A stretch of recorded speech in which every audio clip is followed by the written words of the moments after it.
going to say. Good. You need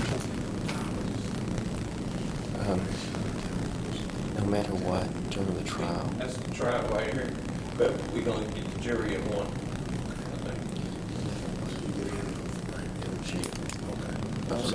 No. Yeah. During the whole thing. Okay, we are on the record. This is in the case of Commonwealth against Jamie Summers. Matters before the court today for trial. It's the first order of business. Something McLeod give you the indictment on the persistent felon. It doesn't look like he's been arraigned on that yet. Would you give Mr. Cunningham that one? I'll acknowledge his identity. Wait, formal rating, enter plea not guilty of. All right. Plea of not guilty will be entered in that case and combined with the underlying offense for today. All right. Are there any motions from the Commonwealth prior to trial? Just motion for separation of witnesses, Your Honor. That'll be granted. Motions from the defense? I do, Judge. I've noticed the court, and we had a hearing, and you overruled a motion to sever the counts. Yes. I'm renewing that motion, Judge, on the fact that whether it's a misdemeanor that it's joined with or a felony itself, the fact that the government's going to introduce evidence that he's a convicted felon taints it. I'm going to try to address that instance itself in voir dire, but I think it prejudices Mr. Summers' any account except for one that incorporates an element that he's a convicted felon. I think it taints the jury and it gives them something up and beyond what they need to consider in any offense. So we'd ask that that be severed. All right. Commonwealth's response? Your Honor, our response would be essentially what it was at the last Okay. argument. The only two counts are possession of a firearm by a convicted felon and giving a peace officer a false name or address. The testimony, as I recall from the hearing, would be from the officers that he gave a false name or a different name. So that evidence is going to come in any event, right? Whether the case was tried or not. So in that event, I'm going to stick with the previous rule, and I'll overrule the motion to sever. Okay. Judge, the next one is to, it's our motion to stipulate to the fact that Mr. Summers is a convicted felon. In that stipulation, it's my motion to keep the Commonwealth from going into Mr. Summers' then articulation of his previous felony convictions. And the case I brought, and I showed Critt the case right here, it's a United States Supreme Court case. It's Johnny Lynn Old Chief versus United States, and the court can look at it, but it held that a district court, when offered a stipulation of a prior felony conviction, went beyond its discretion in allowing that articulation. Response from the Commonwealth? Your Honor, I believe that what that case was holding was that what the court failed to do wasn't just its admittance outright of the facts of the conviction, but failing to do a 403 analysis prior to entering those facts in. So if the objection to the Commonwealth's admission of the exact offenses that this defendant committed,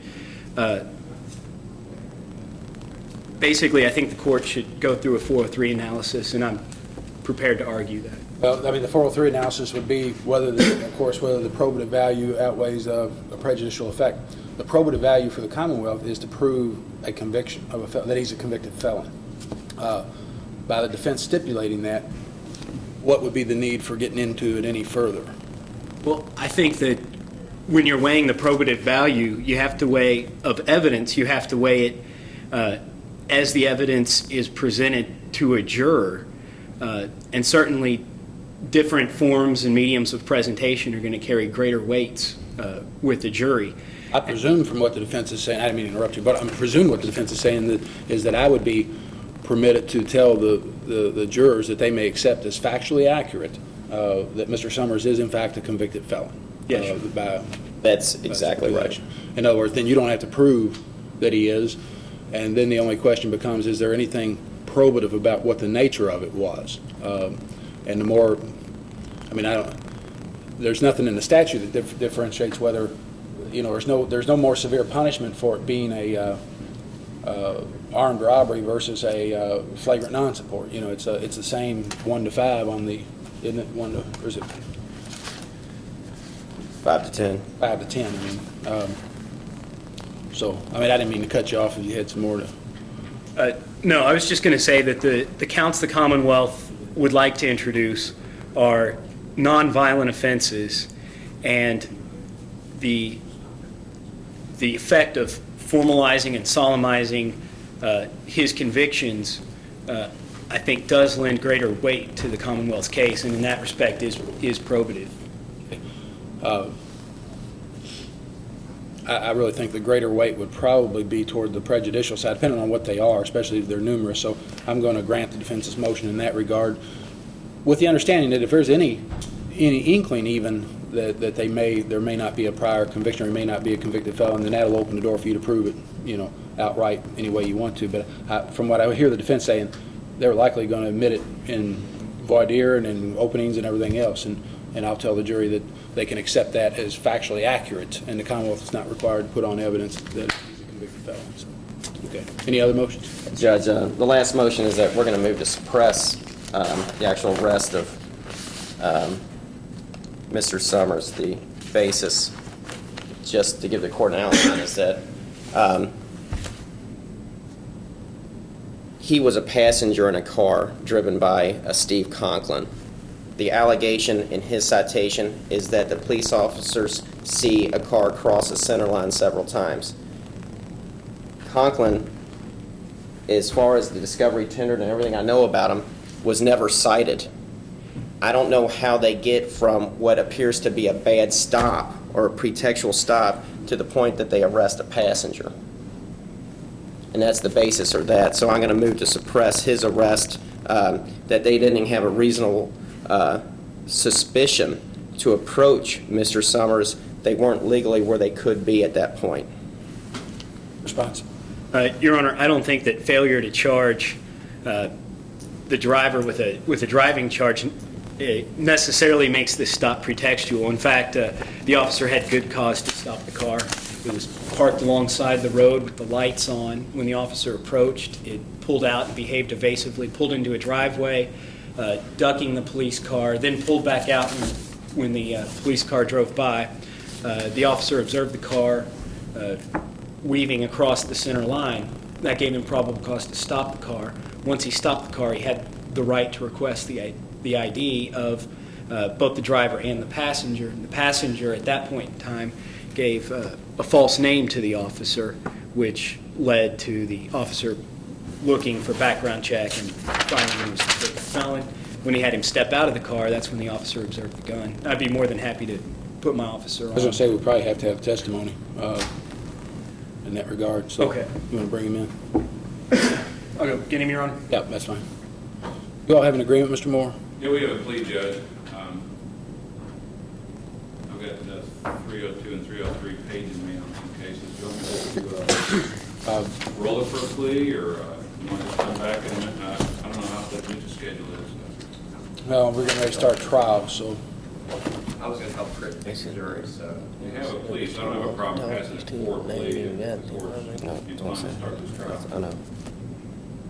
How about, can we do it in the morning? Will that work for you? Yeah, I think it's fine.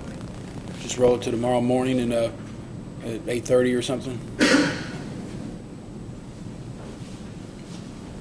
Your Honor, the Commonwealth calls Officer Bruce to the stand. You just have a seat there in the witness chair. Does that work for you, Mr. Moore? That's fine. We'll be at 8:30 tomorrow morning. Yep. See you then. Can I put, I guess I'll just get these. And would you raise your right hand? Do you solemnly swear or affirm the testimony you're about to give will be the truth, the whole truth, and nothing but the truth? I do. All right, you may proceed. You state your name for the record, officer. And Officer Chris Bruce, Louisville Metro Police Department. And how long have you been with the Louisville Metro Police Department? 4 years. And were you on duty the night of April 14th, 2004? Yes, I was. Did you effect an arrest that night of the defendant, Summers? Yes, I did. Okay. Can you tell the court what were the circumstances that first drew your attention to the vehicle the defendant was in? I observed an older model truck on Stephen Drive. I was behind the vehicle. It was quite a distance ahead of me as I was coming off of Dixie Highway onto Stephen Drive. I seen the vehicle traveling at a slow rate of speed. Then it would pick up speed and slow down. The subjects then went on, and the road turns onto a street called Virginia. It's just a circle road that connects to each other. They went down, pulled into a driveway, kind of slow and speeding up as we was going down Virginia. Pulled into the driveway, a little unsteady, kind of to one edge of the driveway. I kind of started to pass the vehicle. At that time, the vehicle backed up and pulled down another road, took off kind of quick. I got behind the vehicle. I followed the vehicle through a couple of streets, kind of swerving in the road a little bit. We went down Johnsontown Road and turned onto Old Johnsontown Road, and the pickup truck was kind of swaying back and forth in the lane and swerving. And at that time on Old Johnsontown Road is when I made a stop on the vehicle. It appeared at that time the subject may be impaired due to the acceleration, slowing down of the vehicle, kind of swerving back and forth. Did you feel that the vehicle was being evasive, or did you feel that it was driving on independent of your following? I didn't feel he was really evasive. He was just seemed kind of lost, maybe impaired due to alcohol. And like I said, with his driving and the erratic way he was swerving back and forth in his lane, a little bit crossing the line, I just felt that it may be a DUI at that time. So did you turn on the lights at that point? When we was on Old Johnsontown, as we was turning off of Johnsontown Road, making a left onto Old Johnsontown, that's when I turned on my emergency equipment, and the driver pulled over with no problem. And you got out of did you get out of your vehicle and approach the car? Yes, I did. And at that point in time, did you initiate contact with the occupants of the vehicle? Yes, I initiated first contact with the driver. And how many people were in the vehicle? 2 subjects. And what was the discussion with the driver? I just asked the driver what he was doing, whatever. He said he went to pick up the second subject that was in the vehicle. He was taking him back to another residence. I was trying to determine really if the subject had been drinking. I didn't smell anything. We had been talking about his driving, erratic behavior, and it was determined that due to the old nature of the truck was a very old truck, that it was just bad front end and stuff on the truck. There was no alcohol involved with the driver at that time. At what point in time did you request the defendant in this case identify himself? As I was talking to the driver, I got his information, and then I leaned over and asked the passenger for his name and information at that time. And is that normal policy for a traffic stop? Yes, we find out who all the occupants are in the vehicle in case something happens later. Then I at least have an idea of who I was dealing with. And what name did the defendant give you at that time? The first name the defendant gave me, to be sure I'm honest with you, the first name was Tony Morgan. Was the first name the defendant gave me, and I also asked the date of birth at that time, and the subject stated 4/23 of 76 as a date of birth. It's our nature, after we asked that information, I asked the subject if he had a license. That way I know when I run it, it'll come up accurate into our computer system, because I have a terminal in my car that I can type it all in and see if it comes back accurate. If he's had an actual license at that time and he says yes, it'll come back with no problem. I went back, ran the driver in, I ran the passenger. Nothing comes back on the passenger. The driver came back clear, driver status enforced, no restrictions. So when nothing comes back on the passenger, what does that mean to you? To me, it means there's something that he's not telling me, because he stated that he had a license at some time, so something should come back, whether it be suspended, whether it, not a valid OL, something should come back with it. So I went back, asked the subject again the name and the date of birth, and he again stated Tony Morgan, but he gave me a date of birth of 4/23 of 74. He changed his date of birth from the previous. So at this time I felt there may be something that, he was trying to hide and do whatever. So at that time there was more cars that was coming en route to me to back me at that time. And then as I was talking to still the driver and the passenger, and I was waiting for them to show up, and as they were showing up, then I got the driver out by himself and took him to the front of his vehicle and began to talk to him. And at what point in time did you get the passenger out of the vehicle? After I completed talking to the driver of the vehicle, I then went to the passenger side after my backup arrived. Due to the nature of me thinking that something may be false, that the subject's not wanting to tell me, I didn't want to get him out of the vehicle on my own with two subjects there and just me. So once my backup had gotten there, then I went to the passenger side and started to get the passenger out. And approximately how long a time passed from the time that you got the driver out of the car to the time that your backup arrived and you got the passenger out? My backup was arriving as I was talking to the driver. I'd say, maybe 2 minutes. And what happened when you got the passenger out? As I was opening the door to have the passenger step out, he had stepped out. As the door was open and I was asking him to step out, I noticed there was a handgun, a revolver, laying on the floorboard just at the heels of the passenger subject, almost touching the heels of him as he was getting out. So I'd had him step out, and then as I walked him back to the other officers, we was kind of close. I'd kind of turned and said, hey, walk back to these two officers, two more officers there, to talk to them. I didn't want to alert that I could see the gun right away, that I'm sure he knew it was there, but I didn't want him to make an action, turn around and grab it. So I had him go back to two other officers so they had control of the subject the entire time. And at what point in time did you learn that he was, in fact, a convicted felon? I didn't learn he was a convicted felon until after, again, we'd asked him his name when he was with the other officers, because I still was trying to figure out who he was even after we had the gun. At that time, I was on the radio asking them to confirm anything that I may not be able to find on my computer. Nothing would come back. He stated my name as Jamie Morgan, and that was the second name that he gave me, along with the additional dates of birth. So then again, I knew something was wrong because now he's changed his first name, but he's still giving the last name. Once I arrested him after having possession of the handgun, and we made the weapon safe, I arrested the subject and brought the subject down to Corrections ID Lab, where we took the subject's fingerprints, and then they came back and confirmed who he was, the correct date of birth, and confirmed that he was a prior felon. They had his whole entire record there at that time once I found out who he was. No further questions, Your Honor. Cross, Mr. McLeod. Officer, when you first approached the vehicle, who was the driver?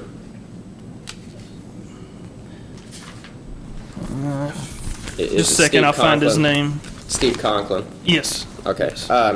When you approached Steve Conklin, to the best of your ability, can you recall and tell us what the conversation was between you two? I just asked him what he was doing, and he said, I'm not sure. I think he said they'd been to a store. I'm not 100% sure where they'd been, but he said he picked up the subject, questioned, and was taking Jamie back to a mutual friend's house that was on the same road that I'd stopped him on. He said he was just picking him up just to bring him back to that house. He didn't have a ride, and that's where they were going to. Did you ask him at that point why he had gone down another road, turned around, and what he was doing at that time? I don't recall. I may have. I'm sure at some point I did. I don't recall asking him or the answer to it, but I'm sure I asked him why he was just driving up and down a road and pulling in a driveway and backing out and going the other way. But I don't recall. Okay, but at some point you became satisfied that the reason you pulled him over, which was his swerving, wasn't attributable to a driving under the influence? No, he was not driving under the influence. Okay, but at some point when you're just talking to him, you become comfortable with the fact that you don't think he's under the influence. Correct. Okay, and at that point, there's no other violations other than the fact that he's explained that the truck probably's, I guess, loosey-goosey on the street, and that's why it's moving back and forth? Correct. Okay, and at that point, did you have any reason to believe that you were going to cite him for anything or lead to his arrest at that point? At that point, I was still questioning him to find out everything, and that's when I asked both names, and that's what we do in our records, and then go back and check subjects. Okay. So, But at that point, you weren't going to pull him out and give him field sobriety tests? not at that time. Okay, and there wasn't anything that you saw at that point that would have led to his arrest? To his arrest, no. And in fact, at that, when everything's said and done, after the stop, he wasn't arrested No, sir, he wasn't. and he wasn't cited. No, sir.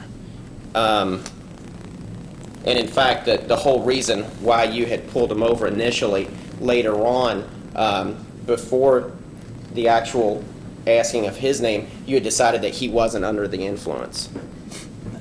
Talking to him, I didn't smell anything or nothing, and I was absolutely sure after I'd got him out and took him to the front of his vehicle and was able to observe his walking and was able to get closer to him, does not smell any alcohol or anything, no.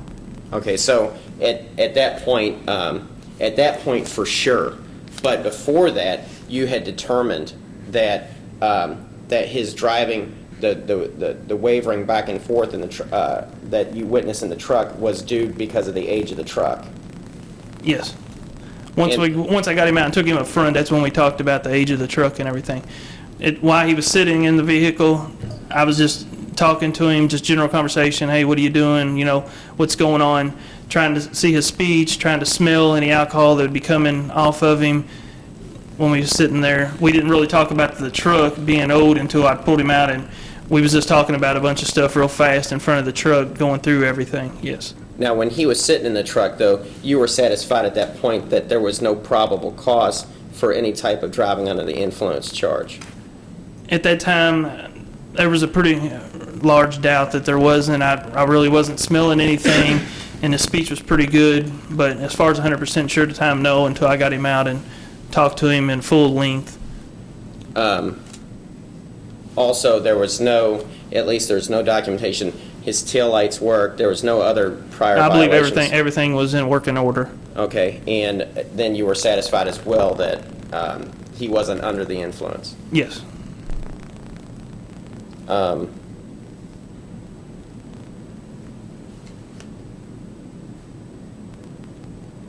Is it your policy then at that point to go further when there's not probable cause for driving under the influence or any arrestable offense to continue and persist and pull someone out of the car?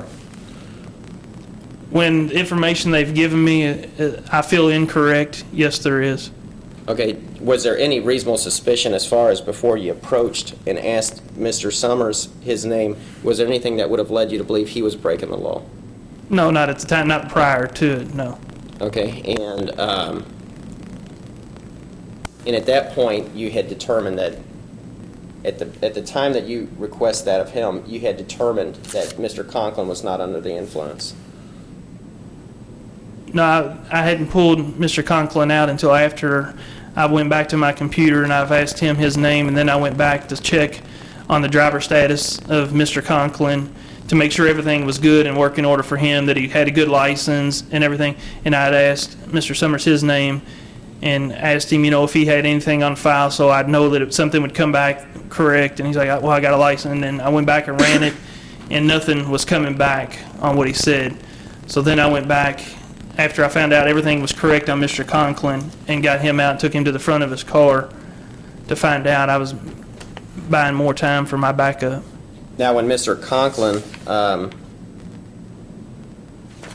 when you looked up, did Mr. Conklin give you a driver's license?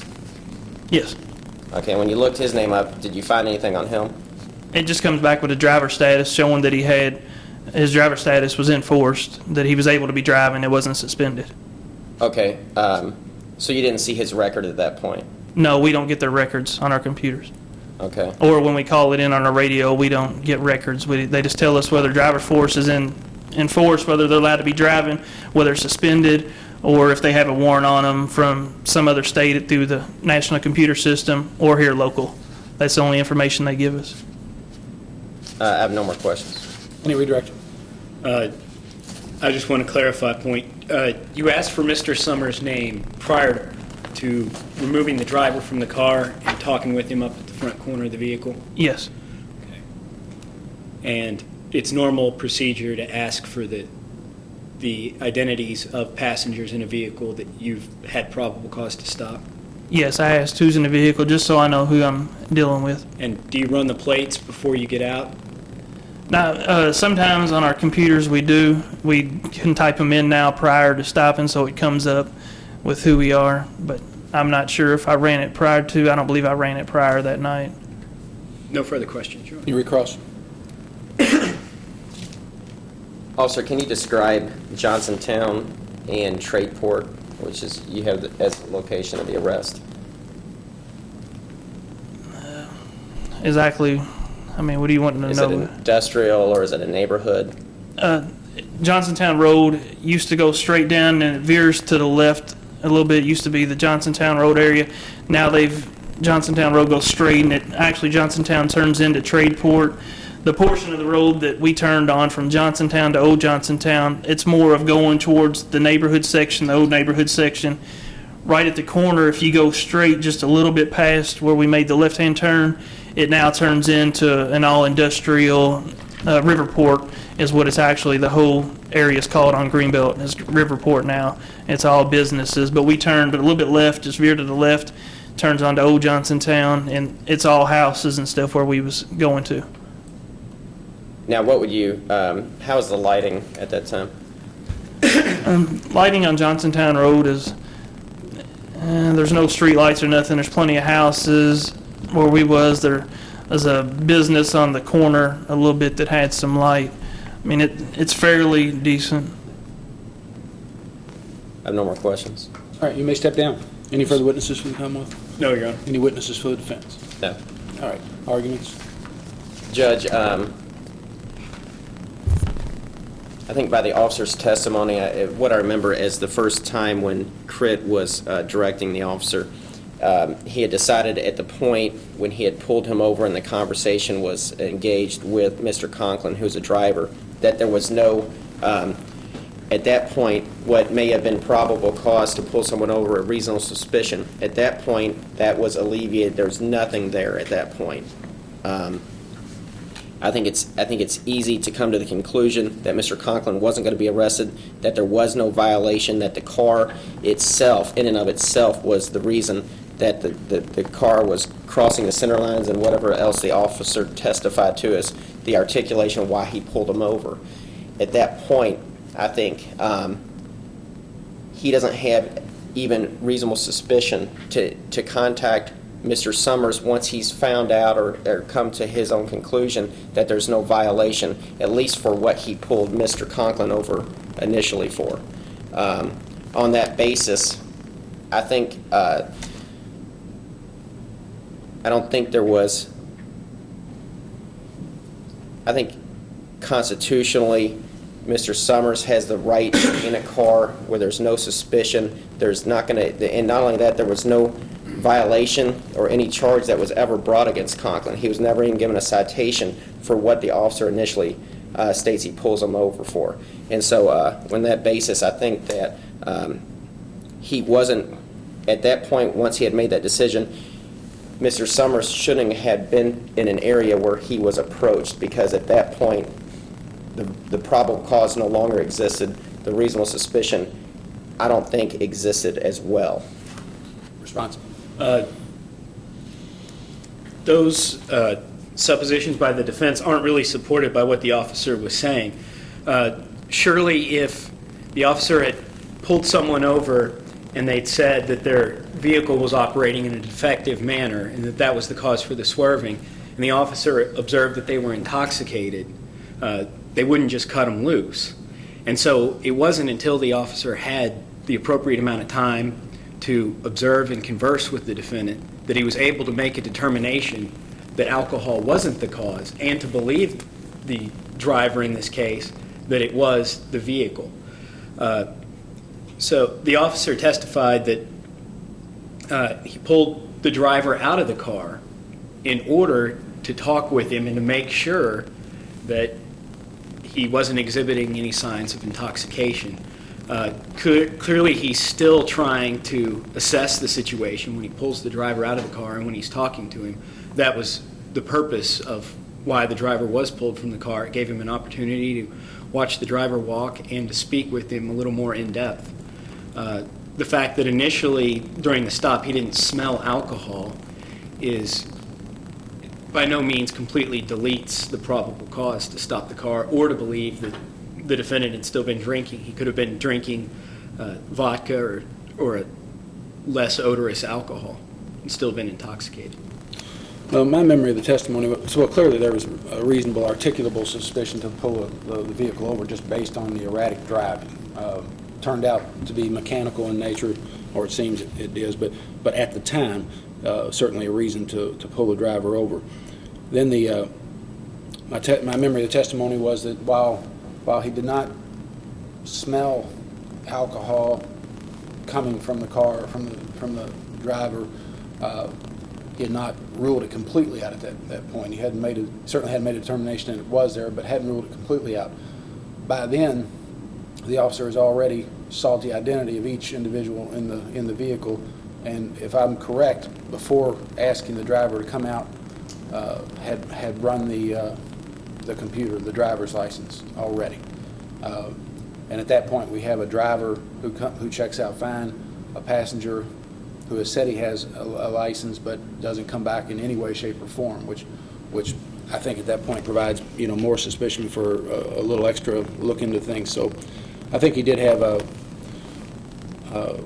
reason to pull the vehicle over, and I think the case law has held for a long time that there's nothing constitutionally impermissive about asking identities, seeking identities, and had an identity come back, on the passenger, that would have probably ended the whole event right there. It was only when nothing came back that I think more suspicion arose and resulted in, a little more investigation. But I don't find that there was an illegal stop in this situation. So the motion to dismiss or to suppress the arrest will be denied. All right. Any other motions? Judge, that's it. Okay. I think we are jurors at 1:15, to be honest.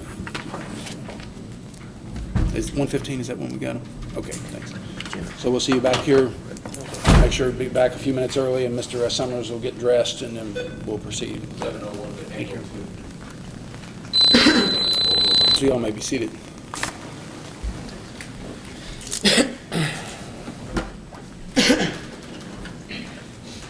All right, members of the panel, let me ask each of you to raise your right hand at this time while my clerk administers the oath. Do each of you solemnly swear or affirm that the statement you are about to make, touching upon your qualifications as a prospective juror, will be the truth, the whole truth, and nothing but the truth, so help you God? Let me welcome you, ladies and gentlemen, to Jefferson Circuit Court Division 2. My name is Jim Shake, and I'm the presiding judge in this division. If during the course of these proceedings or at any time you have any questions or needs, please don't hesitate to bring those to my attention. Let's see, I believe we're on our first week of jury service, are we not, everyone? How many of you have been on jury duty at some time in the past? Several of you have. Is there anyone who did not go through orientation at the beginning of this jury service? And I think a judge probably came down and spoke to you as well. Who came down? Morris, Judge Morris, okay. Well, you know from either your prior experience or your orientation that this is a portion of a trial known as voir dire. And it's an opportunity for the attorneys for the parties in this case to ask you questions touching on your qualifications to serve in this particular case. And I emphasize this particular case because while it might be perfectly appropriate for you to hear another case about some other subject matter, it may be that because of some prior knowledge or some prior experience that you would have a difficult time being fair and impartial in this case. And that is our goal, to seat a jury that will be fair and impartial to both sides in this case and decide the case based only on the evidence that's presented in the courtroom. I'm going to have a few questions for you first and a little bit of explanation, and then I'm going to turn the questioning over to the attorneys. I'm going to ask you to identify yourself by your badge number if you have a response so that I can keep track of who is responding. Also, occasionally a question is asked that you may consider personal in nature, something you'd rather not discuss in front of everyone. And if that is the case, please don't hesitate to ask to come forward, and we can talk about your response here at the bench outside the hearing of the rest of the jurors. All right, let me ask first of all, is everyone here at least 18 years of age? Is everyone here a citizen of the United States and a resident of Jefferson County, Kentucky? Is there anyone here who has any difficulty in either speaking or understanding the English language? Is there anyone here who has been convicted of a felony or who is currently under indictment?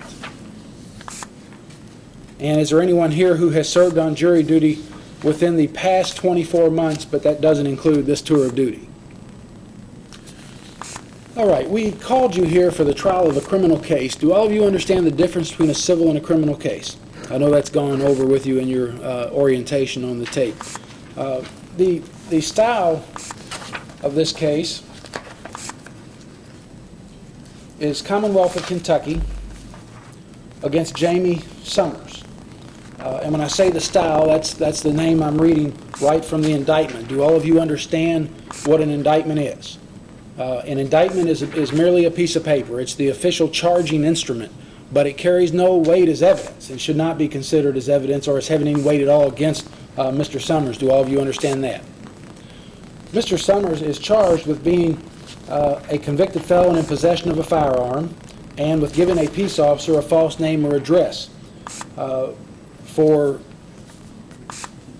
It's alleged that this occurred on April 14th, 2004 in the area of Johnsontown Road and Tradeport.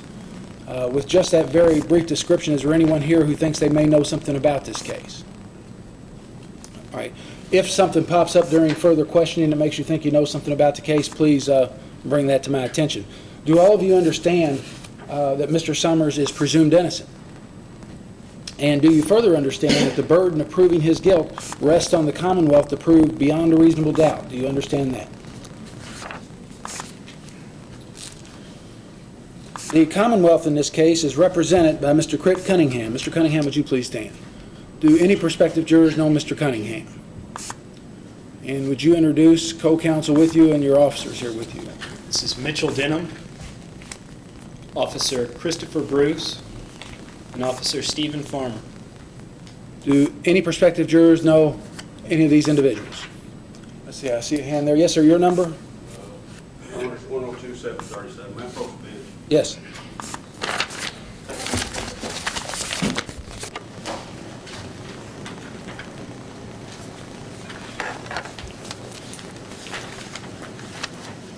Your Honor, my name's Richard Evans. I'm an officer with Louisville Metro Police Department, and I know both of these officers.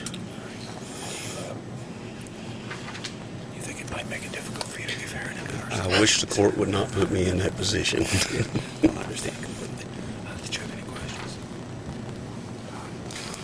Would you be able to? Don't put me in that position. Either one of you. I think any questions are going to help. Did you have anything? I know. Once I'm going to take his word for it. I'm not taking it. put me in a position. I want to excuse you from this case then. Okay, you want me to stay till the break? Well, Or? yeah, why don't you do that? Because then Okay. you might keep people from coming out, but you don't need to respond. I appreciate you coming out and not just saying that. I'm not going to. I know. I've been doing it for 24 years. I know.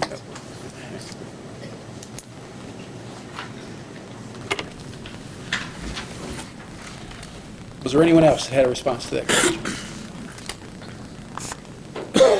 All right. Mr. Summers in this case is represented by Mr. Brendan McLeod. Mr. McLeod, would you please stand? Any prospective jurors know Mr. McLeod?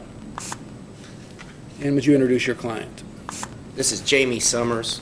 Summers, would you please stand? Any prospective jurors know Mr. Summers?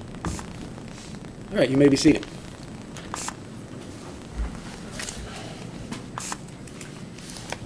I don't anticipate this will be a lengthy trial, and in fact, I believe we'll finish this case certainly tomorrow.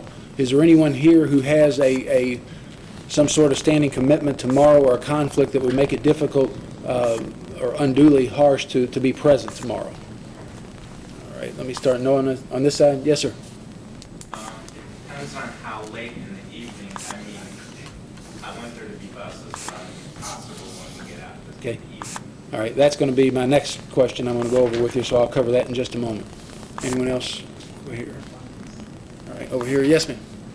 My husband is graduating tomorrow morning with his master's degree, so I'd like to attend because I cannot understand. What is your number? 89059. And I couldn't understand graduating from where? My husband's graduating with his master's degree tomorrow. Oh, okay. The ceremony is at 10 o'clock, so if I could go, I would like to, if not, Okay. I don't have any objection, Judge. Was there any? We'll take it up in just a moment. Was there anybody else had a response to that question? What I do is gather this information, and then I'll talk with the attorneys about it later. I'm not ignoring it, and then I'll get back with you on that. Now, back to your point. It is my practice generally to recess at around 5 o'clock in the afternoon. Sometimes we'll break ahead of that time. Sometimes it might run later than that, depending on where we are in the proof and where it makes sense to break. I'm thinking today we will probably break early, but we'll just have to see how it comes in. Is there anyone here who has a particular time, and what I'm thinking of, child care or perhaps transportation, as you're talking about, after which you cannot be present? Anyone on this side? I can't be present after 9. Okay. Well, I don't intend to be present after 9 either. So, I'm actually thinking much earlier than that, but I appreciate your concern. You want to make sure that you have the ability to get there. Right. Yes, ma'am. I have a daughter coming home from school at 3 o'clock. Okay. What is your number?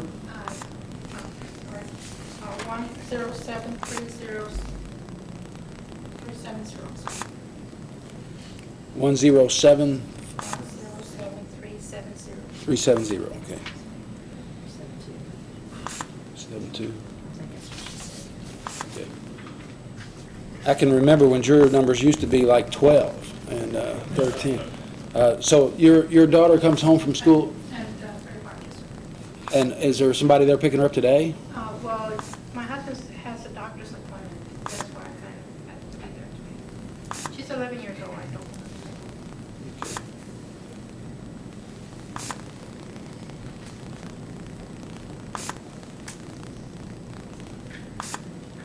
All right, I saw another hand. Yes, sir. 81578. I gotta let my dogs back outside. I got mastiff and Pyrenees in the house. You got what? I'm sorry?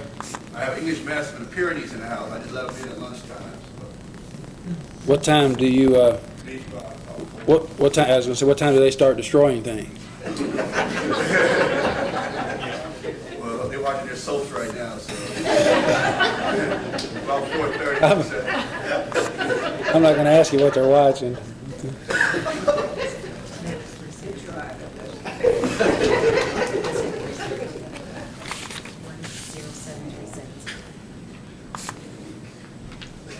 Okay. All right. Anyone else in response to that question? Okay. All right, a couple things just about trials, and as I said, I'll get back with those of you who have conflicts in this area. During the course of this trial, as in all trials, you may hear objections from the attorneys. In fact, you're likely to hear objections. And I only bring that up because I want you to know that it's not only proper for the attorneys to object if they think something is about to violate one of our rules, but it's their duty to do so, and you should not hold it against them if they object, or even if they object on numerous occasions. When they do, I'll ask them to approach the bench to discuss it, and the obvious reason for that is if it's something that doesn't belong in this case, we don't want to interject it into the case. We will try to keep our voices down. I have a little mechanism that's supposed to help keep you from hearing. But if you're a juror, you can see you'll be seated in these chairs over against that wall, not far from the bench, and I would just ask that you ignore our bench conferences, try not to listen in, and we'll try to keep our voices down. Also, during the course of this trial and all trials, the attorneys and the parties in this case are under what's called a no-contact admonition. And what that means is that they're not to have any contact with you about anything at all, not just this case. And I want to bring that up because I don't want you to think they're the rudest bunch you've ever been around if they ignore you or cross the hall when they see you coming, or because they're simply following my orders, and help them do that by not asking them anything. If you have a need or a question, please direct it to my deputy and he'll make sure I get it right away. All right, I may have a few more questions for you in a bit, but I'm going to go ahead and turn the questioning over to the attorneys at this time. Remember to identify yourself by your badge number if you have a response, and if you feel the need to approach, please don't hesitate to do so. Mr. Cunningham, you may proceed. Thank you.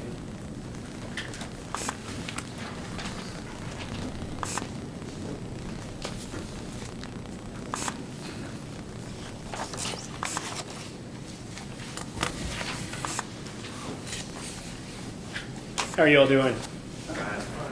My name is, again, Critt Cunningham. I'm an assistant Commonwealth attorney. I work for your elected Commonwealth attorney, Dave Stingle. My job is to prosecute felony crimes in Jefferson County. Assisting me at this trial will be Mitchell Denham, who's also an assistant Commonwealth attorney. You all are already aware that this is a criminal trial, and I assume you're aware that that means instead of like a civil trial where someone's awarded money, if found guilty, you'd be awarding a term of imprisonment to a defendant. The judge had mentioned the burden in this case, which is always on the Commonwealth, and that's an important safeguard, and I ask you to hold me to it. Who here knows what the burden is by which I have to prove my case? Yes. Beyond the reasonable doubt. Yes. In the future, even for an answer like that, if you'll just stand up and give me your juror number, it'll help out. What was your answer, ma'am? 71040, beyond the reasonable doubt. Thank you very much. And from time to time, you'll see me just reach down and make a little mark on my chart. I'm just writing down what someone said or that they spoke to me, and I'm not judging your answer or sending out grades or anything. But that is, in fact, thank you, ma'am, the standard. Would anybody hold the Commonwealth to a higher standard than a reasonable doubt? Is there anybody who would make the Commonwealth prove their case by a standard that's higher than that?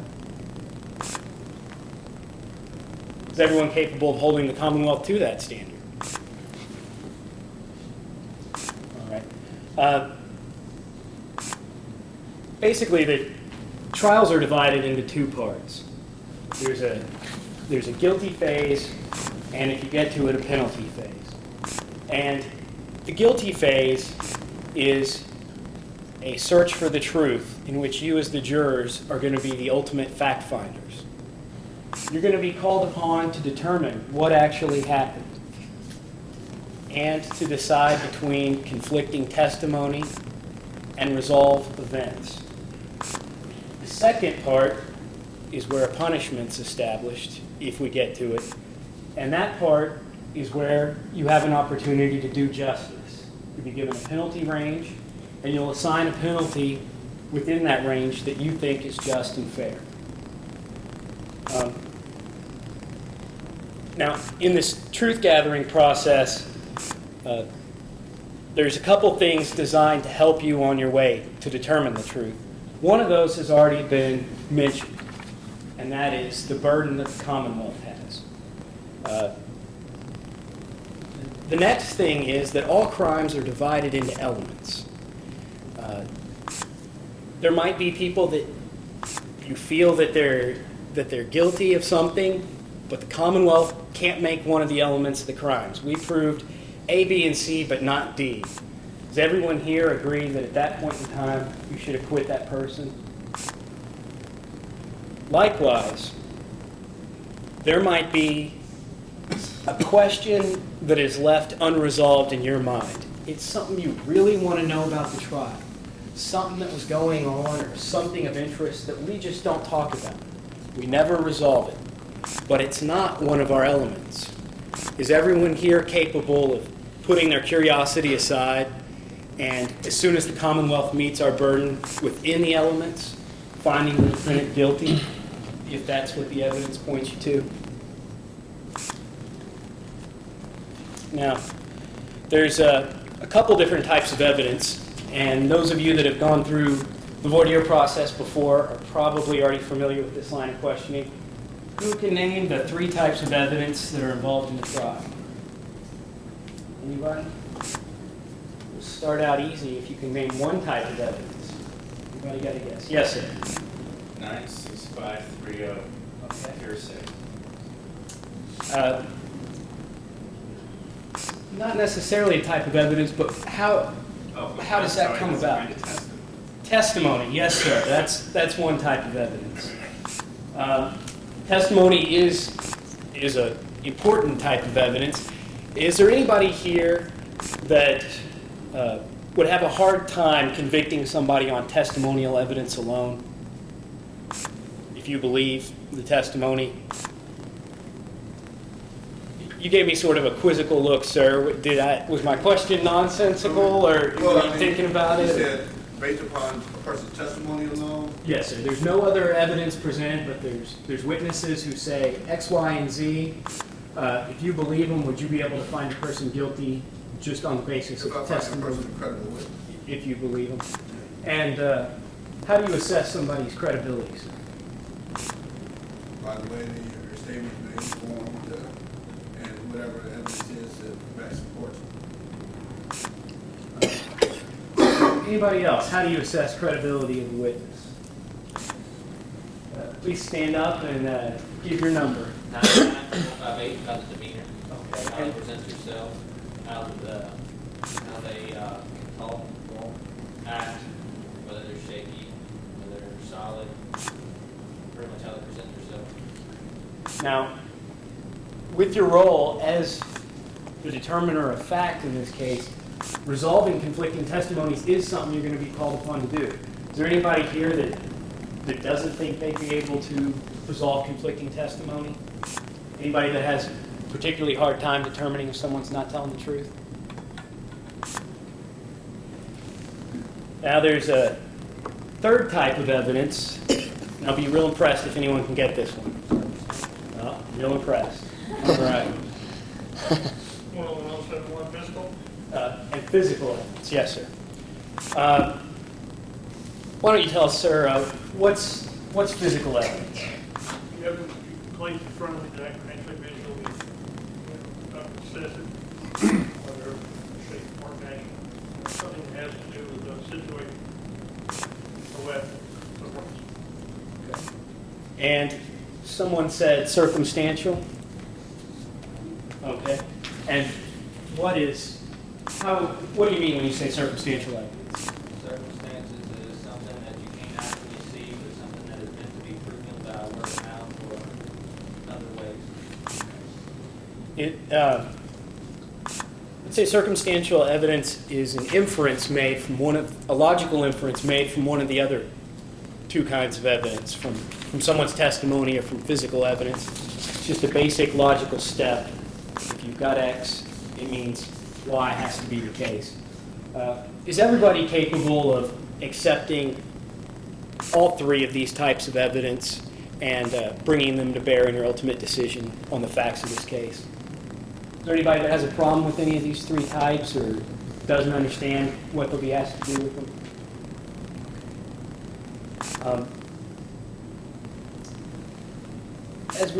As I've said before, the final goal of the guilt phase of the trial is to determine the truth. And when you come to the truth at the end, you might be called upon to sit in judgment on another person, which seems pretty obvious. But you'll be asked by me to find the defendant guilty.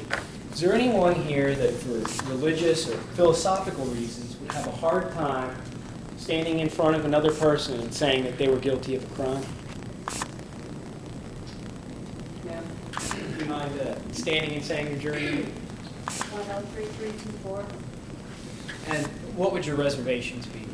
I just not very sensitive. I'm sure there are other cases that. So you think you'd have a hard time sitting on any criminal case? Yes. Okay. I'm finding that out. If you don't mind my inquiring just a little further, is the grounds of your difficulty religious or philosophical in nature? It's not religious, it's just human. Can we approach? Yes. We'll approach.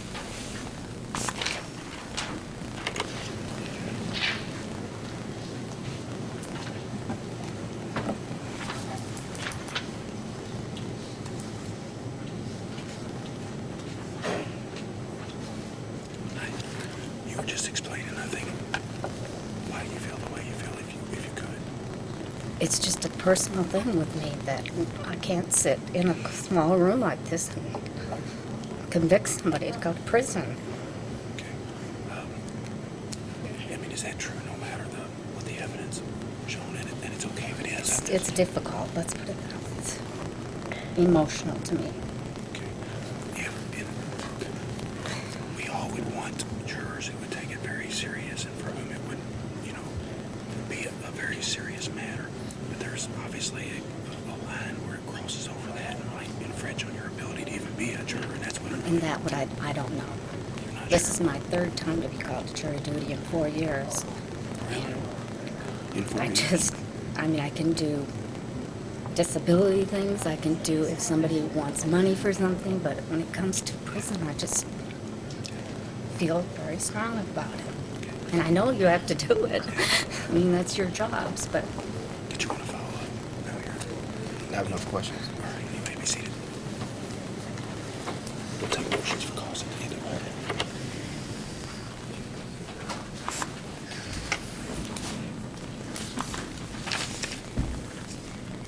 it. Does anybody else have strong feelings on sitting in judgment of another person?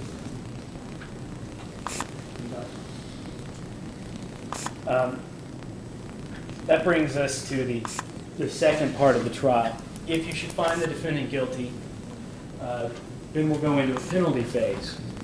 The goal of the penalty phase is to determine the term of years, as we've stated before, and to do justice in this particular case.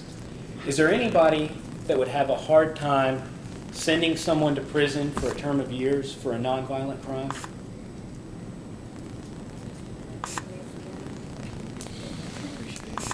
Anybody else have a difficulty with that? I believe it's already been addressed, but no one here knew or is aware of any of the witnesses other than anyone that's already come forward. One additional witness that might be called for the Commonwealth is Elsie Marco. She's a paralegal at the Commonwealth Attorney's Office. Does anyone know Miss Marco?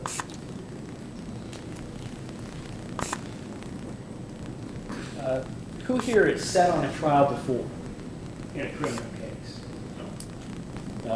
All right, I'm just going to start over here and ask you a little bit about your experience. How long ago was the trial, ma'am? It was just earlier this week. Earlier this week. Okay. Yes. Would you mind standing up and stating your juror number? 99649. Okay. And what sort of trial was it? It was possession of cocaine. And were you all able to come to a resolution in that case? Yes, we were. And were you happy with the experience on the whole? On the whole, yes. It was interesting. Is there anything about that experience that's going to affect your ability to sit here on this trial today? No. Okay. Is the other hands in the first row here? All right. Yes, ma'am. 94832, and I was also saying that she was on. Did you have a positive experience? Yes, I do. Is there anything about that trial that's going to inform your opinion of this trial? Okay. Yes, ma'am. 89059, I sat on a case this week. It was stalking first degree, and we did not reach a resolution at 7 and 2. Was that an interesting trial? Was it frustrating for you that you weren't actually able to participate in the resolution? Yeah, but I think we got off better having not had more resolutions. And I know it could be frustrating to sit through a trial and prepare yourself to come to a conclusion and not be able to do so. Would you be able to concentrate as hard if you were seated on the trial here today in light of that experience? I think it was, I do think that it was draining, but I think it would be able to do it, yes, sir. Thank you. Anybody else? Yes, ma'am. I was 5'4" when I was on the same. And you heard the questions. What was your experience like? Would you still be able to sit here today? Yes. I thought it was really interesting how you pushed me. Thank you. Yes, ma'am. 98494, and I was on the same trial with those two others. And it was definitely a positive experience, and it shouldn't influence anything else. Thank you, ma'am. Yes, sir. Pete 6939, I was with the two ladies on the stalking case. It was very interesting. I'd like to see it finished. And same question. I know it's going to be frustrating, but would you be able to sit on another trial with open mind? All right. Thank you, sir. Ms. Warner? Yes, ma'am. 90724, I was on the drug case with the other two, and it was an experience. But I was You say inexperience. Yeah, Is that it was the first time I had negative or yeah, positive? What about the experience was negative? Hadn't been doing anything like Trying to think what to ask you, obviously. Well, what part, was it the deliberations that you found negative? The working and talking with the other jurors and getting their take, or was it sitting and listening to the presentation of evidence?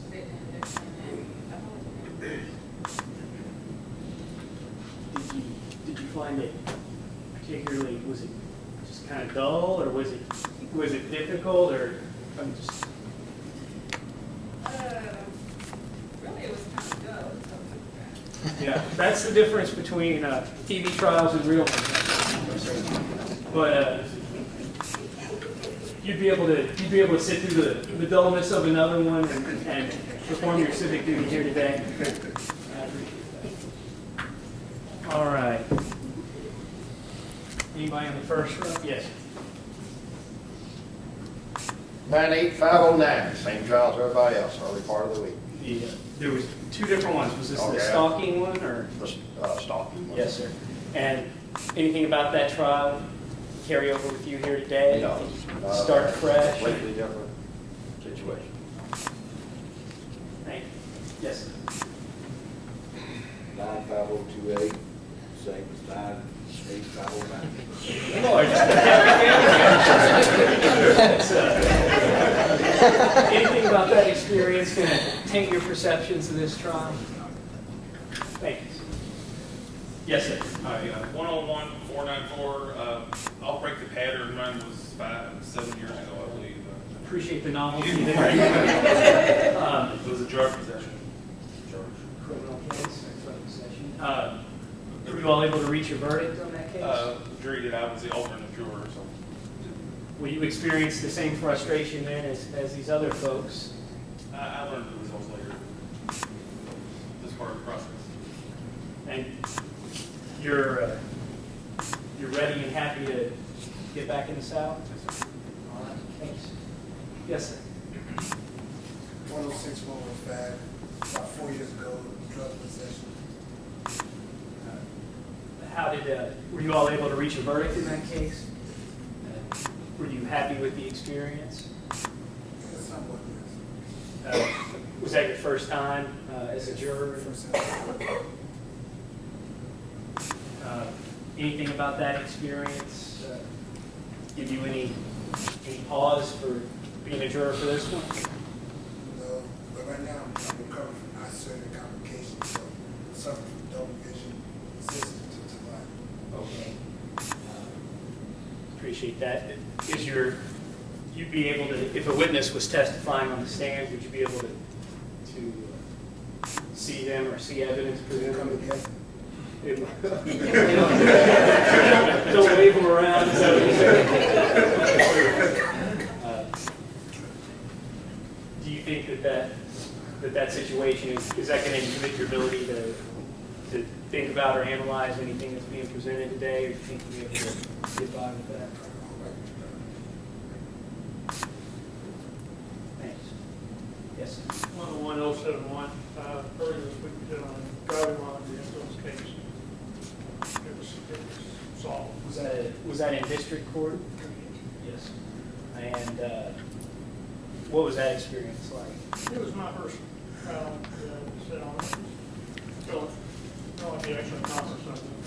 Did it seem a little less formal than this, in district court, or about? Somewhat, but it was a smaller environment, but basically the same process. And you were able to reach a verdict in that one? And would you be happy to participate in the trial again today? Thanks. 97323, 7 or 8 years ago, an armed robbery case here. Very fair, justice was done. You all reached a resolution, Yes, there was no problem. resolution, obviously. And was there anything negative about that experience? No, process worked very well. Be happy to serve here today in light of that past experience? Yes, sir. 94698. 20 years ago, I served on that manslaughter case. Was it difficult sitting in on a case like that, where life had been lost? See the life lost. Were you all able to reach a verdict? And were you satisfied on the whole with your experience? Was there anything about the way the prosecution performed that you would hold against us? Thank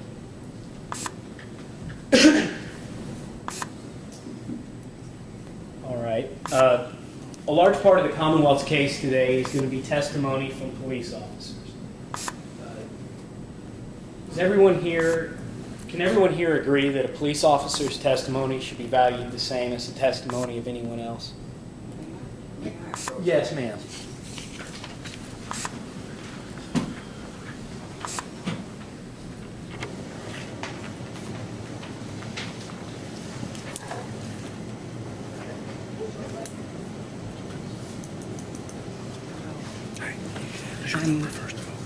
I'm 96148, and my name is Juanita Mitchell, and my son is Officer Dwight M. Mitchell, who is the spokesperson for the Louisville Metro Police.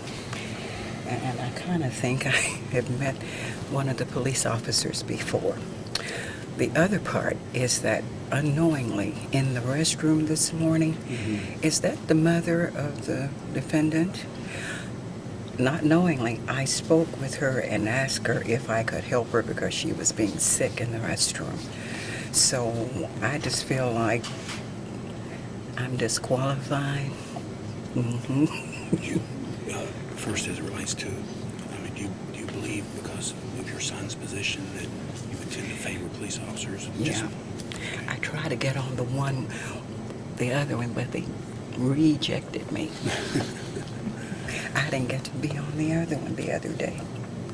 But I thought it's only fair to say, and then the way you phrased that question, there's no, I'm just going to be perfectly honest. Am I to go back and just sit down or leave? Not yet. Did you have any follow-up questions? You know that any group of people, including police officers, there's good and bad in any group. Right? And would you be able to evaluate individuals? Yeah. But because when I said that, the other judge said, oh yeah, I see your son on TV every night. And I felt like I was rejected because of that. Because I could be a good witness. I mean, person to be on the group. Yes, ma'am. Well, I guess what I'm asking is, if a police officer got up there and you thought the police officer said something that was untrue, would you be able to discount that testimony or admit that it was untrue to yourself? You know, when you're dealing with facts are facts. 20 years ago when my son took the oath, we never discussed cases. We always knew that everything was going to be based upon that, okay? The kind of work that I've done and working in public housing and being a manager, and I was Carter Holmes, okay? So I know that we had to get rid of a police officer because he was not doing those things that he should have been doing and engaged himself in the drug scene. So we all, I have a lot of experience in dealing with police officers beside my son being who he is. Okay, so would it be fair to say that your mind's open? My mind is open. As to someone's telling the truth? I deal in criminal activity and whatever every day. Not to, I do. And so you have to be a person with a good head and a good decision maker. I raised 5 children. So, I'm a good judge. Okay, so I can go back and sit down. I've got one more question for you, and then he might have something to know. As to the incident in the restroom, did you all discuss any of the facts of this case, or did you just ask her how she was doing? I just asked her, I said, ma'am, are you okay over there? And she said, yes, I'm here because my son has to be in court. And she said, and then this affects she got the oxygen and everything, and this affects me. And I said, well, okay. And she said, I wouldn't be here if it were not for my son. When I walked in the courtroom, who should I see first but the little lady with the oxygen? And so, And She didn't say what it was for or anything. I never thought that I would see her again in life. But when I walked in, she's the first person I see. And so I felt like I need to say that. She's obviously a sympathetic figure because she's sick and she's on a ventilator and it's her son here. But Yeah. would you be able to Well, put see, that interaction I deal with aside? senior citizens. They're all in wheelchairs and ventilators. That has nothing So to you do do with it. consider Oh, it. yes. Mr. McLeod. Now, I don't think this case is going to have anything to do with a police officer, actually. Okay. The veracity of a police officer's testimony. What I would ask you is the fact that you have a son and I have children, I have a child. I would tend to lean towards thinking what she would conclude would be right. Now, you don't give that attribute to all police officers. No.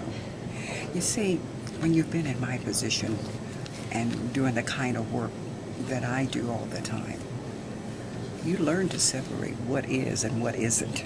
So you aren't beyond thinking that a police officer could bring the charge and later on it'd be ultimately someone be acquitted because they simply at that point made a decision, charged someone, and later on it would be dismissed or acquitted. You don't have that doesn't go to the officer's veracity or anything. It's just that they were doing what they were assigned to do. You line up the facts. Okay. That's all you have to do. Okay, you may be seated. Thank you.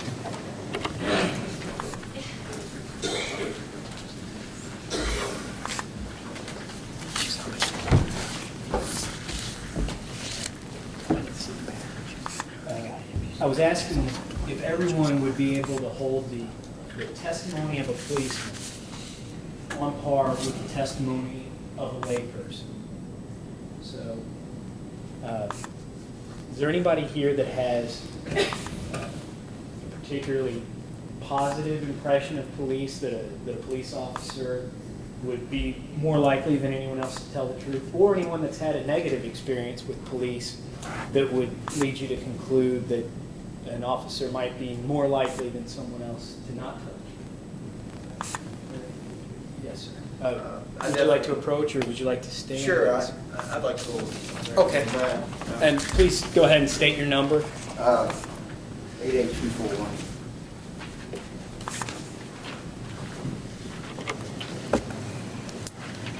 Take your time, but I have some friends that are police officers, and I think it's absolutely ridiculous that some of them now, if they're in somebody has a gun or something, and somebody starts running, they literally go the other way almost anymore. And I have a lot of respect for what they do, and I really feel on the defense side it would be very difficult for me not to find somebody guilty. I mean, if a police officer states something, because I think they're really getting raw into the deal in the news and many other things. That's just my opinion.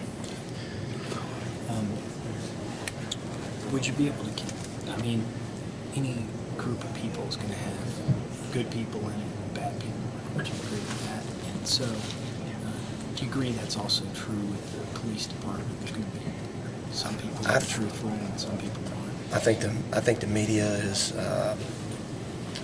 no, not for the most part. I think 99.9% of the time, I think that the police officers do their job and do it right. And I'm definitely leaning a lot more towards what they say. Okay. Would you find it possible that a police officer would not tell the truth? It would be very difficult for me to find that possible. Really, if I'm just sitting in here in a day and a half deal, I don't mind staying. I'm just saying sincerely, I just don't believe. This is exactly what. Yeah, I really would have a very difficult time doing that. I mean, and to this guy's side, really. I mean, because he's going to try to. He's trying to save his client. And I don't want to do that to you, man. I don't think it's fair. I just don't. Do you have any questions that you want to ask? If we need to articulate further. Sure. No. Oh, okay. You just have a seat. Thank you. Thanks.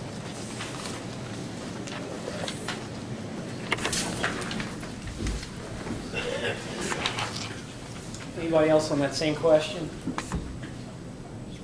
Anybody? Has anyone here been the victim of a crime that involved a gun?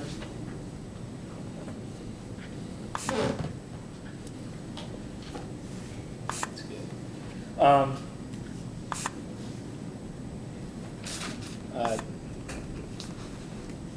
this crime is possession of a firearm by a convicted felon.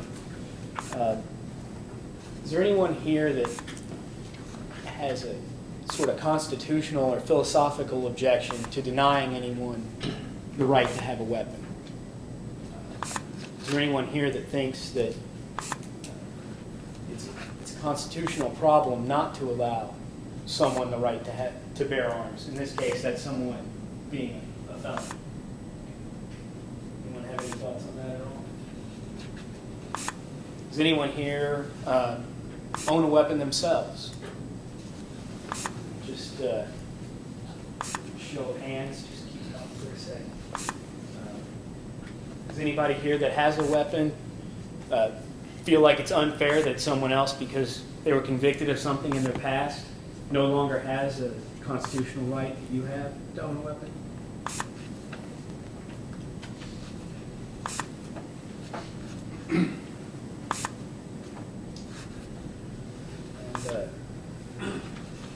I think you all have a pretty good idea by now of the sorts of questions that I've been asking and the sorts of answers that I've been trying to get at, just as far as the specifics of this case and stuff that I might not know about you from the jury forms that you filled out that might affect your ability to sit on this particular case, given the facts of this case.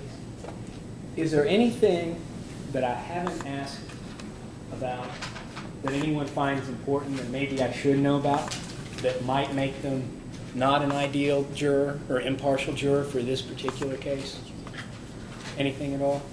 Yes, sir. Please preach.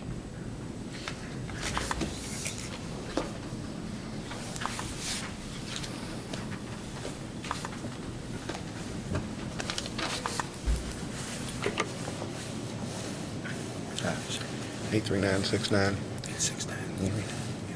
My name's David Owen. I have Owen Funeral Home on Dixie Highway. And I could sit on the jury, but I don't know, these folks might live out in that area. And it might jeopardize my name, or it might jeopardize the funeral home if these folks lived in that area. That would be my concern. You say jeopardize. Well, I'm a public person too. I'm on television a lot with advertising and everything, and people know who I am. Right. And if these folks, live out in the Valley Station, Blaze Ridge Park area, it would bother me, when I sit on this jury and if something happened, if he gets out, then, he could come back and retaliate to me at the funeral home and my employees. That would bother me. And I don't know if they live out there, but I'm taking it and having on Johnson Down Road, so that's in the area. And that is, of course, a risk that any juror that sits on any case would face. Yeah, the last one was a stalking, that's not a gun thing. Mm-hmm. I have signs posted on my funeral home, don't come in with a gun, so okay. That doesn't stop them, but. Well, if you were, would you be distracted during the trial, thinking about possibilities that would happen? No, it's just the point of who I am and what has happened here. It's something down the road. You just don't know. He's not going to be in forever. And maybe their family came into my funeral home and needed my services. And I say, well, I remember you were on the jury of my son.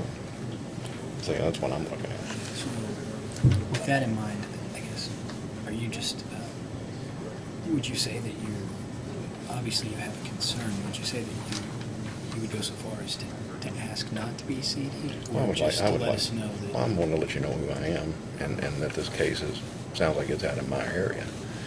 And that would be a concern to me and my family and my employees. Okay. In my employees, I had a wife that, beat up on one of my employees, the husband, and threatened me and stuff. So, I've been down this road already one time. And so I don't want nothing else to happen in my life. That was enough to upset me. You have any questions? It sounds like you're making some type of causal connection as far as, that's a motivation for you one way or the other. The fact that I'm telling you, he lives out in the valley. Okay, well, I assumed that. Okay, right, he lives out there. Okay. It sounds as though it's inextricably intertwined. Are you going to be able to leave that? I could leave that, yes, sir, I could leave that, but it's just, I'm just concerned about myself, my family, and my employees. That comes first in my life. Right, so that's first in your life. This is his. If as far as, right,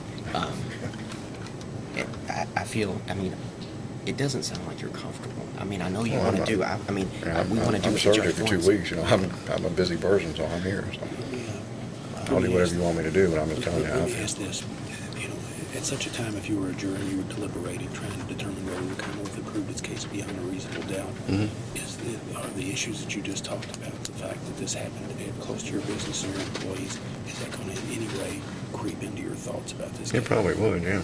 It probably would down the road, I'll be honest with you. I'm a fair Christian kind of person, that would bother me. It really would. So I just want to let you all be aware of that. Okay. Appreciate it. You can have a Thank seat. you, thanks.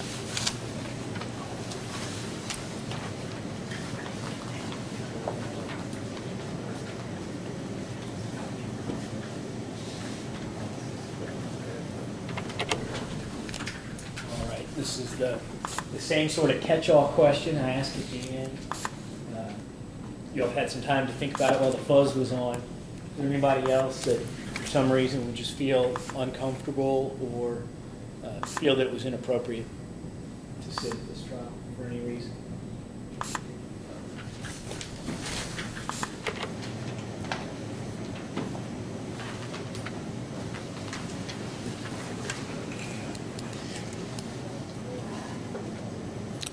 Just 104-061.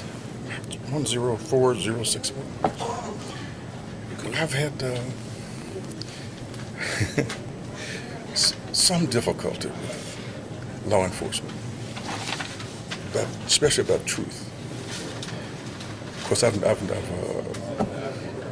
never been arrested, but however, I have been in situations around other people and around family that have been told certain things. But by the time the police did what they were going to do, it was altogether different. And matter of fact, probably about 3 years ago, it's 4 years ago, I had a son that was, of course, he went to school at St. X, so he had mostly white friends. And we hung out on Bardstown Road. So the police called me one night and told me to come to a certain address. So then when I arrived, my son was sitting on the sidewalk.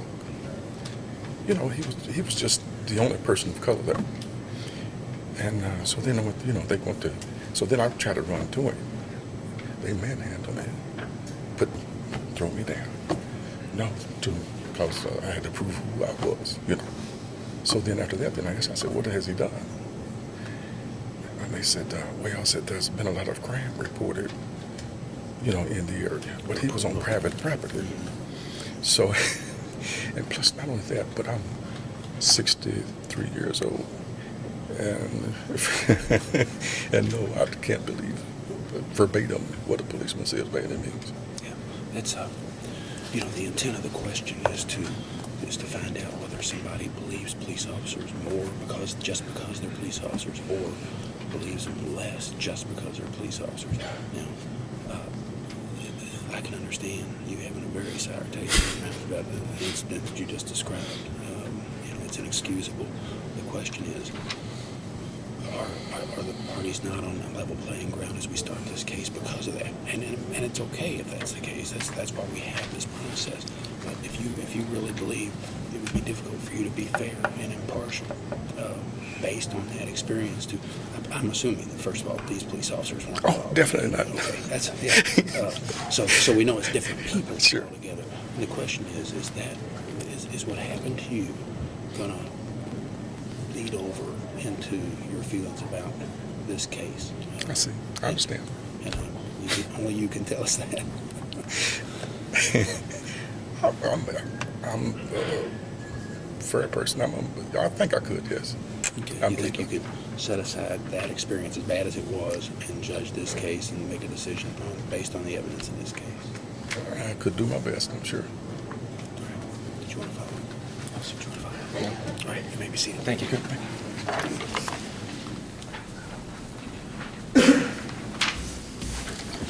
All right, we'll have even more time, so someone might have thought of something else. Maybe last call on this. I don't think it would bother me. Can but you I- stand, ma'am, and say your juror number? 104585. I think I could be a fair juror, but I used to work as a probation officer in another state, so I just wanted to give that information. Okay.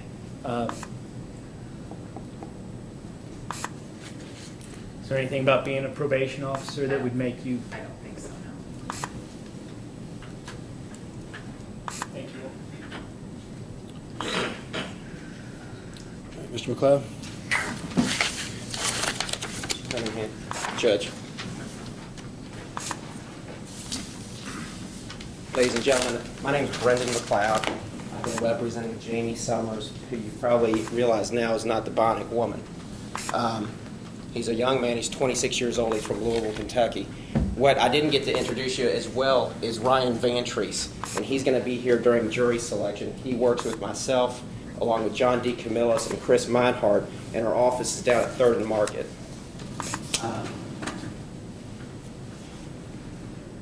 My first inclination is just to say I've never had this many people that were on a jury before, especially in the same week. I can say it's very unlikely that I normally have 2 people, 3 people that have been on jury trial before, certainly years beforehand. So that's impressive. I'm from Louisville. I also teach at the University of Louisville. I mainly do criminal defense, so it only makes sense that I would teach commercial law at the University of Louisville. This is a very important day for Mr. Summers, a very important 2 days, because he's charged with possession of a handgun by a convicted felon. Now, what's very important, does anybody here have a problem? The fact that it's going to be stipulated to that he's a convicted felon. Does anybody hold that inside of their head, or is there inclination that, boy, he's committed a felony before, and certainly now that's going to lean us, or we're not going to be able to take that into consideration on the bare facts of what's going to be presented in this trial. And I was thinking about different things. Martha Stewart, Tim Allen. Tim Allen's on tool time. It doesn't necessarily go, or does everyone agree that it doesn't necessarily go that people are inherently bad or more inclined to break the law simply because at one point they were convicted of being a felon? Does everyone agree with that? Is there anyone here that's going to be jaded to the point that when we start out, boy, he's a convicted felon?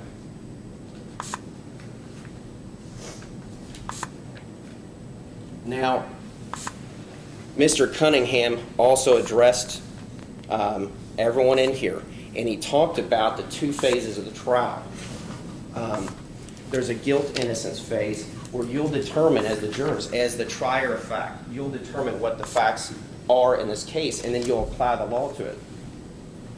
Does everyone understand, though, that afterwards, if you were to find it, we're saying he's innocent. We're saying he shouldn't be here. And everyone who's indicted comes through this process. But if you were to find him guilty, it carries a punishment of 10 to 20 years in the penitentiary. Can everyone in here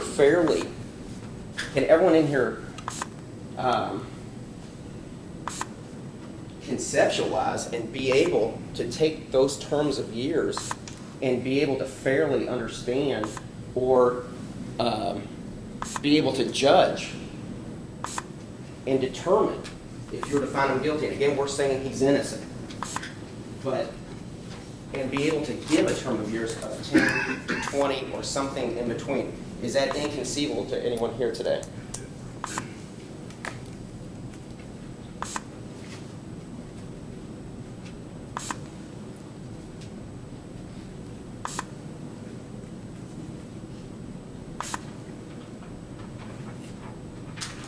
Now, earlier, Mr. Cunningham talked about the different types of evidence that will come in a trial. And I didn't mention, and I haven't been able to address you yet, but someone that I'm going to be calling is a gentleman named Steve Conklin. And Steve Conklin was the driver of the vehicle that Mr. Summers was in. And he's going to be brought in from Blackburn Correctional Unit. He's a convicted felon. And he's actually serving a sentence for possession of a handgun by a convicted felon. Yes.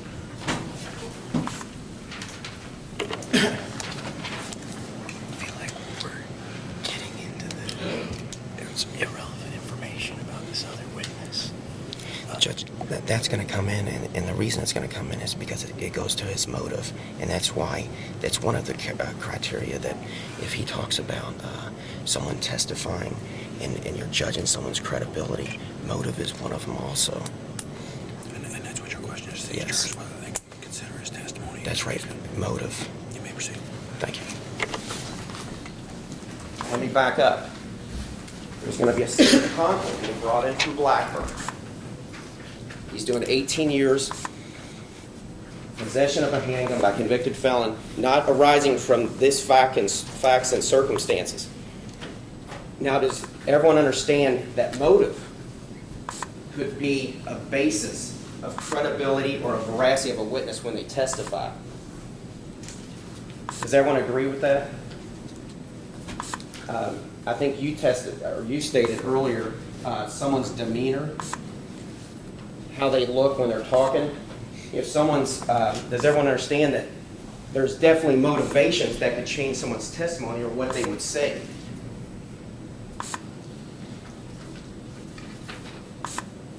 Now, does anyone here know, I want to talk about what makes a crime. Does anybody in here know what the elements of a crime are generally? What makes something illegal?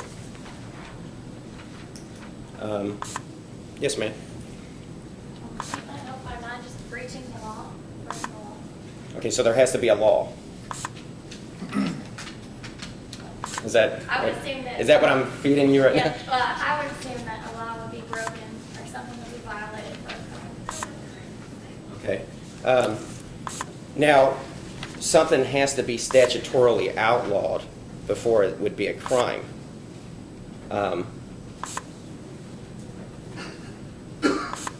Does everyone here understand that then as a crime, there's an act and there's a mental state? Does anybody disagree with that? Generally, there's 4 mental states that accompany a crime. It can be intentional, it can be knowingly, it can be wanton or reckless. The crime that Mr. Summers is alleged to have committed is an intentional crime. Now what I want to ask is, has anyone here ever been falsely accused of a crime? In school, as a student, as a young child, has anyone here ever been falsely accused of something that wasn't even related to a crime, but maybe just alleged to have done it? Does anyone here have brothers and sisters? Because I'm the youngest of 6, and I happen to know that I've had things blamed on me. And I got in trouble for things that my brothers did when we were together, and your parents make a swift judgment on what's going to happen.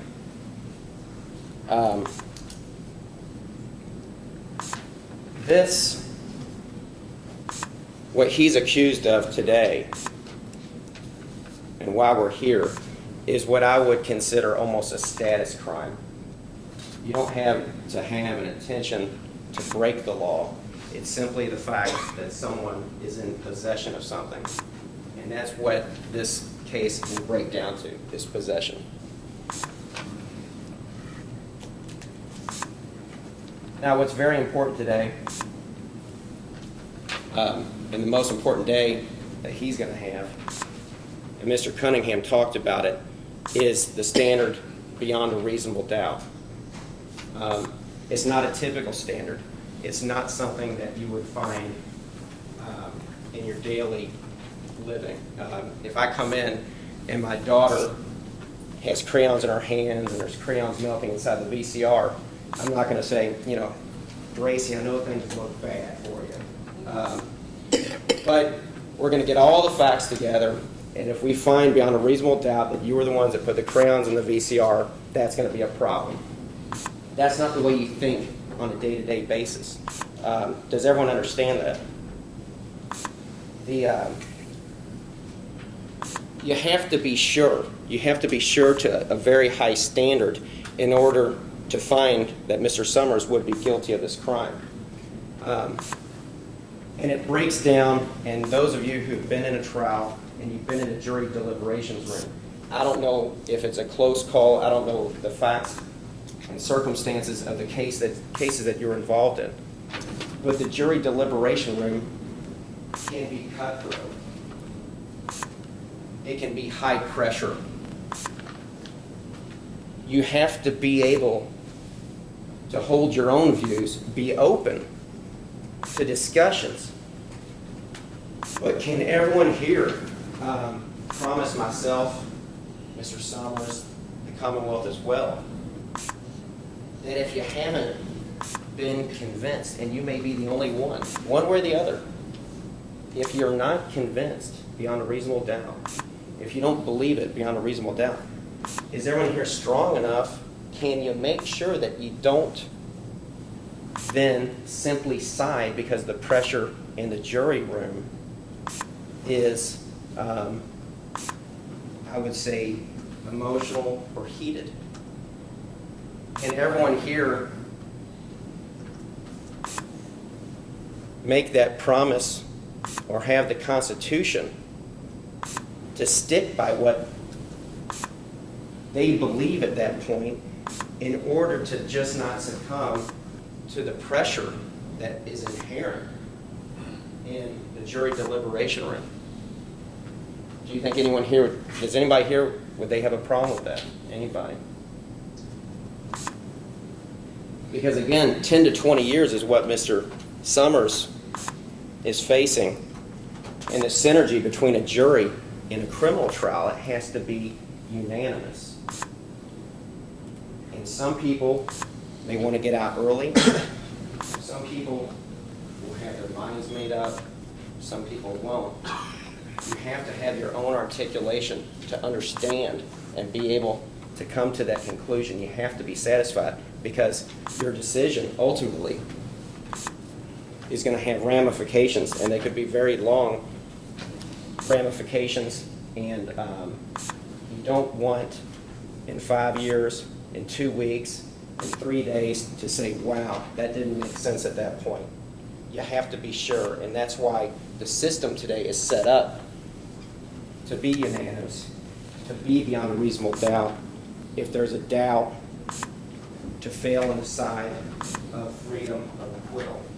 Because it's not money being involved here. There's no money involved here. It's about a young man's freedom. Now, I also didn't introduce, this is his mother. Does anybody know? Her name is Ann Schroeder, and this is Jamie Summers. Does anybody recognize her, or would that be a problem for anyone? Yes. 96148. Not unknowingly, I spoke with his mother this morning in the women's restroom. And she sounded like she was ill, and I asked, are you all right? And she said, I'm here in court for my son. And I said, well, good luck. But when I walked in, I said, oh my goodness. Okay, but you didn't have any conversations about the facts of the case? About the trial. Then I found out the son she's talking about when I saw her. It's a small world. It's 2 degrees of separation, I think, in Louisville, let alone the courthouse itself.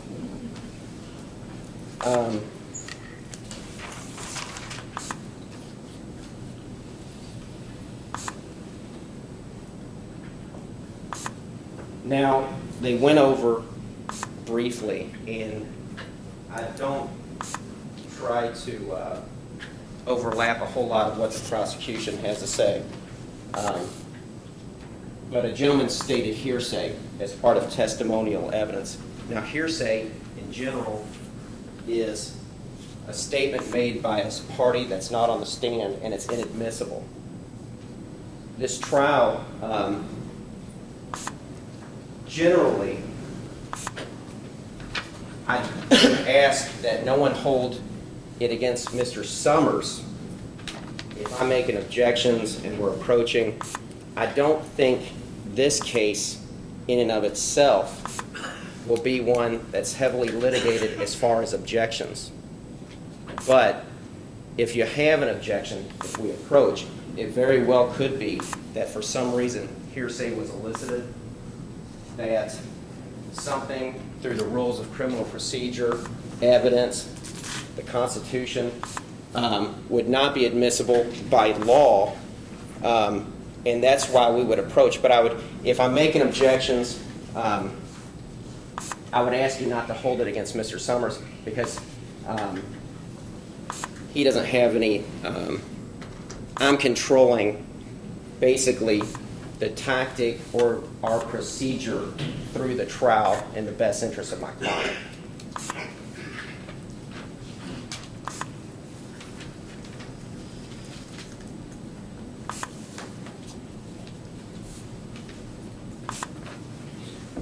On the last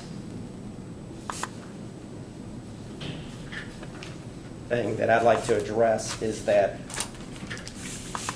when you walked into the room, and I watched as jurors come into the room, and you look around, and you usually find out, if it's a criminal case very quickly, which side is criminal defense and which side is the government.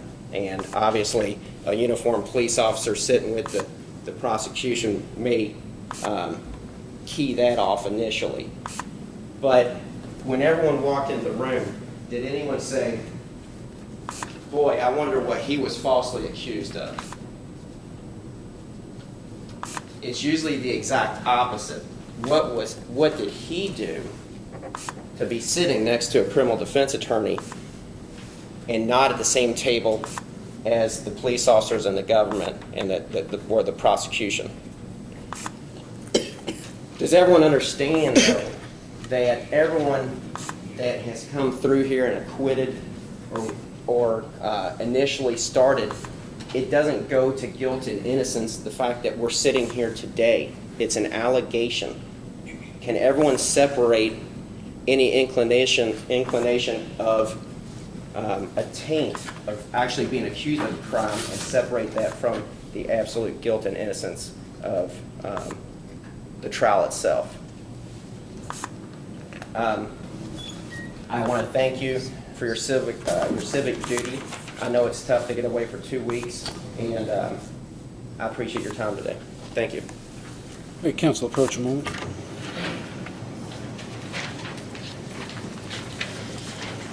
Reese has something to do with the calls, but we had a couple of them that have one of them's got a kid that's going to get home in about 10 minutes. And I was going to, if there was an objection, I was going to let her go. I've got no problem letting any of the time people except for the guy with the dogs go. Okay. Which was the one that I would imagine we'd be out of here a lot. Actually, it's kind of late, but there's that guy with the bus. Yeah, but that's not the late. He's at 9 o'clock at night or something. But What about the graduation? That's tomorrow, and I don't mind letting her go, but I'm just thinking there was one woman that said her kid gets home at 3 o'clock today. She's number 30. Yeah, she's the second in the front on the right. Okay. She's 10737.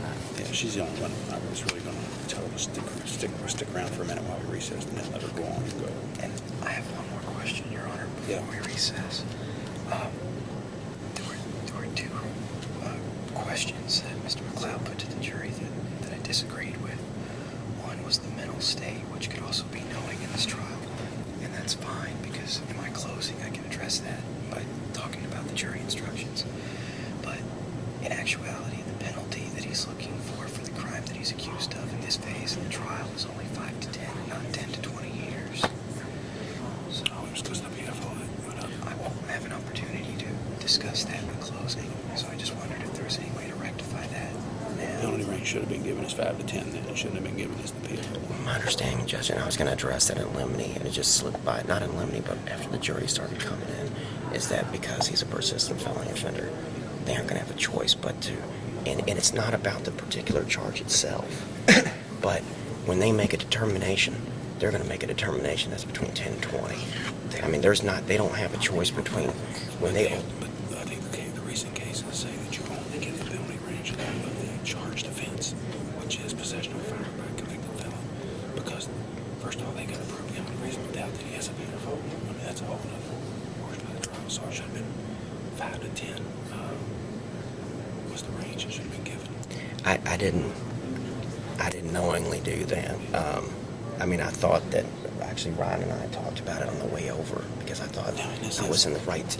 In this instance, most of the reasons you do that for is because you don't want him to know he has prior felonies, and that's what enhances the penalty for us. In this situation, they've kind of been told that right up front. Well, the basis, Judge, is that, and the reason, and I was going to address it, just it got away, is 10 to 20 is what, it's about what a juror would be able to basically be able to they would take in on themselves. They would fix his punishment from 5 to 10. When they're instructed, the first thing they'll have to do is fix a 5 to 10 punishment, and then consider whether or not he's guilty of being a persistent felon. Right, but it's about determining whether a jury can fathom the ultimate sentence, and I don't know how you do that without. No, I'm not saying I disagree with you, other than the case law. The last case I saw says you don't do that. So, at this point in time, is there a way to rectify their misinformed opinions? He's looking at 10 to 20 for this charge. Without respect to the BFO. Can I mention the actual range during the closing, or can you? Well, we're going to get into it during the guilt phase, but I can tell them that the penalty for possession of a firearm by a convicted felon is 5 to 10 years. I'd appreciate that. Well, Judge, you can.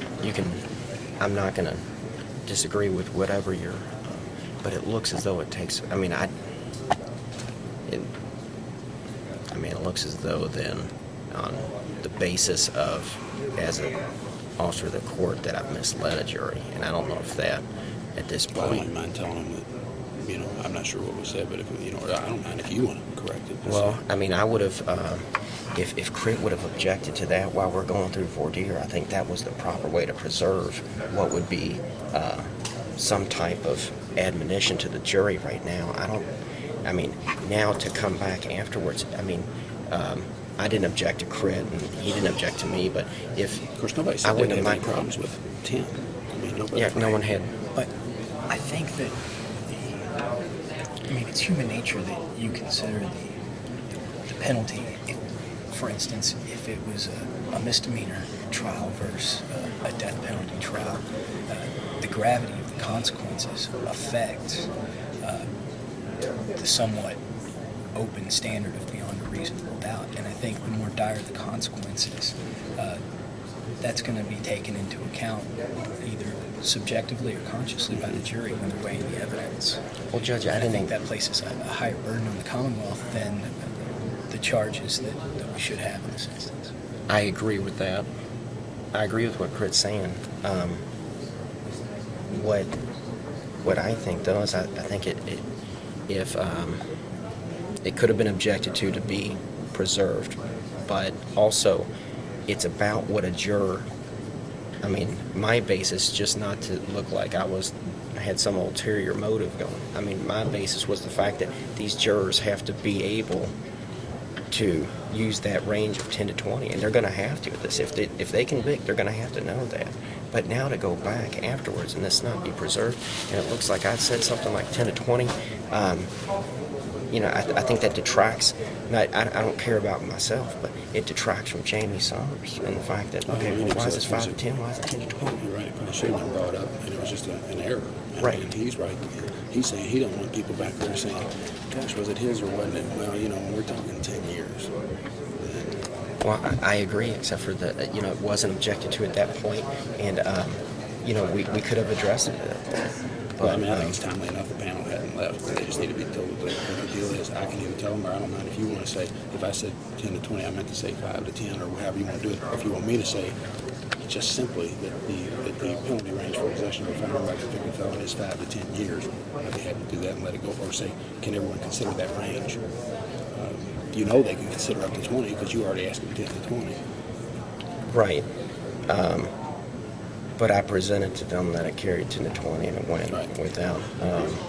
Which was a mistake. It was, I mean, I understand if they convicted him of that and of being a persistent felon, that's what they're looking at. But Right, and they're gonna. I mean, I would stipulate. I'm stipulating to the PFO. I mean, he's got the convictions and he has those.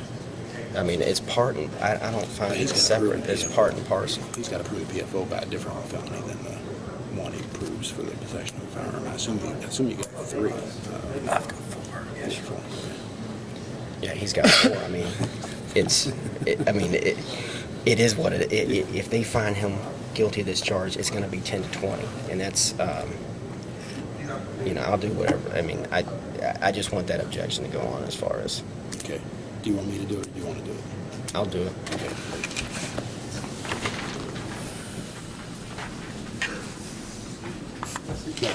Ladies and gentlemen, again, it's Brendan McLeod, represent Jamie Summers. Possession of a handgun by convicted felon. I asked you earlier if you could consider 10 to 20 years. The range is 5 to 10.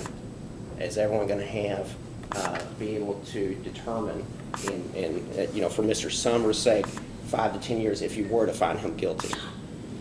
I don't have a problem with that. It's less than the 10 to 20, so thank you. All right, thank you, Mr. McLeod. All right, members of the jury, we are going to take a recess while the attorneys exercise their peremptory challenges. I'm going to ask you to return at 25 after. In the meantime, don't discuss this case and don't form any opinions or come to any conclusions about the case until you do return. When you come back, you don't need to be in the same seats. And juror 107370, if you would approach just a moment while the other jurors leave. The rest of you are excused. Please rise. You gotta go down to the scene. Yes, sir. I know you've got child care issues right now, so... Well, my husband had to go to the doctor today. That was the only reason. And that's okay, I understand. I'm going to excuse you from this case, and the reason I called you up here is because you don't have to come back. So Okay, you're free to great. leave. I appreciate that. Go take care of your She child. said I live on Portland and Bank. Okay. So that makes me very uncomfortable. She's got a key to go in, but I'm still scared. I understand. Go take Okay, care of her. thank you.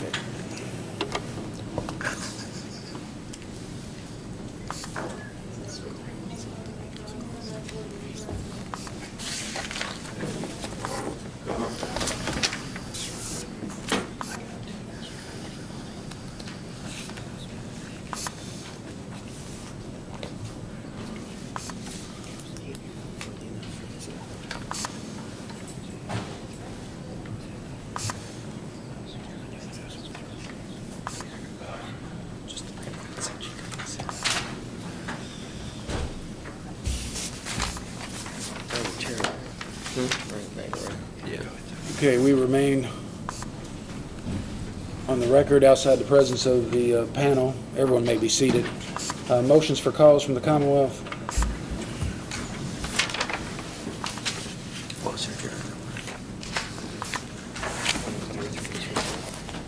First, 102737, Richard Evans, Officer Evans has been excused, so.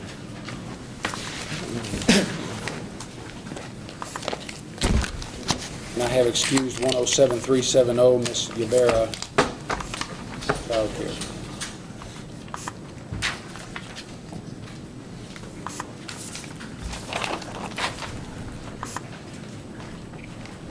Did you have any other motions? I did, Your Honor. Juror who was seated in, I believe it was seat number 2, juror 103324, when she approached of her own volition, and we had a conversation with her where she stated that she'd have a difficult time sitting on a criminal case, standing in judgment of someone. In addition to her words, her demeanor was, she seemed nervous and very anxious about sitting on a criminal case, to the point that I don't think she would be a good juror for either side in a criminal case. Response. I don't have I object to her being struck for cause. I don't think she said she couldn't do it. I think she said she had reserve, and she wouldn't want to be put in that position, but Yeah, you want jurors to take it seriously and who have reserve, and it shouldn't be an easy thing, but I think she actually crossed the line to the point where she was substantially impaired as a juror for a criminal case. She really, I mean, she was trembling and talking about, I need to hear an accident case or award money or something, so I'll grant that one. Any others from the Commonwealth? No, Your Honor. From the defense? Judge, I think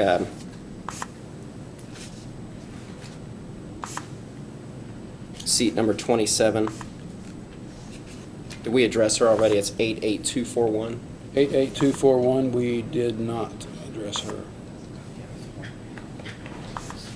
That's a he. That's right. That's the young gentleman who said that he has several friends that are police officers, and he doesn't want to prejudice myself. He just doesn't think they're getting a raw deal, and I understand that. He was a little.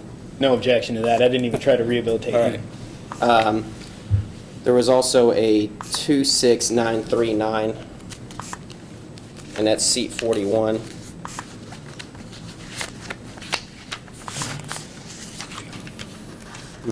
Well, that's David Owen. Right, David Owen. It was 86939, yeah. He said he said it might, when he got to the point of deciding the case, his concerns about family and business and stuff might enter into it, which is improper, if that's going to enter into his determinations of now, I don't know who it would be better for. I mean, I always wonder in that sort of situation whether he'd be afraid to convict or afraid to acquit. I can see it cutting both ways. I mean, if he thinks somebody might come back after him, he may want to vote not guilty for it. But if he convicted, yeah. I think there would be an incentive there to send off for a long sentence. That's probably true. Commonwealth's response? Well, I agree with Your Honor, and I don't know which way it cuts. It's kind of irksome to me that, I mean, that's the same risk that any person who's called into jury duty for any crime, certainly crimes that are... He has an elevated sense of importance. That when he said, yes, sir. For a funeral home. I'm who I am. Yeah, and I'll go along with the court, whatever Your Honor thinks is proper in that case, but I just would say that it does seem improper that someone would be out of their civic duty because they don't want to consider the risk when there's people in serial killer trials a couple doors down. I understand completely, but we've got plenty of jurors. He expressed at least that he'd have improper considerations for deliberation, so I'm going to let him go. While I'm thinking of it, I was going to let Ms. Shields go. She's got the graduation of her husband tomorrow. Any objection to that from anybody? That's juror 89059. All right, any others from the defense? No, Judge. Let me see. I had made notes. Okay. No, I don't. I think that's it for all I had there too.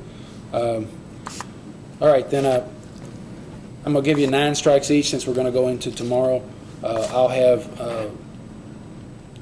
Deb remove these jurors for cause, and then you'll have a strike sheet.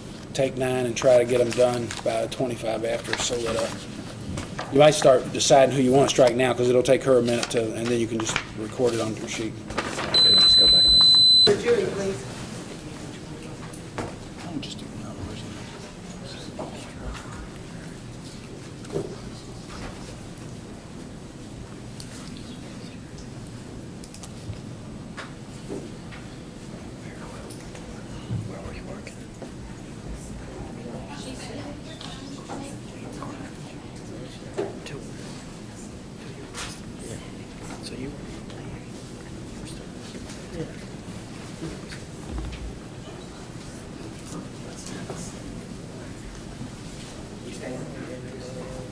No, y'all can be seated.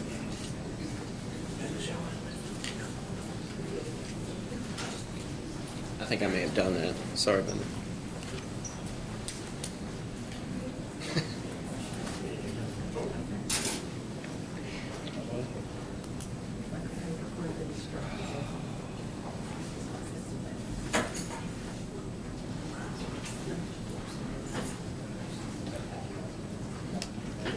All right, hopefully have everyone may be seated.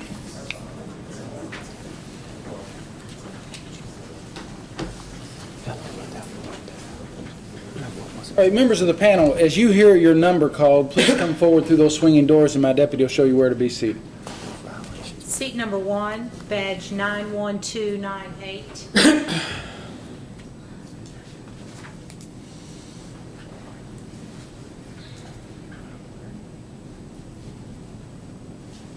Seat number 2, badge 97084.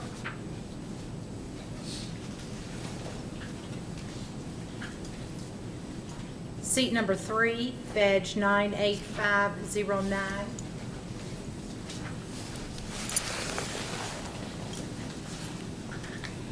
Seat number 4, badge 71888.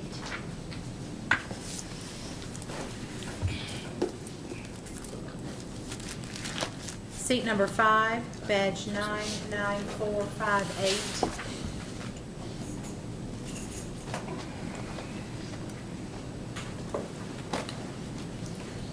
Seat number 6, badge 101071.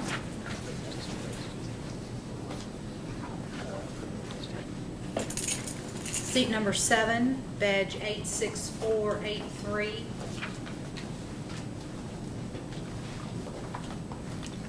Seat number 8, badge 61598.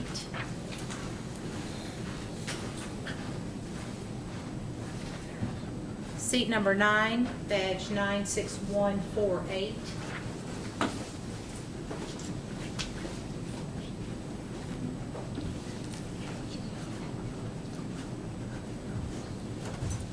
Seat number 10, badge 104012.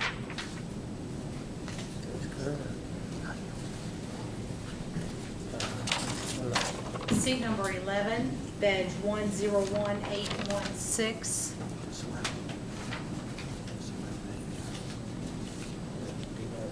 Seat number 12, badge 94832.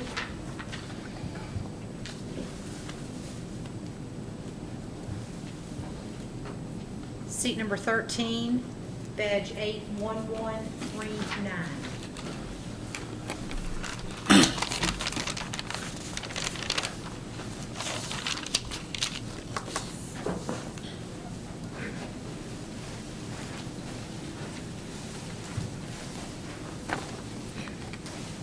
All right, those of you who heard your number called will comprise the jury in this case, and I'm going to ask you to raise your right hand at this time while my clerk administers the oath.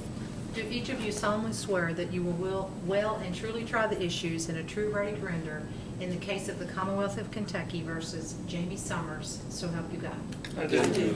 Let me thank the rest of you, ladies and gentlemen, for your participation here this afternoon. You are now excused from this courtroom, and I'm certain they'll have no further duty for you today. You should check back with whatever number they have for you tomorrow, but you are excused from these proceedings. Thank you.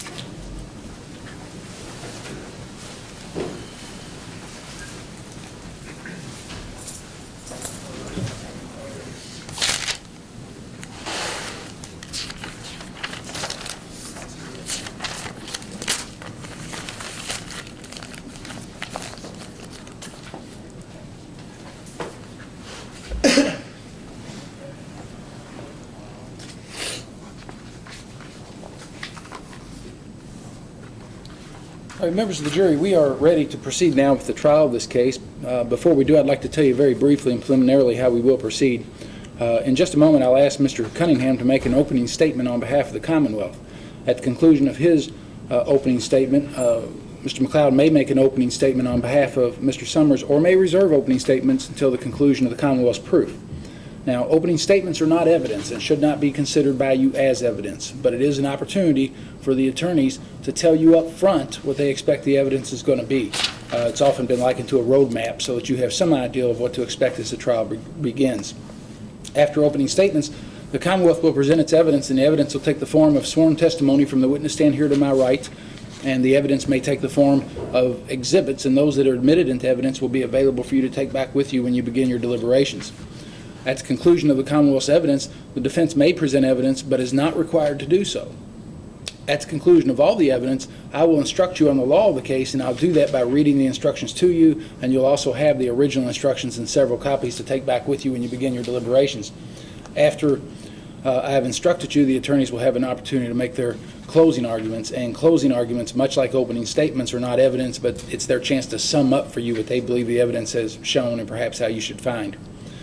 After closing arguments, I will hopefully be removing one of you randomly. I anticipate this will be at some time tomorrow.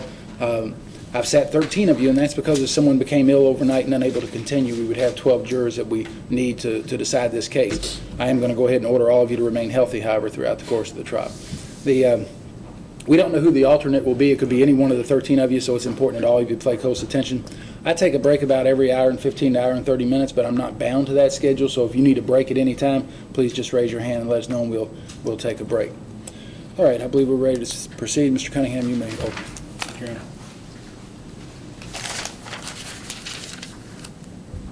May it please the court. Thank you. Ladies and gentlemen of the jury. April 14th, 2004, this year, Officer Christopher Bruce was on a routine patrol.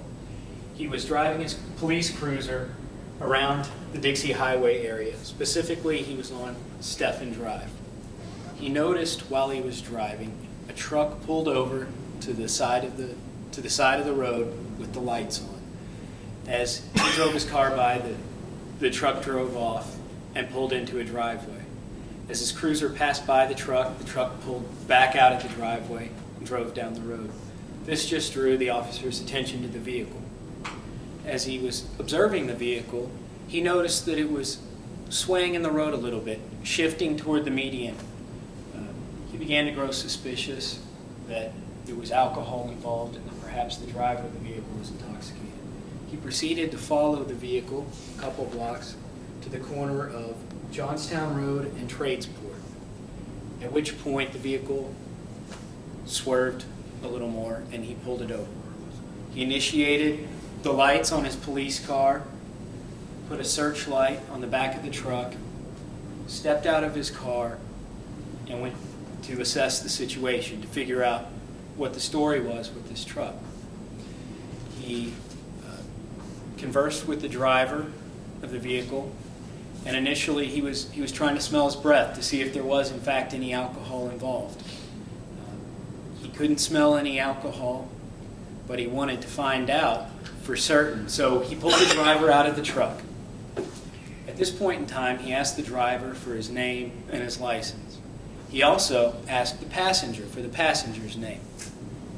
He goes back to his car and runs their IDs to see who they are and what's going on. Only when he runs the passenger's ID, it doesn't come back. The passenger had given the name Tony Morgan.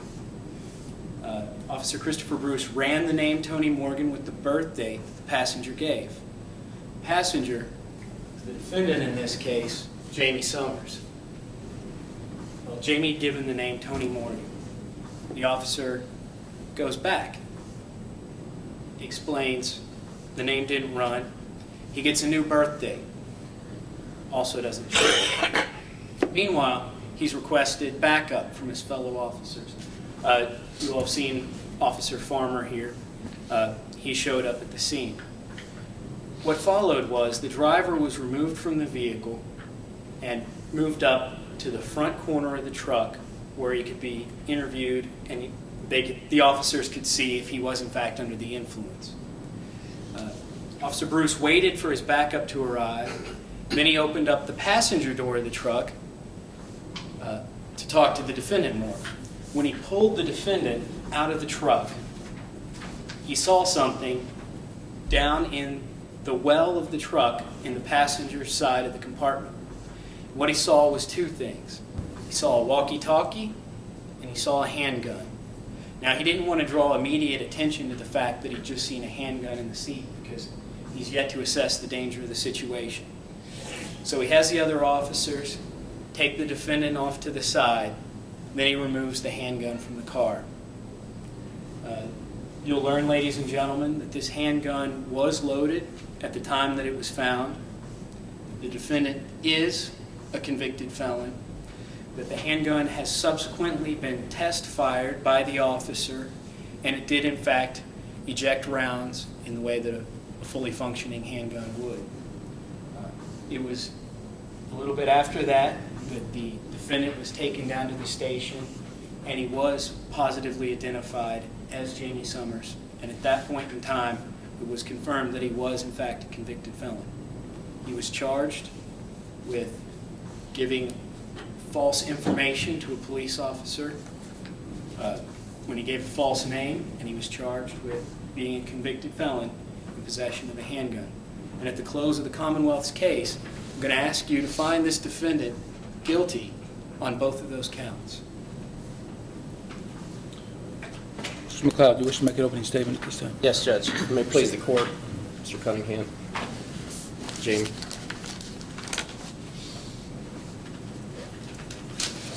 Ladies and gentlemen, what Mr. Cunningham said is true, except for the fact that the officer will testify and his police report reflects the guns under the seat. Now, what happened on April 14th of this year, Mr. Summers received a call from a Stephen Conklin, 43-year-old man at the time, I guess 44 years old. He's going to go to his cousin's house because there's some girls over there. At this point, Jamie's a convicted felon. He's breached his parole, and he hasn't reported to his probation officer, parole officer at this point. He's nervous wherever he goes. However, he maintains full-time employment at a masonry. He does masonry work. But he knows he's in trouble. He doesn't know what to do. However, Conklin, and he'll testify to this, Jamie will, Conklin will call him up when Jamie has money, and Jamie will go out with Mr. Conklin and go to places when he has money as well. Mr. Conklin picks him up that night. What the Commonwealth didn't tell you as well, Jamie was drunk that night, and they found a fifth of whiskey in the back of the truck. Mr. Conklin wasn't, but when he contacted Jamie to pick him up, he had been drinking and was inebriated. He gets inside the truck. They're going to go to his cousin's house. He doesn't know the gun's under the seat. He's nervous because he's getting pulled over. This officer is going to ask him questions, and when they run his name, it's going to come back that he's violated his parole, and he knows that. He gets out of the car, out of the truck. There's a gun in the truck that he didn't know about. Mr. Conklin certainly knows what a possession of a handgun by a convicted felon does. Mr. Conklin, and you'll hear from him, is at Blackburn doing 18 years for a possession of a handgun by a convicted felon that he received in 1998. He knows that he doesn't want that, and he's not charged. That night, he's not cited, ticketed, arrested. This older gentleman walks away from that scene without any type of ramification. Mr. Summers stands before you today, charged with that handgun. It wasn't his handgun. There's no prints. No one else was charged. Mr. Summers did not get in that truck with the handgun. The officer is going to testify that he saw the handgun when he gets Jamie out. This officer knows what to do when he pulls someone over. The truck sits high. It's late or early, however you look at it. It's dark. Jamie comes out to the truck. It's very dark out.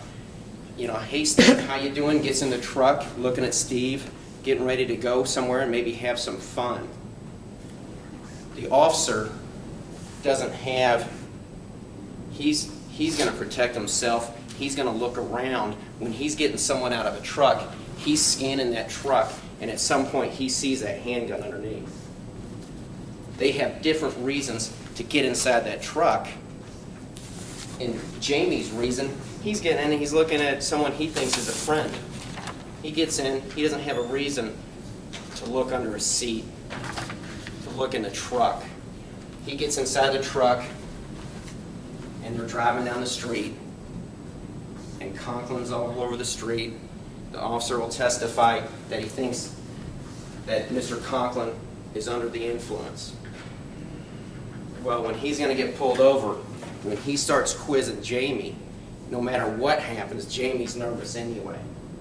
Because he knows if he's booked, if his name is run, he's going to go back and do time, because at the time he had drug problems and had already breached his parole. He's nervous because he's going back. He's nervous because he knows he shouldn't have been out. And he shouldn't have been around with Steve Conklin, a 43-year-old gentleman, now doing 18 years, doing his 18 years. He shouldn't have been out with him, he knows that. But when the testimony comes in, when the officers testify, when Jamie tells you what happened, and we bring Conklin in, and you get to see Conklin as well, I'm going to come back and I'm going to ask you to acquit Mr. Summers of possession of a handgun by convicted felon and giving a police officer a false, well, he didn't give the police officer a false name in that sense, but at that point as well, and they didn't mention he was charged with alcohol intoxication too. That won't be in dispute either. But that charge won't be before you today. Thank you for your time. Commonwealth may call its first witness. Your Honor, the Commonwealth would like to call Officer Christopher Bruce, please.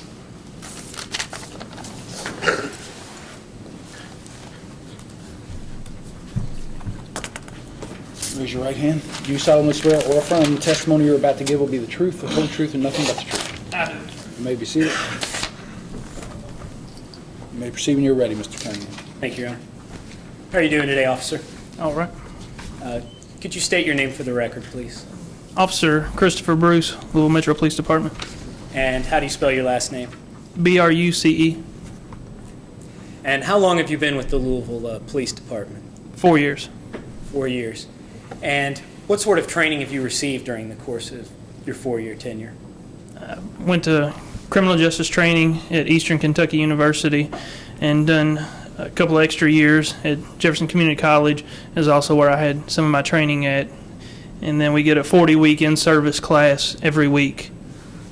Or, excuse me, every year, not every week. And did you also attend a police academy at some point in time? Yes, in Eastern Kentucky. Were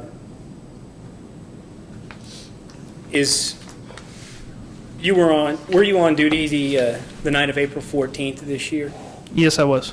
And the area you were in, was that an area that you usually are patrolling, or might you be sent anywhere?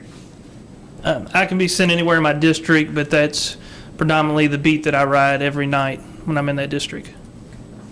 And do you remember approximately what time of night it was when you first spotted the truck that the defendant was in? It was approximately about 3:30 in the morning. Okay. And can you describe the area that the truck the defendant was in was found in? What sort of area it was? It was a residential neighborhood. It was just off of, familiar with Dixie Highway area. In that area, it's all residential. There's just a couple of small businesses, as restaurants, McDonald's, and bingo in that area. And what caused you to first observe the vehicle? As I was coming off Dixie Highway, due to the time of the morning that it was, there's usually generally not a whole lot of people out. As I was coming down the street, I turned off at Dixie onto Stephen Drive, and I noticed a vehicle that looked almost parked, just barely moving on Stephen Drive. As I started to approach behind the vehicle pulled out kind of in front of me on the road and took off, and it would kind of speed up, and then it would slow down real slow and then speed up. As we went down Stephen Drive, the street kind of turns to the right just a little bit, and the street name changes. At that time, the subject went down just a little ways, pulled into a driveway just barely. As I passed, the subject then backed out and went the other way. Like, once again, being that time of morning, not a lot of people out, activity, I turned, just observe and see what the subject was doing. And at that time, I started following the subject to see his behavior. Okay. And as you followed the subject, did anything unusual happen that aroused your suspicions about this vehicle? As I was following the subject, as I stated, he was kind of slowing up, and then he would kind of speed up, kind of the tendency as somebody driving under the influence. We went to another road. We turned a couple roads and was going down Johnsontown Road. That time the subject kind of started swaying just a little bit in his lane, and we kind of crossed the center line just a little bit, then come back into his lane and still continue to slow down and speed up a little bit more. And then that's when we went down to Johnsontown and Old Johnsontown Road at the Trayport intersection is where I started to stop the subject. And how did you initiate that stop? As I pulled up behind the subject, as we made a left turn onto Old Johnsontown Road off of Johnsontown, I turned on my turned on my lights, and then hit my siren just a little bit so the subject would see me behind. As the subject pulled over to the right of the road and started coming to a stop, we finally stopped, and I lit up the cab of the truck with my spotlight that's on the side of my cruiser, turned it into his rearview mirror so the whole inside of the truck was lit up so I'd be able to see both passengers. And how far away was your vehicle from the vehicle that you'd stopped? I'd say probably the front of my car to the back of the truck was probably about where the TV stand is. In general, is about how close we stopped on the road from one vehicle to the other. Just for the record, would you estimate that to be about 15 or 20 feet? Yes. So you've got this vehicle stopped. You suspect that there might be alcohol involved. What's your next course of action? I'm getting out of my vehicle. I proceed up to the driver of the vehicle. I'm asking him kind of where he's coming from, trying to get a feel for how he's talking to me to see if maybe there's some slurred speech, if I can see any redness, real glassiness in the eyes to determine if maybe he's been drinking due to his driving, seeing if he can complete sentences, talking to me in a normal fashion to see anything. So I ask him a series of questions, once again about like where he's coming from, where are you going, and then I ask the subject for his driver's license to see if he fumbles through his wallet or if he can go straight to his ID and hand it to me with no problem.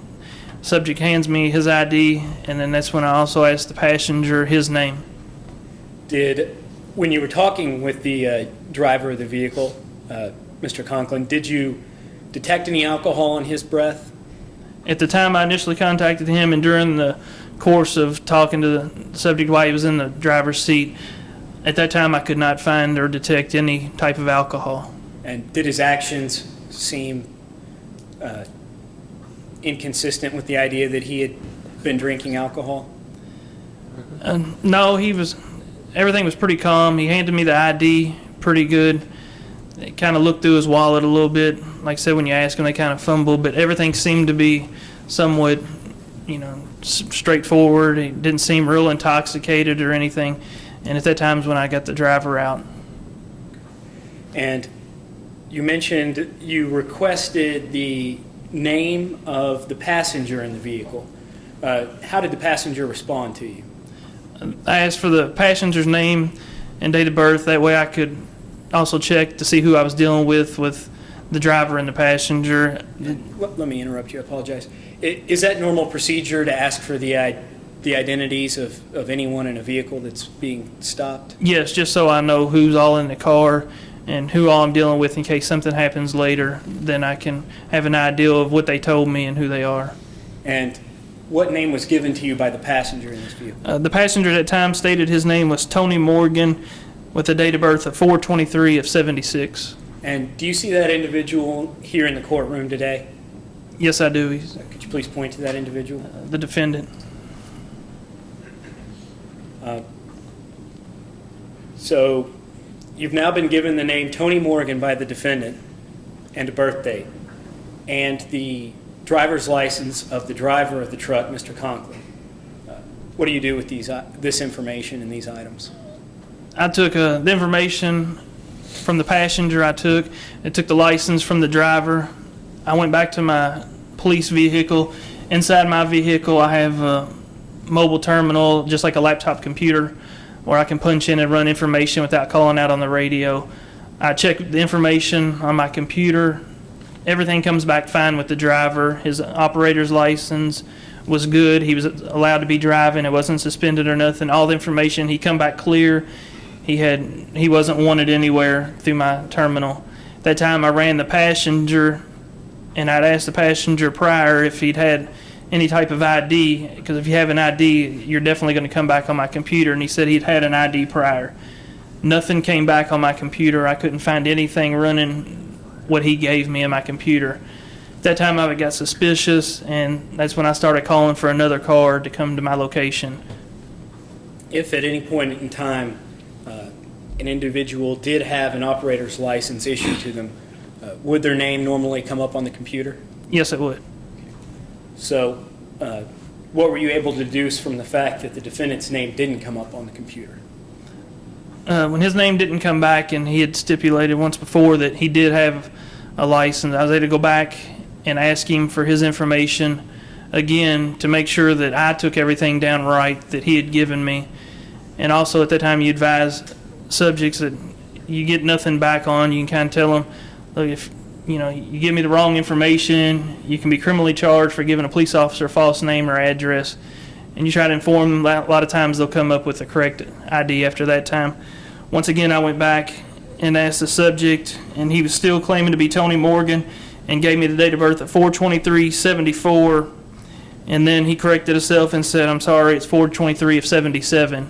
So this time I had 3 different dates of birth and 1 name to go with.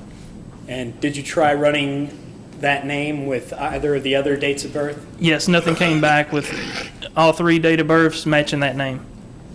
So what was your next plan?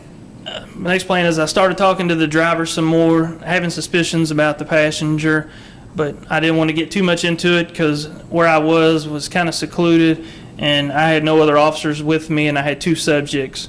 So at that time, I was buying time for my backup to arrive, and I'd got the driver out to go ahead and question him some more to make sure, to my knowledge, that he hadn't been drinking. So I asked the driver to step out of the vehicle. He steps out. We go to the very front of his truck. And once again, I'm just asking him basically, who you got with you in the car. And, he's not saying much about that at all. And I said, well, where are you coming from? He said, I just picked a guy up down the road, and I'm supposed to be bringing him over to a friend's house. I don't remember where he said they was driving to or coming from. They said he was driving him to a friend's house just down the street from where I'd stopped him at. At that time, I was observing his walk to make sure he didn't seem under the influence. Some more talking to make sure. I still didn't smell nothing. I couldn't detect any type of alcohol on the driver.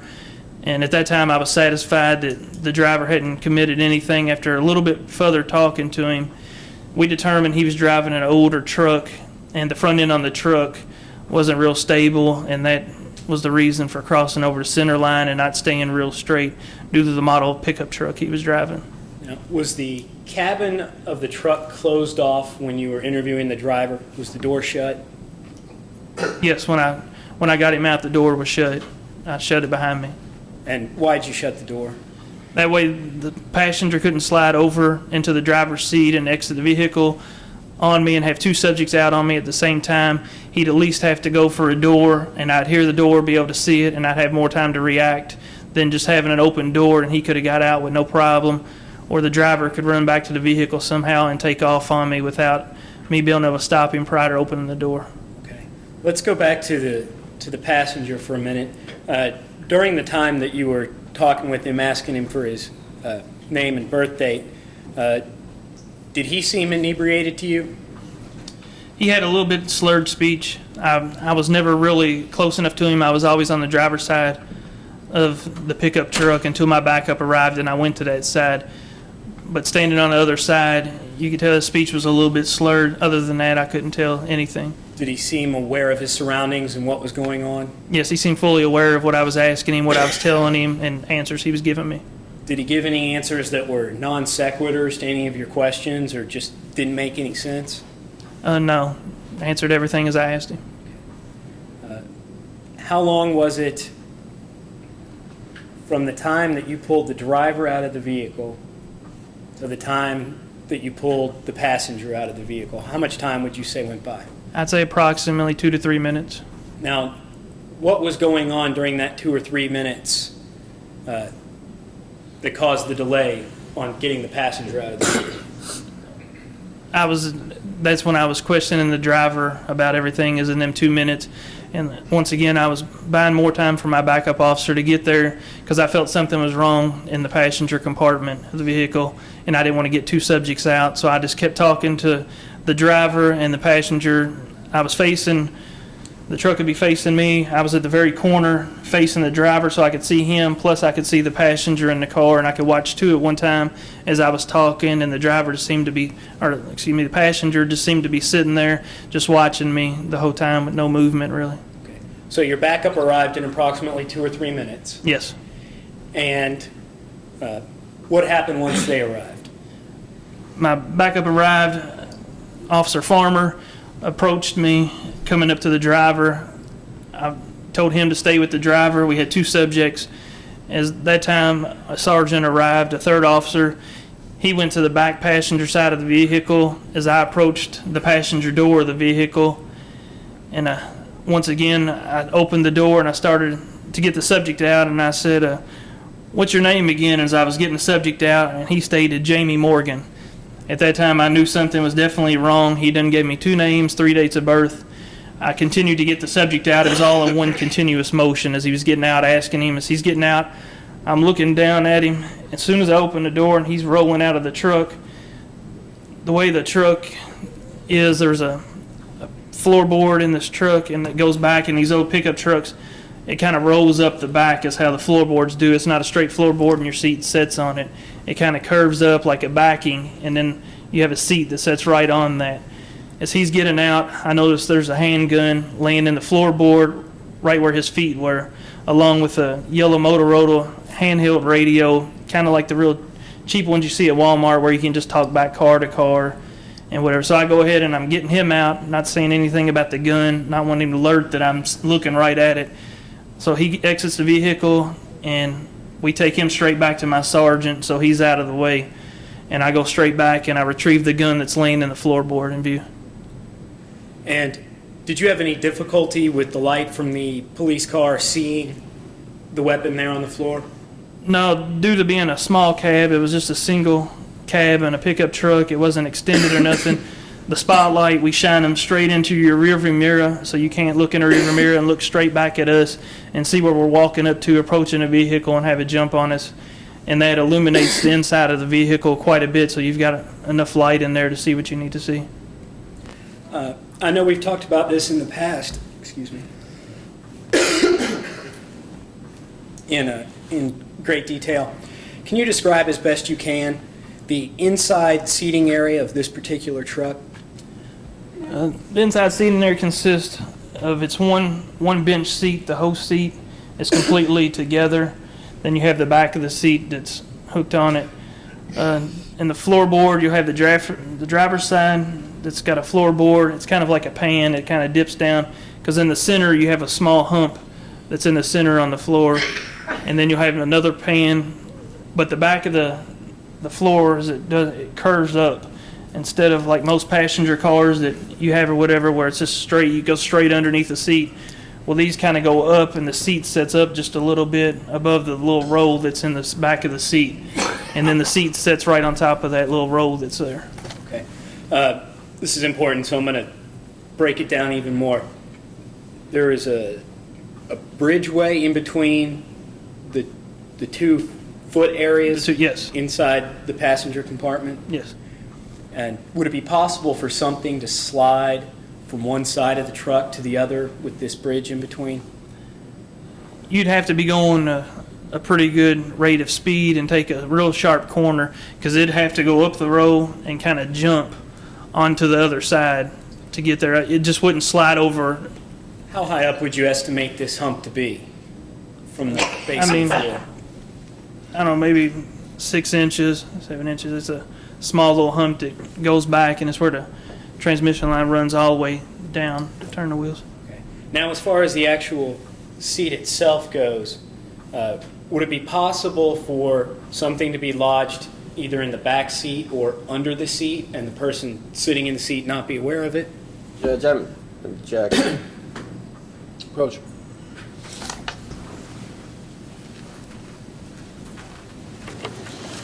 That's speculation. I mean, he can guess all day about what could be or couldn't be noticed. What's the question again? The question was, is it possible for something to slide from the back seat or under the seat? And I would proffer, if we can bring him up to ask this, that the answer is no, because it's solid. No. I didn't object to that. I objected to the fact you asked him, could you sit in that seat or be in that seat and not know something was under it? You've already gone over it. I'm not arguing it, right? I don't know what your objection was to. My objection was to the question you asked him. Is it possible someone could sit in that seat? I mean, you're asking him whether it's possible someone I'll would stick know. to visibility as opposed to possibility. Yeah. Okay. Okay, let me back up a little bit and try to ask that again. Is the area underneath the seat solid? Is there an opening underneath the seat where something could pass back and forth, or is there a wall of some sort underneath the seat? There's a floor that's underneath the seat, how it's built, and the seat is bolted to the flat surface of the floor. But where the little roll pan kind of curves up, it's right there at the edge. And then all of the springs and everything from the seat that you'd be sitting on, the bench seat, is also hanging down a little bit towards the floor. So, I mean, you're talking about a small gap that runs all the way underneath of the whole seat. And so if something were laying on the ground, it wouldn't be able to move through there unless it was... It wouldn't just slide With around. the You'd have to holes. push it under there. Now, from the position of the seat, is the entire sort of depression of where the feet go, is that visible? Yes. Is there any hidden areas or any curves on either of the walls of this well where something could be ducked under? No. Or is it smooth? Yes, it was totally smooth. It just had rows to go up, how the truck was made, that was it. But you'd see anything in the floorboard. And as the passenger was seated in the vehicle, where was the handgun positioned? The passenger sitting inside the vehicle, if I could... Your Honor, may the witness demonstrate. You'd have the whole bench seat. I'd be on the passenger side sitting. If you're sitting... If you hold on for a second, officer.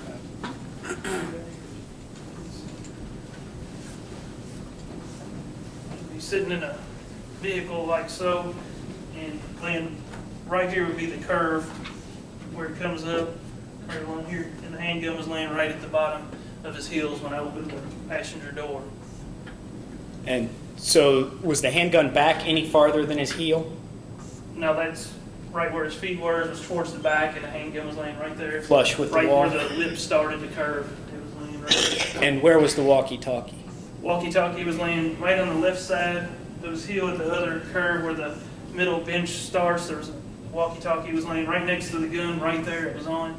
And then there was another yellow Motorola radio that was laying on the bench seat in between him and the driver. So were the two walkie-talkies, they were in separate locations in the vehicle? Yes. And was the second walkie-talkie closer to the driver? Yes. You can return to the stand. Thank you.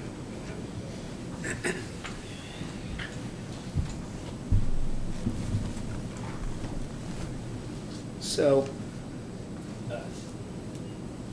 you secured the scene, you have the weapon. How did you find out the identity of the defendant in this case? After finding the weapon, and after the subject gave me several false names, and we was never able to find out exactly who it was, I arrested the subject for having the weapon at the time, placed in my vehicle, and when I arrived down at the jail, I took the subject into the ID lab to get an accurate account of who he was. At that time, we took his fingerprints and ran him through a system, and it came back with his full name and his correct date of birth. Okay. Now, back on the scene, when you pulled the weapon out of the car, did you take any precautions for your own safety when you're handling the weapon? Yes, we tried to disassemble the weapon to make it safe because it was a .22 revolver weapon, and when you look at the cylinder on the weapon that spins, you can see that there's live rounds inside of the weapon. You can tell there's rounds in it. but you can't tell if there was one that's actually in the cylinder in the hole that's lodged. So we was trying to get the chamber out of the weapon, and it took a couple officers and myself to pry on the weapon for a little bit to get the pin to slide out, and then we was able to push the cylinder out and make the weapon safe.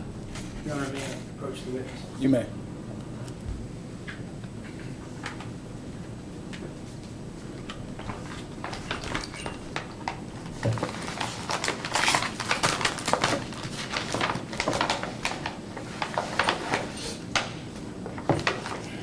Everybody knows it's a clear weapon. There's no cylinder in it. There's no way for this weapon to fire.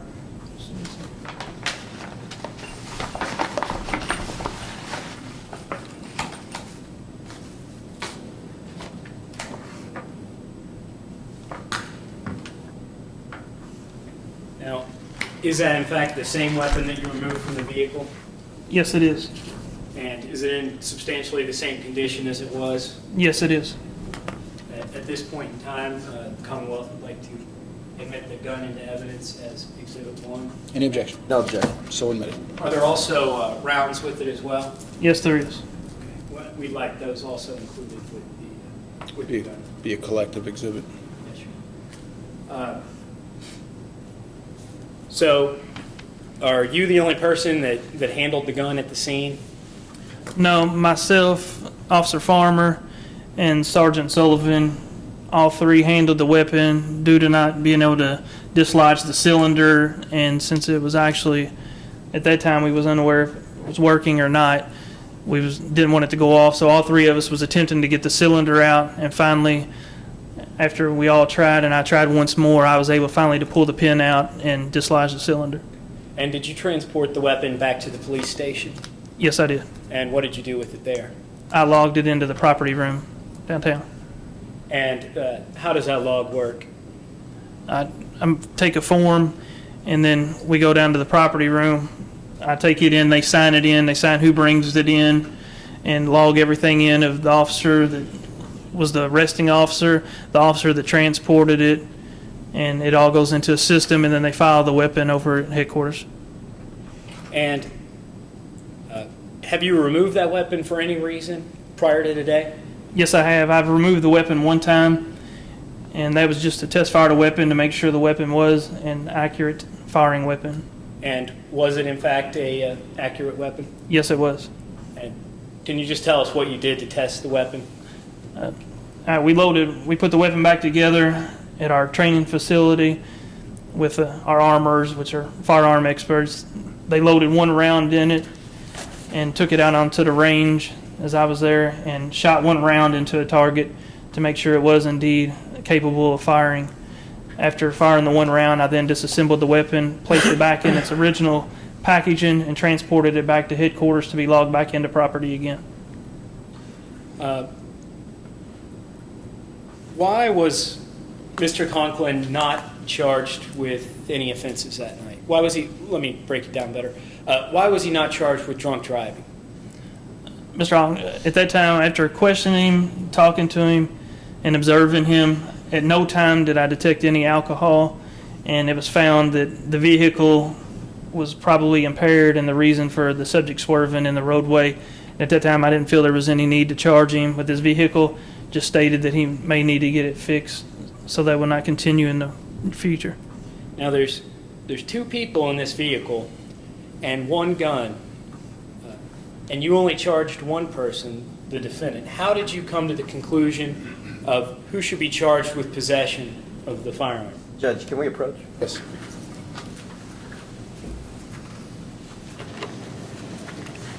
I don't have a problem with that question, but I don't want them to elicit hearsay on this. And that's, I don't think the officer would do it or anything else, but I just want to make sure that's not a knee-jerk reaction of something coming out. You just want to caution him not to say any direct quotes anyway. Said that's fine. Well, That's not what I'm going for. Oh, I know that. I know it. I just want to. I assumed that the answer was going to be because of its location. Yes, sir. Yes. Why don't you just lead him to that answer then? Okay. Thank you. Now, isn't it true, officer, that the reason why you charged the defendant, Jamie Summers, and not Mr. Conklin, was because of the positioning of the weapon in the vehicle? Yes, it is. if you could elaborate just a little bit, what about the positioning in the vehicle made it apparent to you that the defendant was the one in possession of it? After investigating, what made it apparent is that in the compartment of the truck, the driver was obviously behind the driver's wheel. Passengers on the passenger side. Due to where he was sitting, the weapon is on his side of the vehicle. It's in the floorboard at his feet. And I felt there's no way that you can enter the vehicle or exit without seeing this vehicle. At that time, I felt also he had a radio laying next to it, the Motorola radio. There was one next to the driver. So I felt everything in the passenger compartment laying right there together belonged to the passenger at that time. That's how I concluded that both items belonged to the passenger. And you didn't know either one of the people in this vehicle, did you? No. And so did you have any reason, without saying anything that anyone said to you, would you have had any reason to believe one of their words over the other? No, not at all. So was your decision to charge the defendant largely based on your own observations? Yes. And so anything that the driver might have said to you, did that weigh very heavily in your charging? No, no bearing at all.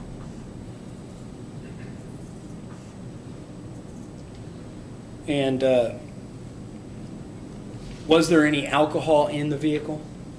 Yes, I found I believe it was a fifth of whiskey. It was in the very back bed of the truck. There was a box. He had quite a few different things in the bed of this truck, and in a box he had, I think it was a fifth of whiskey. There was a real old, like 1980s model VHS camcorder in this box, along with some other items, and that's where the whiskey was. Was the whiskey open? No, it wasn't. It was sealed, and the lid had never been broken.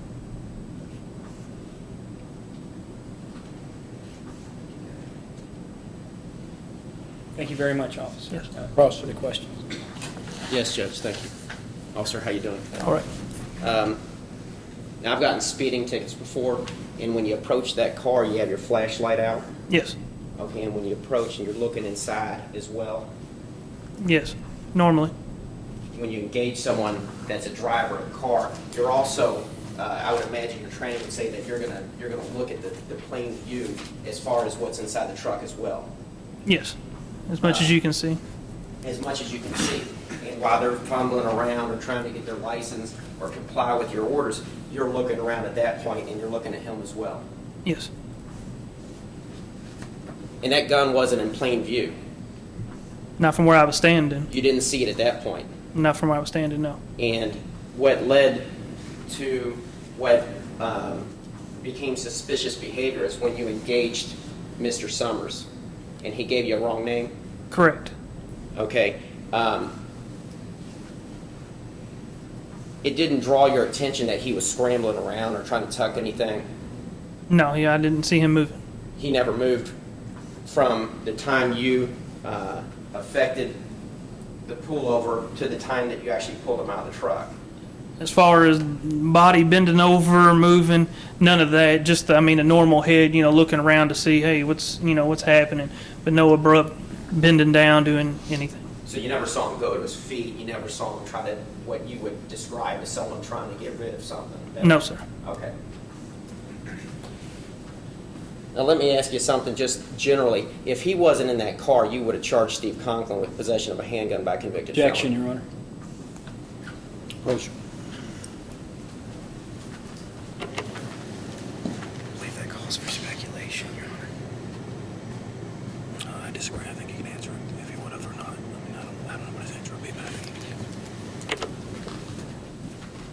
Now, officer, if Mr. Summers wasn't in that car, you would have charged Steve Conklin with possession of a handgun by convicted felon? Correct.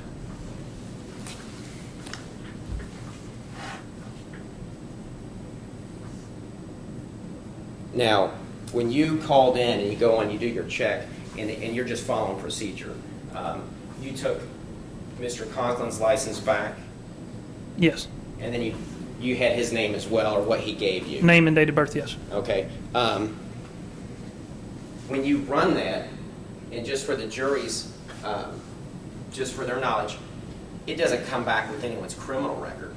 No, the only thing it comes back with is if your driver's license, if it says enforced, that means you're allowed to be driving, or to say suspended, or it won't come back with anything if nothing matches up. And then our computer in my car, it actually runs, it's called an NCIC hit. It's a National Computer Information Center. It runs your name nationally throughout all the United States, and if you're wanted in another state and you've been entered into this system, it lets me know you're wanted, just from my knowledge. Now, the truck, you've described the truck extensively. I mean, it's just a pickup truck. Yes. Would you describe it as just a typical pickup truck? Just a 1978 old brown Ford pickup truck, just your regular run-of-the-mill truck. Does it have a glove box? I don't recall.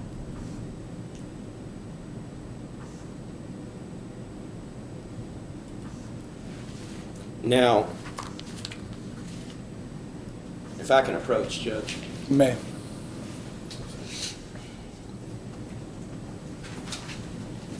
Here's the citation, officer. I guess you have a copy of it as well. Yes.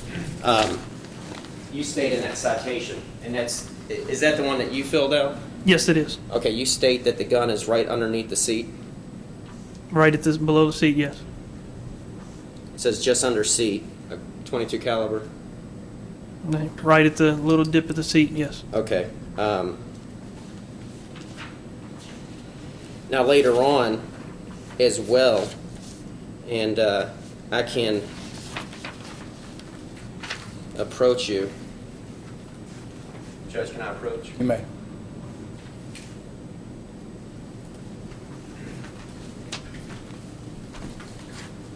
Now, is this yours as well? Yes, that's my citation, but I know nothing of the case, yes. Okay. But you did fill that out. Yes. And can you tell the jury what this citation says? The subject was arrested for a probation violation. Okay. And you found out later, once you found out his real identity, that he was on probation. And can you tell the jury what happens when you've broken probation for maybe not reporting to your probation officer or a dirty drug test? I can advise you that they tell us that they're wanted on probation violation. After that, what exactly they get for violating and all that is on probation and parole. We have no dealings with that. I can't advise what they do. Okay, but you can tell the jury, you do know that a probation They officer... get revoked. That's, I mean, as far as I know. And a probation officer can... Send you back to prison. If you have any time left on the end of your sentence and you get a violation, they can send you back to complete your time if that's... So when you're running someone's name or license, not only will it come back whether their license is suspended, but any possible arrest warrants from a probation violation as well? Only if they've been... If I'm running on my computer, it only comes back if they've entered in a national system. Okay. I have to run it on my radio, and if probation and parole was taking out an active warrant on the subject, my dispatcher downtown will have that in another computer system. We also have a local system that we run. We have two different systems. The one in my car runs a national system and not local, but I call downtown and it runs both for me. Okay. Now, at no time during your approach or your ultimate arrest of Mr. Summers, did he aggress on you? No. Okay. And he was compliant? Yes. Besides, if obviously his name, he didn't give you correct. Yes, he was not violent anyway. But when he was getting out, he didn't try to. You never saw him when you had Mr. Conklin pulled out of the car. You never saw him either try to rustle at that point or throw the gun out the window. No.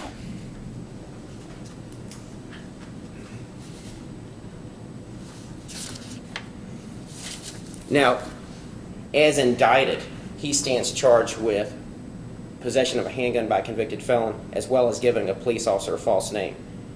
Yes. Is that correct? Yes, it is. Okay, but you had also charged him that night with alcohol intoxication. Yes, I did. Now, the bottle of whiskey you found, can you describe that? What kind it was, or?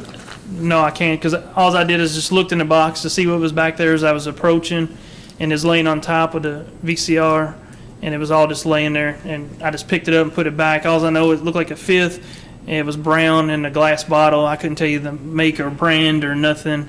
Just looked at it. None of it looked like it had been drank, so I didn't feel that the driver or nobody had anything to do with it and threw it back. I think I'm not even sure if I mentioned it to the driver, and I think he said it was old, but I'm not for sure. Okay. But at this point, and throughout all these interactions, you didn't know Conklin had, you didn't know what Conklin's record was. No, not at all. You just knew there wasn't a warrant or any type of driver license violation. Correct. I just knew he wasn't wanted. Now, the gun as well. You never ran it for prints, No, I didn't. and he didn't ever say it was his. No.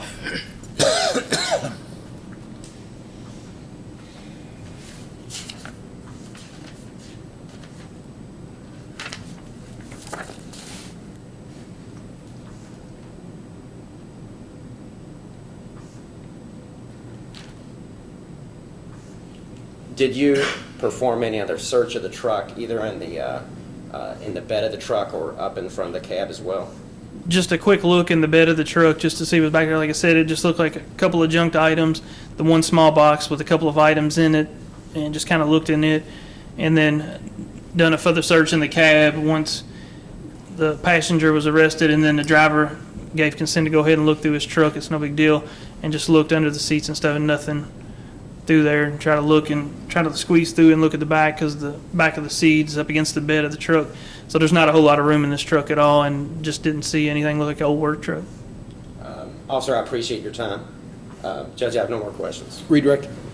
Just briefly, Your Honor.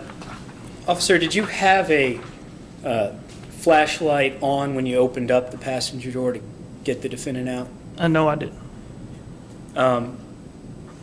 The positioning of your vehicle behind the truck, when you opened up that door, did more light come into the car than otherwise, the truck, than would have been there before the door was open? No, not particularly for my headlights. The cab of the truck is pretty much illuminated from my spotlight shining through the cab. Like I said, it's just a single cab, and then hitting the rearview mirror, it lights up the inside of the vehicle rather well. So the vantage you had at the inside of the vehicle would have been, once the door was open, would have been the same as it would have been if someone was sitting in the car before the door opened. Correct. And when you were getting the defendant out of the vehicle, where was your attention focused?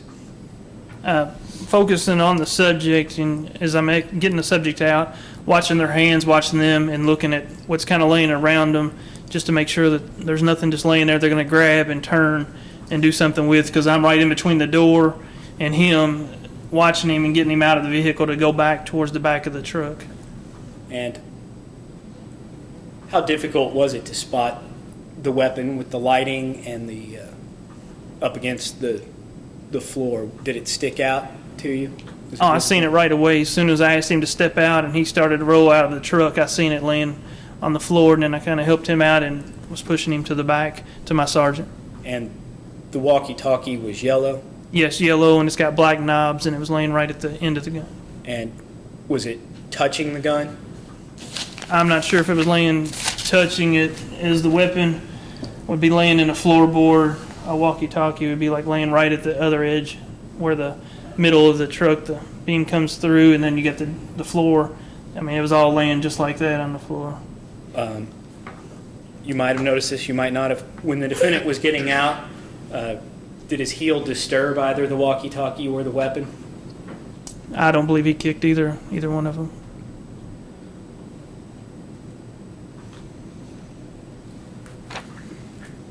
Was there anywhere in the cabin of the truck where the gun could have been tucked or kicked easily, where it would have been moved out of sight? No, I don't believe so. And did the defendant at any point in time alert you to the fact that there was a handgun in the car? No, he didn't. And assuming individuals were seated inside the truck, would they have had access to the alcohol in the bed?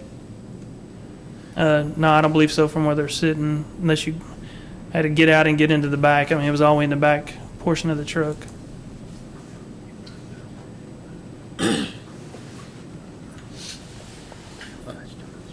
Was there a reason why the gun wasn't fingerprinted?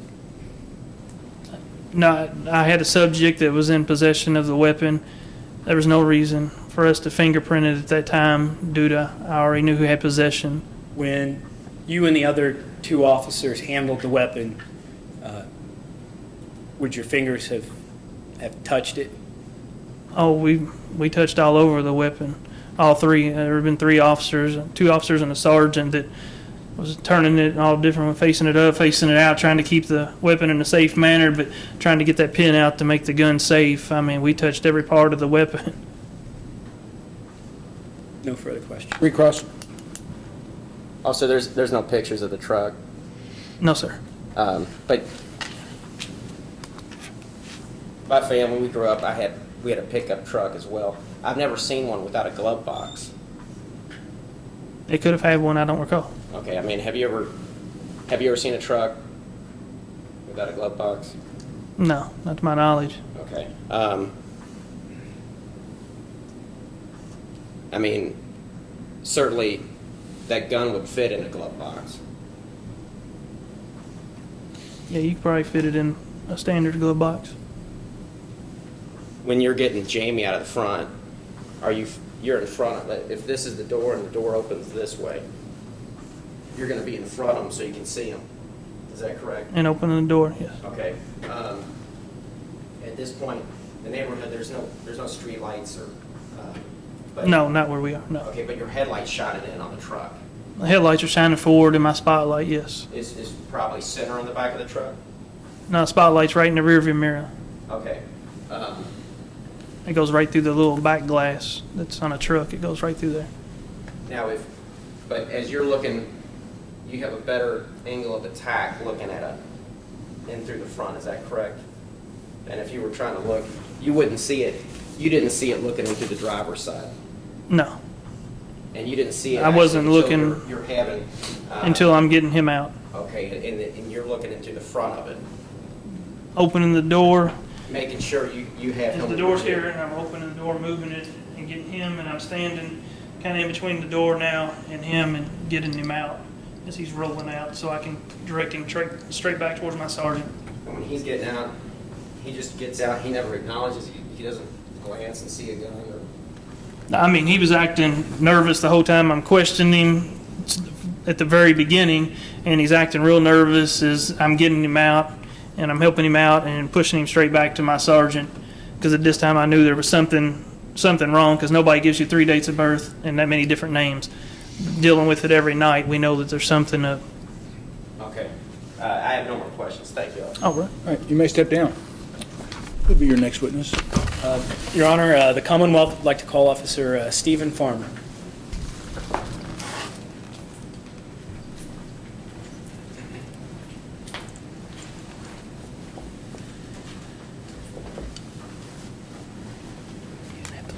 How lengthy is Officer Farmer, do you think?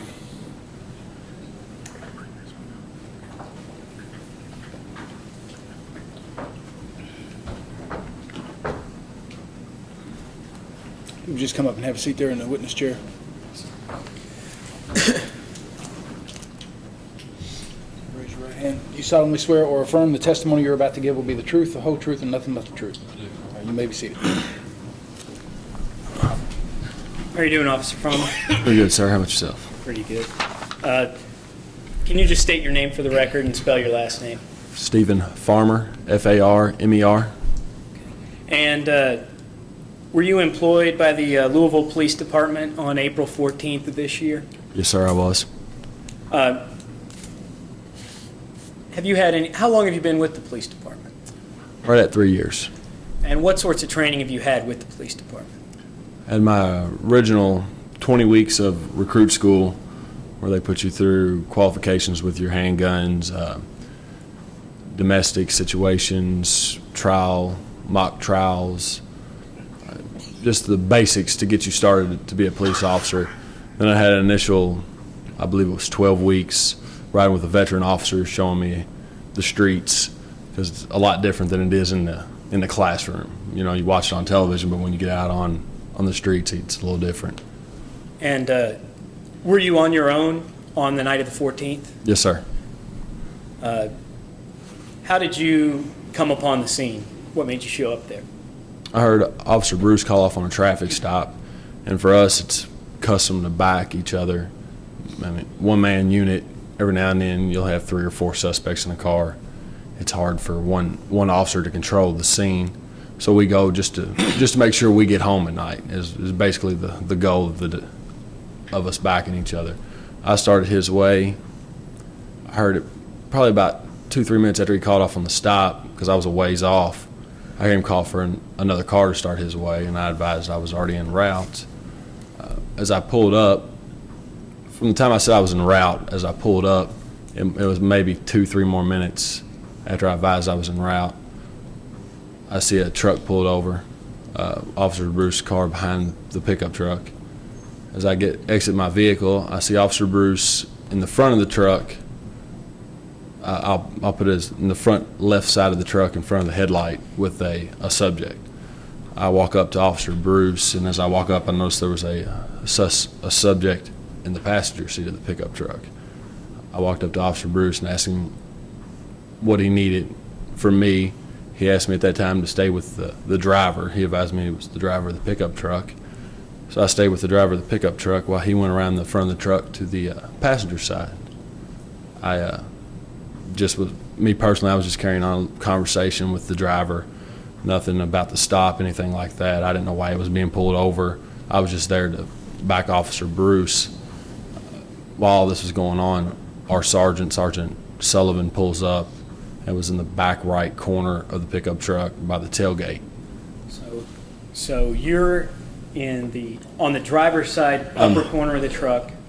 Up by the front left headlight with the driver who's facing me, and I'm facing this way. That way I can see Officer Bruce, who's walking around to the driver's side, and Sergeant Sullivan is basically in an angle to me at the back by the tailgate. So did you see Officer Bruce pull the defendant from the vehicle? Yes, sir, I did. I was watching the subject I had. He was being very cooperative. I mean, just talking. Like I said, it was nothing serious. But I was keeping my eyes on Officer Bruce also, just in case. When we extract people out of a car, that tends to be kind of dangerous because on their way out, you don't know if they can reach down and grab something or they want to come out and run.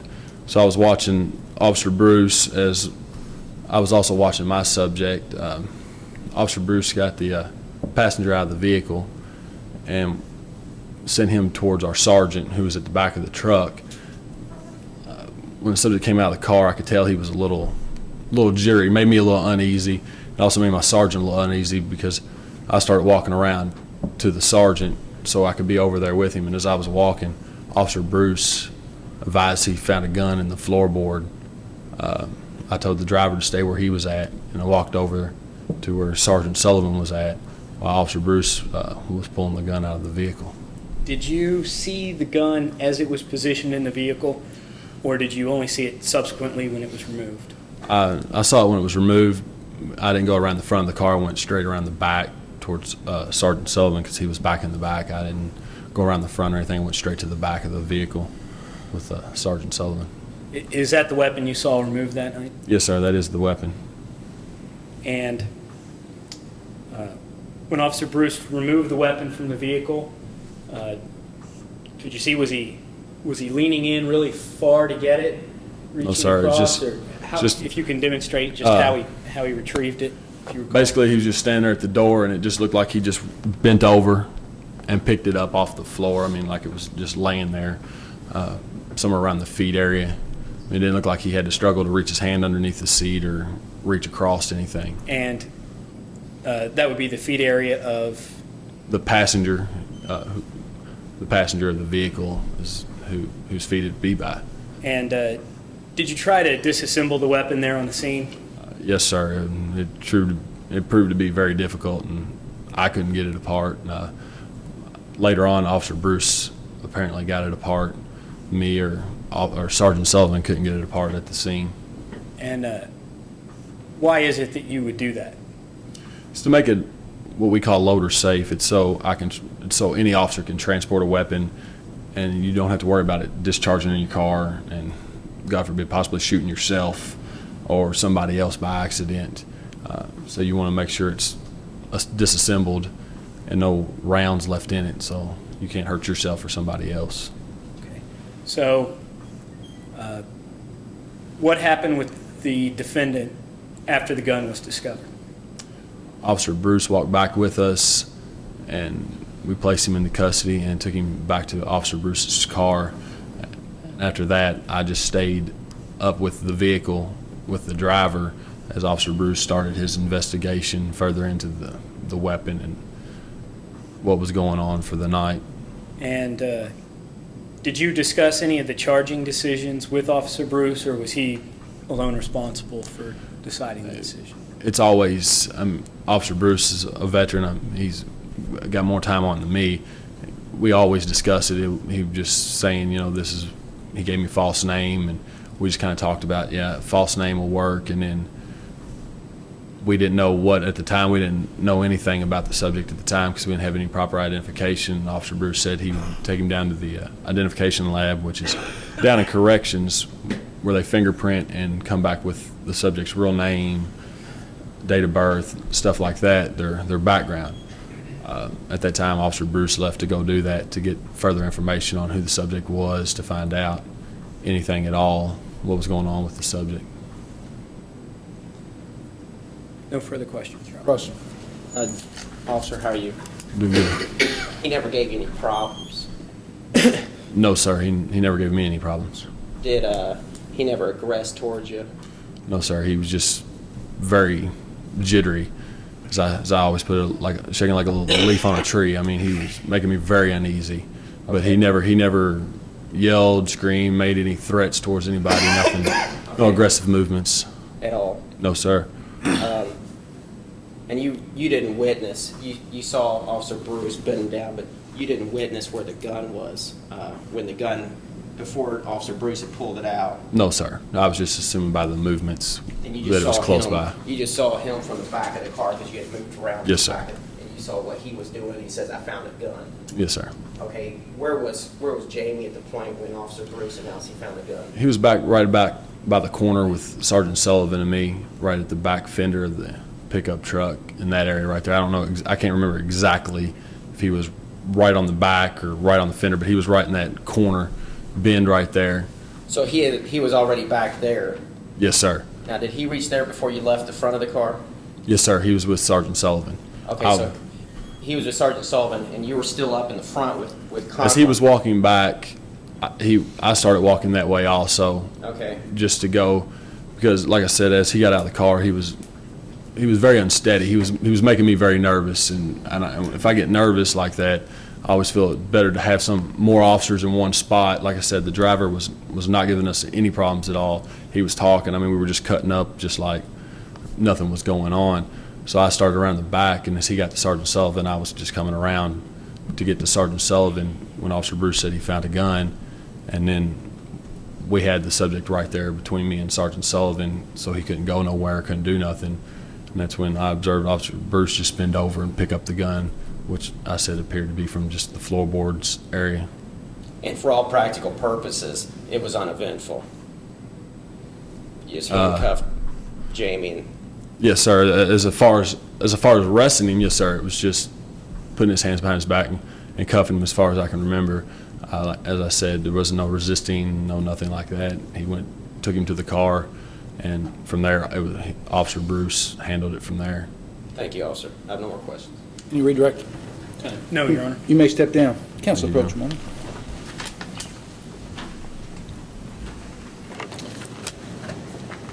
It's about 5 to 5. I didn't know what you had. The only thing I have left is if you can read a stipulation to the jury about his conviction, and then I can rest. Oh, okay. So you don't have anybody else? Right. So, okay, and then we'll start tomorrow with you. Let's say, tell me how long you think your proof will take. 25 minutes at most. All right. Judge, I'd also ask, though, could we start at 9:30? I was going to say we start at 10. That's great. Because I make it. Do I hear noon? No, I've just got so many things on it. If I tell them 9:30, we won't get started anyway. But if all you have is a half an hour, if you bring instructions in the morning, we can do those. I've got them today, Your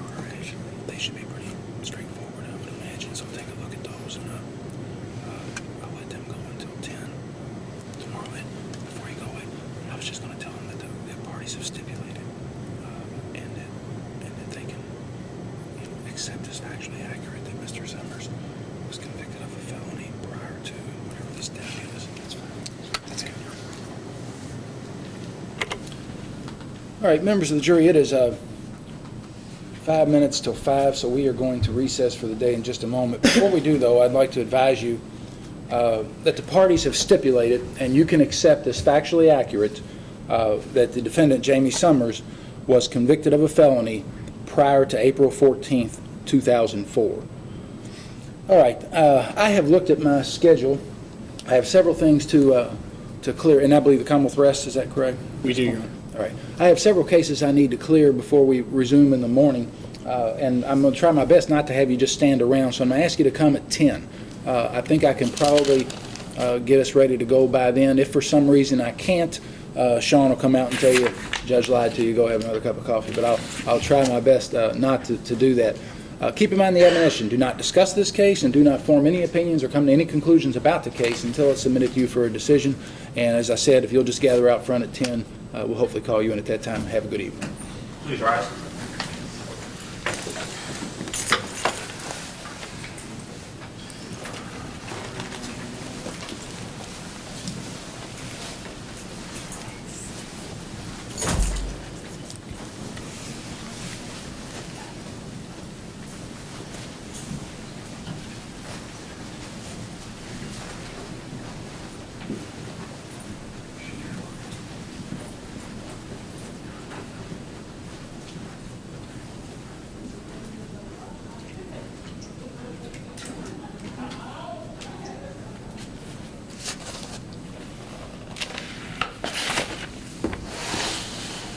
Okay, we remain on the record outside the presence of the jury. You said you brought some instructions?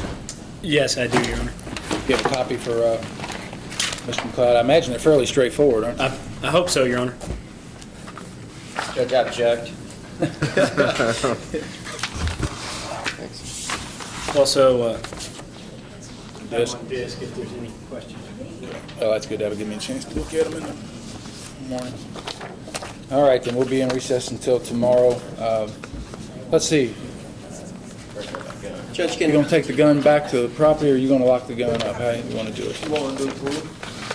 If you lock it up here, property has a new rule that we're supposed to give them 48 hours notice, and so keeping it here, we know where it is. We can lock it It's all up the here. same as everybody else. Different shirt. Can you do that?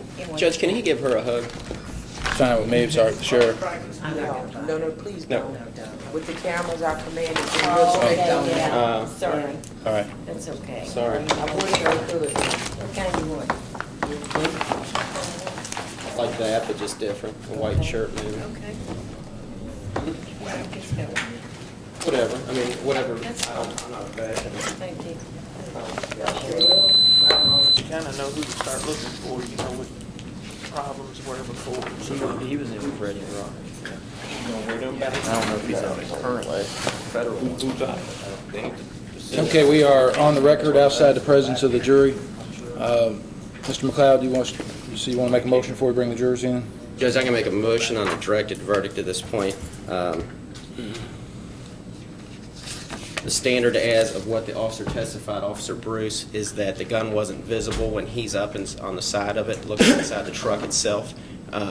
The gun wasn't sliding around, or it wasn't able to slide around. He never made any gestures acknowledging a gun or trying to move around to tamper with evidence or even bending over while the officer followed in pursuit, as well as after he effected the stop.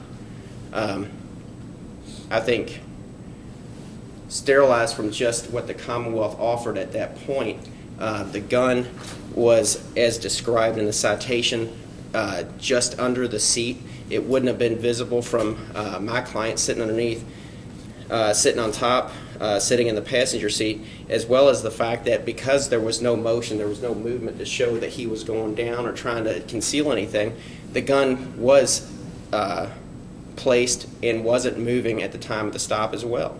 It's a place that the gun would be static during the pendency of everything that happened in that time. Because of that, I think based on Paul v. Commonwealth and other cases that hold, it's our motion for a directed verdict on the basis of that factual pattern. Response. Your Honor, I believe interpreting the facts in the light most favorable to the Commonwealth, we've more than met our burden to go forward to the jury with this case. We've described the inside of the the footwell where the gun was stationed. It would have improved the Commonwealth's case if the defendant had gone for the gun and tried to hide it, because the officer surely would have observed his movements and it would have gone toward knowledge. We would probably have a better case. So I think that the Commonwealth has put forward enough evidence that a reasonable jury could conclude that this defendant was aware of a gun. There's testimony to the effect that this truck was, because it was older and had mechanical problems, was swerving. So any loose objects on the floor would have been a reasonable inference, butting up against the feet and sliding up against the feet of anyone who was seated in the vehicle. For these reasons, the Commonwealth feels that this case should be presented to the jury. Right. I do think there's enough for at least an inference to be argued that the defendant was exercising dominion or control over the gun. So I'll overrule the motion for a directed verdict on that issue. How about on the other count? Was there testimony that he was warned about giving a false name? There was, Your Honor. Okay. All right. Very good. Let's bring him in.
All right, all jurors are present. Everyone may be seated. McLeod, are you ready to proceed? I am, Judge. And who will be your first witness? Steve Conklin.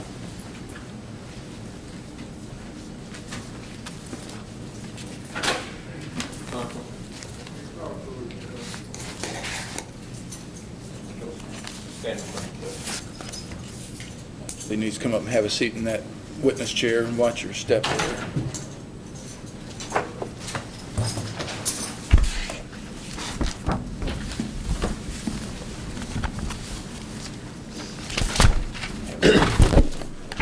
Raise your right hand.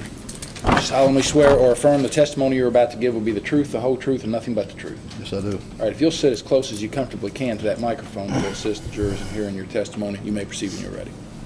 How you doing? Fine. Can you announce your name for the jury? Stephen Conklin? Mr. Conklin, you're currently incarcerated? Yes, sir. And where are you? Blackburn Correctional Complex. Okay. Do you remember the night of April 14th? No, I'm not familiar with it. Are you aware of the events and circumstances of April 14th when Officer Bruce effected a stop of your vehicle? I know something about it, but no, it's been so long ago, I don't remember a whole lot about it. Okay. Can you tell me what you remember, what you know? I remember coming back from a Taco Tico one night, and the gentleman y'all have right there was walking down the street and flagged me and asked me for a ride, and I gave him a ride to Johnsontown where an officer pulled me over. And he asked us a bunch of questions, and next thing I know, he went to jail. Okay. Do you know what he went to jail for? No, I don't. I do now. I didn't know then. Okay.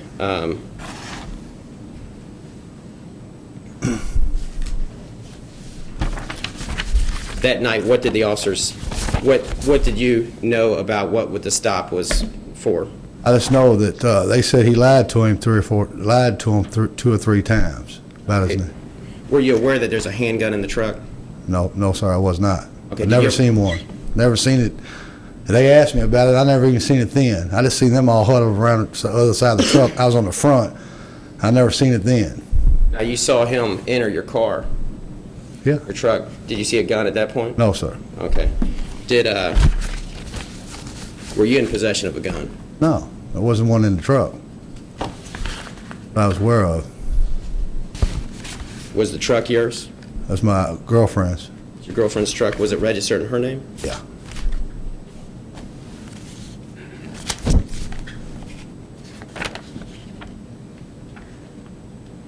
So, to the best of your knowledge, you had no idea that there was a gun in that truck? No, sir. Okay. But also, just as sure, you never saw a gun on Mr. Never. Summers? I've never seen a gun on him. Never seen him gun on him at night. That's all I seen was a plastic bag go flying. I don't know if it come from under the truck or out the window. And I told the officers that. That's the only thing I seen. Had you ever seen Mr. Summers with a gun ever? Never. No. And you know him before that night? I've seen him at my cousin's house one or two times, but I never really met him or knew him.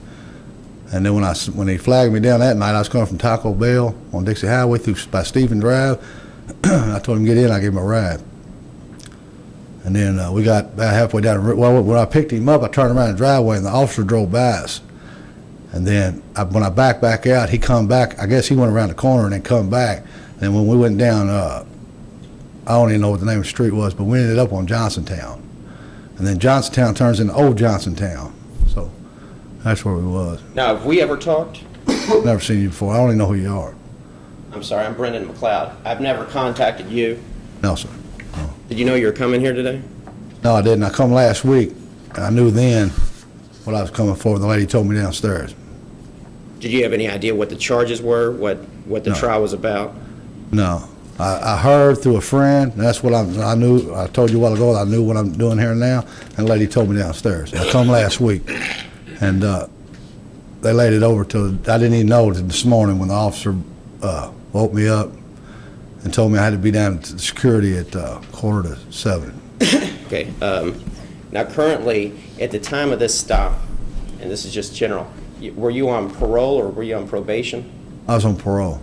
You're on parole. And how long had you been on parole at that point? I got let's see, I guess about 8 months, 7, 8 months, more like that. Okay, let me ask you this. It looks a little bit different. Judge, can I approach? Yes. Are you the same Steve Conklin that would be in that picture right there with this information?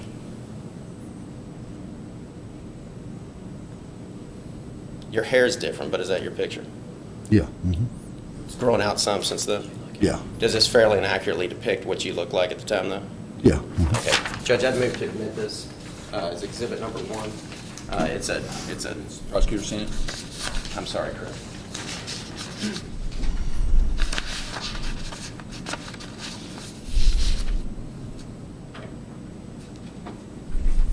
Any objection?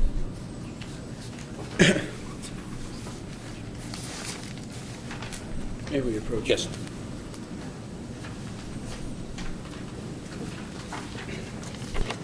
I would argue that this document's hearsay. It's not certified or authenticated.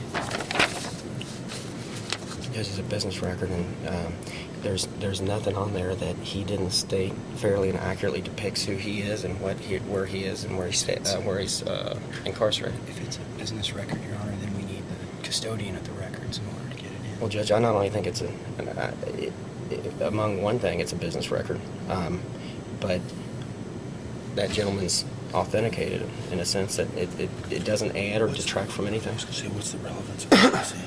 The relevance just shows that where he is, and I'm also about to ask him about, it also has information on the next page, and I'm going to ask, I'll get it.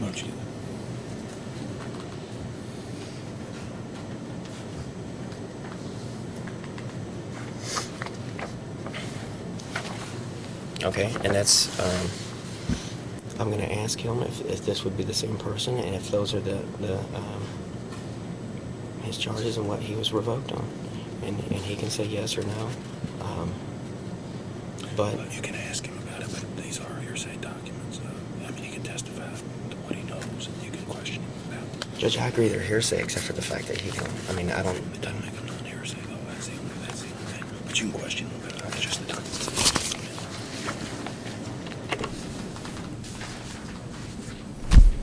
Mr. Conklin, the picture in the document I just showed you, that depicts you? Yes, sir, it does. Okay. And on the second page of this, it's, if I can approach, it shows that you were convicted of a possession of a firearm by a convicted felon and several other charges there. Would that properly articulate what your situation was and what you're serving on?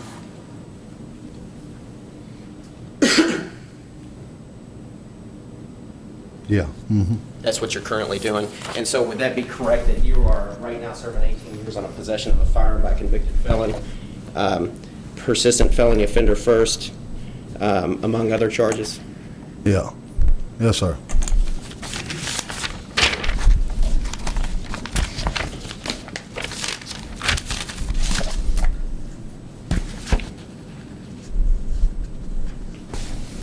And in sum, Mr.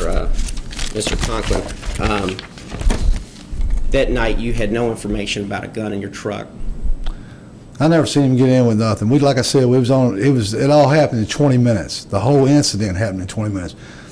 I reported to my parole officer and told him that, I found out he was a convicted felon. That's what they found out. And he was on parole. They had a detainer or something on him. And so that's the reason why I told my parole. That's why I'm back on PV.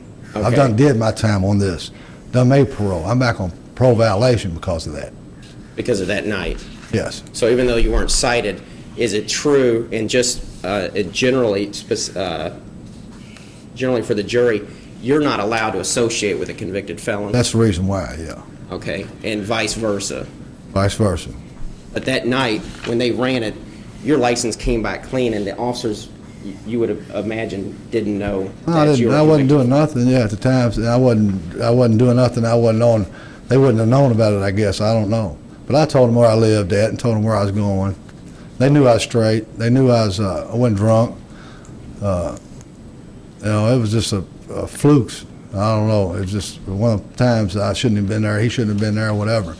But I never seen a gun. I never seen it after they got it, or if they did get it. I don't know. I really didn't. I was at the front of the hood, with my hands in front of the hood. That's where they told me to stay, and that was it. You know what I'm saying? I heard them talking about something about one. I never seen one. Okay, I appreciate you testifying, and I have no more questions for you. Prosecutor. Yes, Your Honor. How are you doing, sir? Fine. I might go back over some of the same material that Mr. McLeod's already covered, but No problem. now, where are you currently located? Blackburn Correctional Complex. But in April of this year, you were here in Louisville, Yes, sir. and that's where you picked up the defendant, Yes. and that's ultimately where you were stopped by police. Yes, sir. Now, what exactly is your relationship with the defendant? Didn't have a relationship. I seen him, like I said, at my cousin's house before, and I heard about him a few times. People talk about him, being his friends with some guys I know, and when I seen him over a couple times, that's the only time I ever met him in my life. I seen him once, and I met him that night. Okay, and you say you saw him over at your cousin's house, but I mean, you did more than see him from the other side of the room, right? I mean, Not really. you didn't go up and talk to him or anything? So, if someone said that you all went out from time to time They'd be lying. to party and stuff, they'd Yeah, be lying. they'd be lying. So, if they said that when the defendant had some extra money in his pocket, you all would go out, that statement wouldn't be true? No. That night, when I picked him up, he was wanting to go out. But in general, that statement, when he gets money, he doesn't call you up and you all don't go pal around or anything? No, I don't. No, I see it like he goes with my cousins though. Okay. And so you'd never been out with just him before, just the two of you? No, sir. Hanging out. So it was about what time of night would you say it was on I don't Bardstown Road? even remember, sir. I really don't. If I told you that the arrest occurred around 3:30, would that sound about right to you? Pretty much, yeah. And do you remember what day of the week it was? No, I honestly don't. If I told you it was a Wednesday, would that sound believable to you? Could be. So, can you tell us a little bit more detail about where it was you were coming from and how it was that you happened to observe the defendant that night? Like I said, I live right around the corner from Taco Bell right there on Stephen Drive, and it's Taco Tico. And coming back from eating, I don't know where he was coming from, but I seen him, noticed I knew him, slowed down. Said, "Where you going?" He said, "You give me a ride over your cousin's." My cousin lives in between where I live and where we was going, and that's where we stopped. And I turned around. I said, "Where you live at?" When I turned around the driveway, that's when I noticed the officer had passed me. Okay. Police officer. And let me slow you down for just a second. Sorry to interrupt. Back to picking him up. So you're driving down the road, and he just happens to be standing alongside. No, he's walking down Stephen Drive. Okay, so he's just walking down the road. Yeah. And you remember what sort of clothes he was wearing? No, I don't have a clue. Dark clothes. Like I said, it all happened. Everything happened in 20 minutes. Not even that, maybe 10. But you recognized him at night when you were driving by. You recognized that it was him. I kind of slowed down to see what he was doing. I was just going down through, and I looked over at him, and I noticed him. Yeah, he's kind of short. Yeah, I noticed him. I noticed who he was. Okay, so it was just a coincidence that you happened to pick him up that night. Yeah. Now, you'd mentioned that your affiliation with him on that night was what caused your probation violation, Yeah. right? Yes, sir. Did you have some sort of hearing on that? Yes. Yes, I did. And during that hearing, did you have an opportunity to point this out to those people, that it was just a coincidence that you all met that night? I don't remember exactly what was actually said. It's been, like I said, a while back. But you did have a chance to defend yourself and to say what you're saying here today. Judge, can we approach? Yes.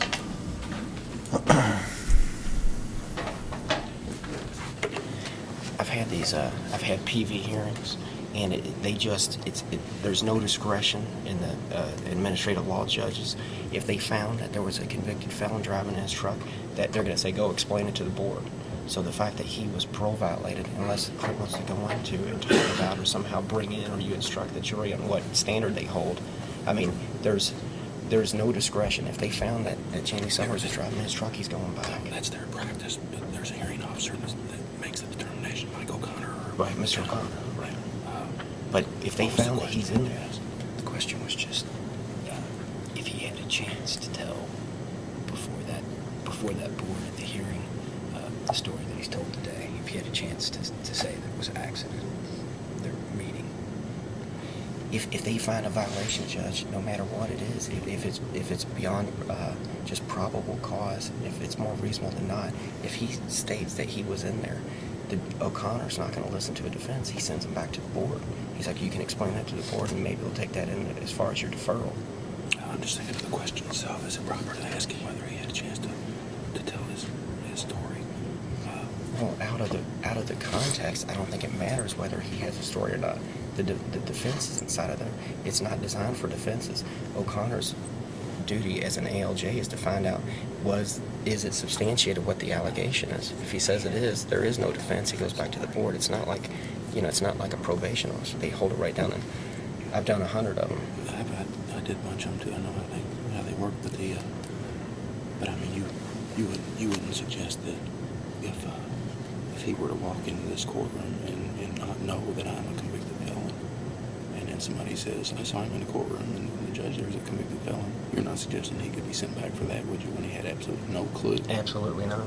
But when you're driving in a car, that's a question of fact, and so I think it's a legitimate question then to ask him if he told his story. So you may proceed. Thank you. So, before you were revoked and sent back to prison, You did have some kind of hearing where you were able to tell My attorney did. just what you've told us. Your attorney spoke for you on Yes, that sir. occasion.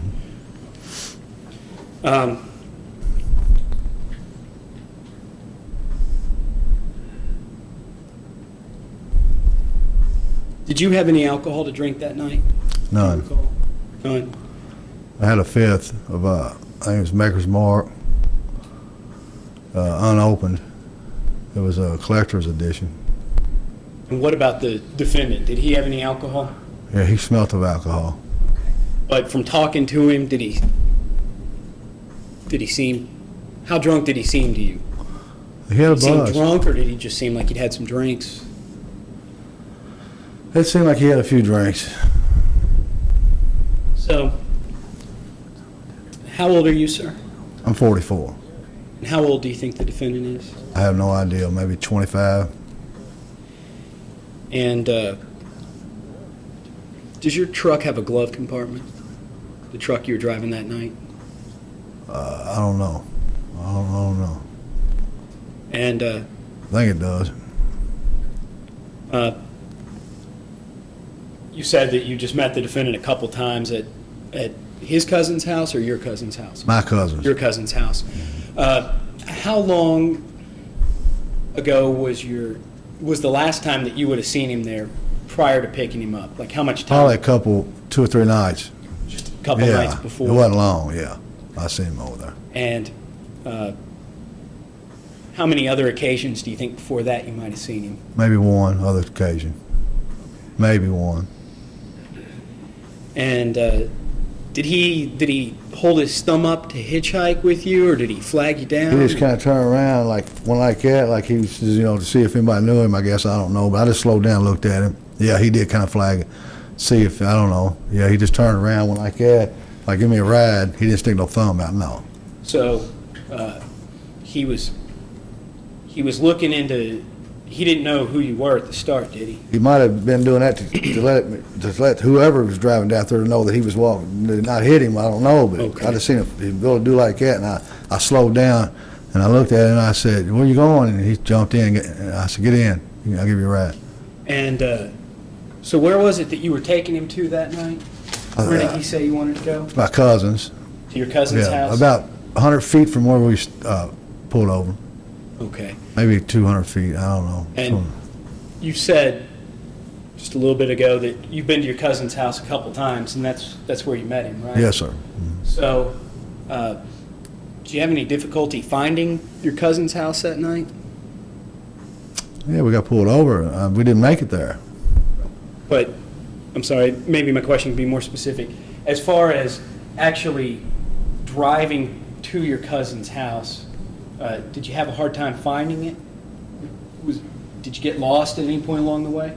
No. When I first picked him up, I didn't know where he was going, period. So when I pulled in the driveway, I asked him where he was going. Other than that, no. Mm-mm. So, if a police officer testified that your car seemed to not know where it was, were you driving particularly slow that night? The blinkers didn't work. I still had to stick my arm out the window. But as far as the speed went, would you say you were driving slow? We was talking, yeah, it might have been the speed limit, 25. That's pretty slow. And did you happen to turn your vehicle around a couple times? One time I did, yeah. And did you know at that point in time that there was a police car behind you, or had you observed the police car? I seen him pass when I first picked him up. When I seen him pass is when I pulled in and asked where he was going. Because I wasn't going nowhere but down Mark. Mark cuts over to another Mark before I picked him up. And it runs into Thompson. So it was 3:30 in the morning on a Wednesday, and you were going over to your cousin's house for a get-together? No, I was going home. You were when going I seen home, him, and he was going to your cousin's to get for a get together, I guess. That's where they all go over. A lot of him and his friends. Okay. And but none of his friends gave him a ride there. Not that I know of. Okay. Do you notice walkie-talkies in the truck? Do you remember walkie-talkies being in your truck? I remember them saying something about them. Because if an officer testified that there was a walkie-talkie sitting right next to your seat, would you disbelieve that? No, why would I disbelieve a police officer? I don't know. Okay. But you're saying that you don't remember having a walkie-talkie right there? I never had no walkie-talkie at all. It would have been a yellow, bright yellow walkie-talkie. You don't remember that sitting there? I don't remember a whole lot about the night at all.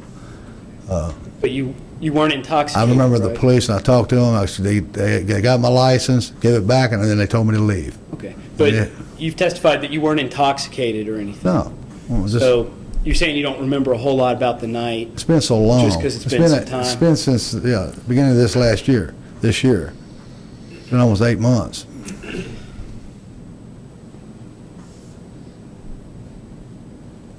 And during those discussions at your cousin's house and from word of mouth from other people, it had never come up that the defendant was a convicted felon? Not until that night. Police officers actually, That was the first time? yes. And so your testimony is here today that you were not aware that there were any walkie-talkies in the... Not that I'm aware of, no. That you're not aware that there was one positioned right next to you. You also weren't aware that there was one positioned in the foot area next to No. the defendant. Were you aware that there was a gun in the vehicle? No, sir. No. So it definitely wasn't your gun. You never saw it before? No, for sure. I never seen it, period. And I never you never saw the defendant position a gun there Never. or position walkie-talkies? No. If he throwed them out in a bag, I don't know if there was walkie-talkies at all, but I never seen them. I never seen a gun at all. You've mentioned this throwing out of a bag. What do you think was in the bag? It looked like just a plastic bag. Did you see him throw it out? I just seen it blowing, like when I took a left, I just seen it just like a little, just in the wind. I didn't see him throw nothing out. Did you see But I him? seen the bag, and I thought he did, and I said, damn, what was that? Okay, so you thought he threw the bag out? I thought he did. Did you see a bag when he got in the truck to start with? No, he didn't have no bags. Never had a bag or nothing when he got in the truck. Not that I'm aware of. I didn't see nothing.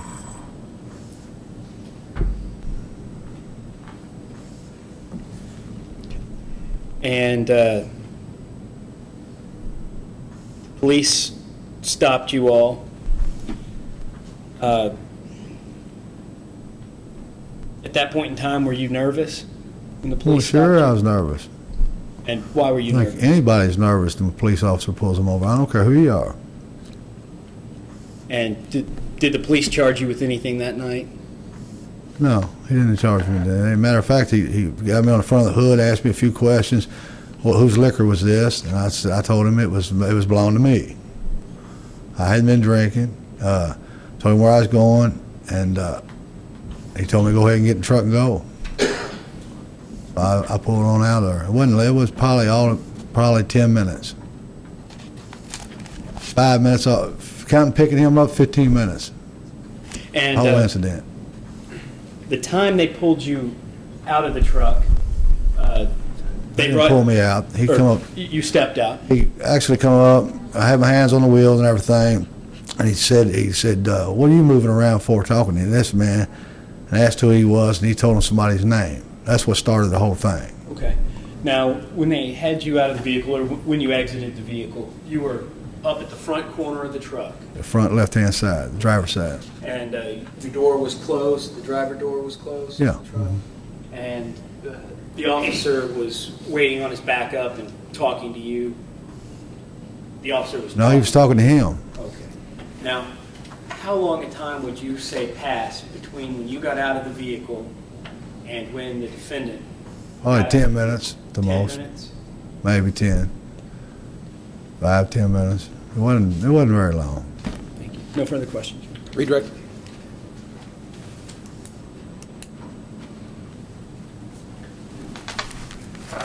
Mr. Cocker,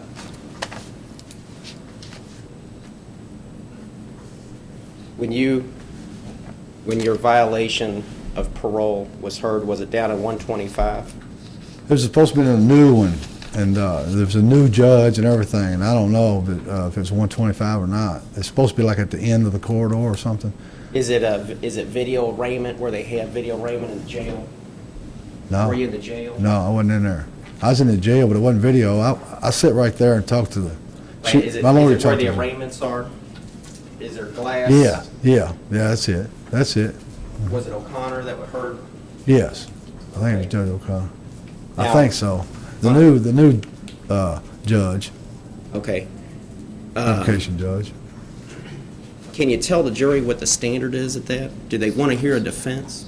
Not really. My lawyer did all the talking and told him, this is the reason, this is the reason, and then I don't even know. He told me to be quiet. Then I had to explain to the pro board when I went down. Did he tell you what your chances were of winning a PV hearing? He said they was 0 with the new judge because of she was very inexperienced, and that the other judge that's been here for 20 years or whatever that did them, that he was pretty much more lenient than she was.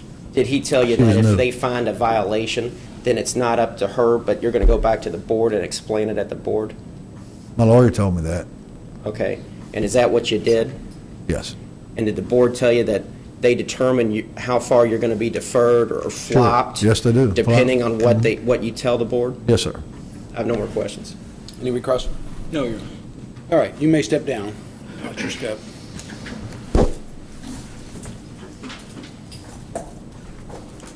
Any further witnesses, Mr. McLeod? Judge, I'm going to call Jamie Summers to the stand. All right, Mr. Summers, if you would take the witness stand.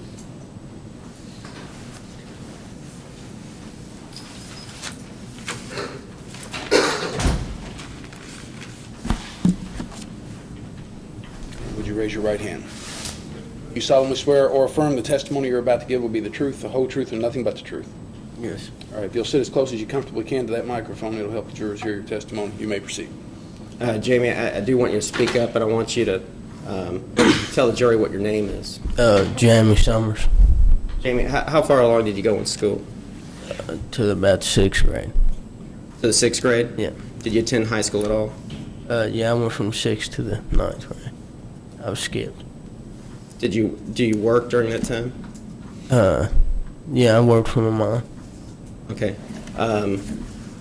April 14th, do you remember that date? Yeah. I would imagine you remember it. It's the facts and circumstances of why we're here today. Were you working at that time? Yes. Tell the jury where you worked and what you did. Wayne Parch Masonry, laid brick and carry hide. Did you, how many people worked there? About 7 or 8. Did you work full time? Yeah, whenever, yeah. You work as many hours as you could? Yeah. That time, did you live with your mother? Yes.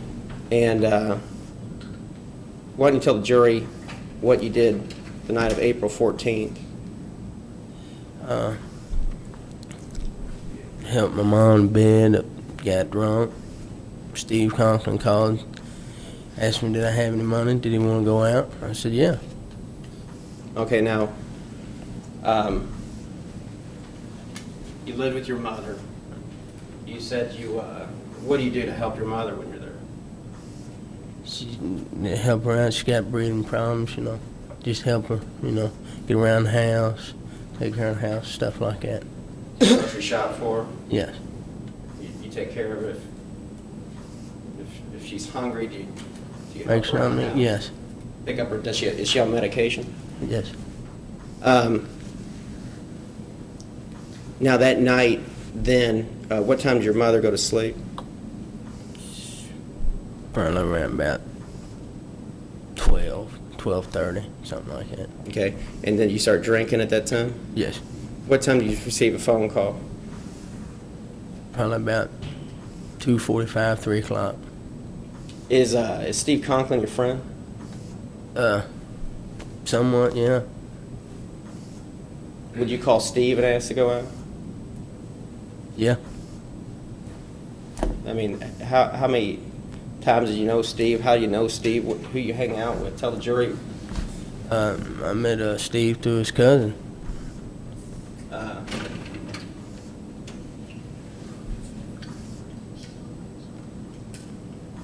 Tell the jury about the people you hang out with, your friends.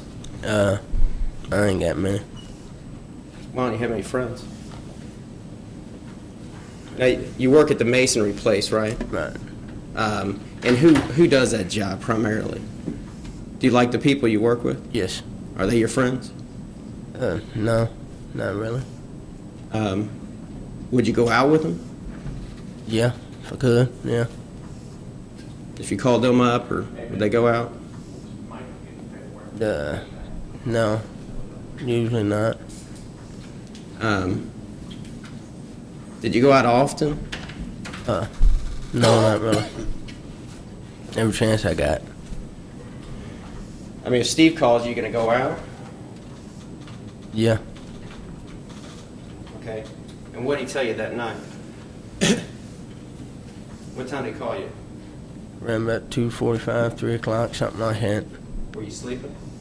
No, I was drinking, getting, smoking a little marijuana. And what did he say? What did he tell you? He said, you want to go out and go to my cousin's, go to Jimmy's. Some girls over there. I said, yeah. He said, well, you got some money to buy some meth? I said, yeah. Did you have money? Yes. How much did you have? Probably about $110, $105. Did he ask you about that? Yes.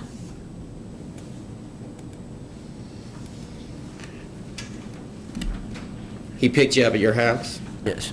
You heard him say different, what? Yes. He came over and got you? Yes. And then he jumped in the truck. And where were y'all going? To his cousin's house. Okay. Let me ask you, let me just cut through this. Is the gun yours? No.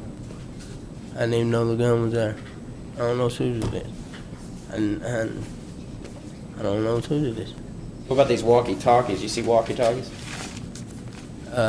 Yeah, I think I seen one. I seen one right in the seat. That's about it. Saw the walkie-talkie? Yeah, I saw one in the And then seat. when you got in? Right.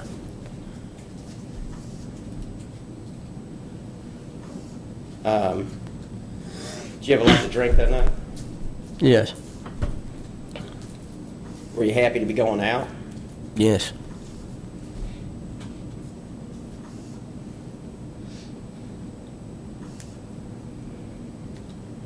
You knew at that point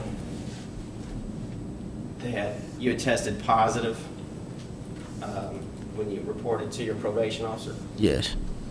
What else? Did you stop seeing your probation officer? Yeah, oh, yes. So you knew? That I was going back. Yes. Okay. You told that officer right there the wrong name. Yes. Why'd you tell him the wrong name? I didn't want to go to jail. I didn't want to go back to prison. Okay. Was it because of the gun? No. I didn't even know there was a gun there. Okay. Now, whose truck is that? Steve's, I guess. I don't know whose truck it is. You'd been in it before? Yes. Okay. And you knew Steve for how long? 4 or 5 months, probably. Okay, and y'all seen each other more than 3 or 4 times? Yeah, we've partied with each other on a couple of times went out. If Steve would call you, you'd go out with him? Yeah.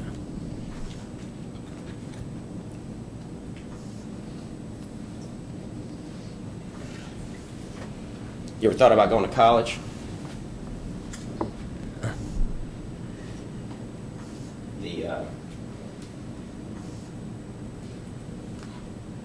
But you work. Yes. You've always worked. Yes. You work hard. Yes. I have no more questions, Judge. Cross, Mr. Cunningham. Yes, Your Honor.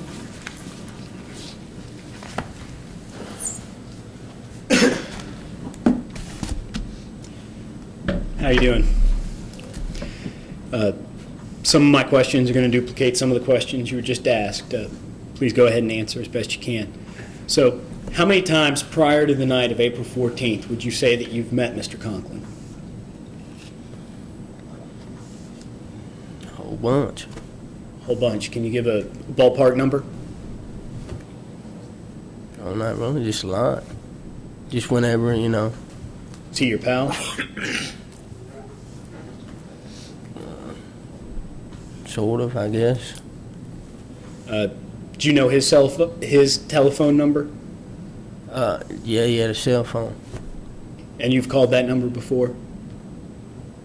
Yeah. And he's called you before? Yeah. And he called you up that night. That's your testimony. He invited you out to go to his cousin's. And he picked you up at your house. Yeah, my mom. And drove you. You remember what you were wearing that night?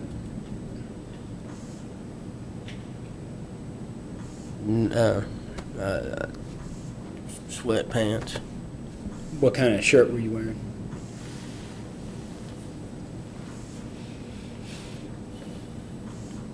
I think sweatshirt too. You remember what color they were? White or gray. Do you remember what kind of shoes you were wearing that night? No. Were you wearing shoes? Yeah. Did you recognize Mr. Conklin's truck when it came to pick you up? Yeah. So that was a vehicle that he drove often? Yeah. And you'd been in that truck with him before? Yeah.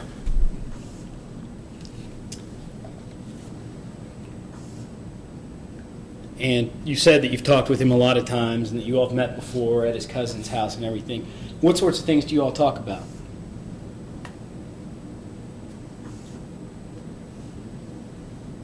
Partying. Girls.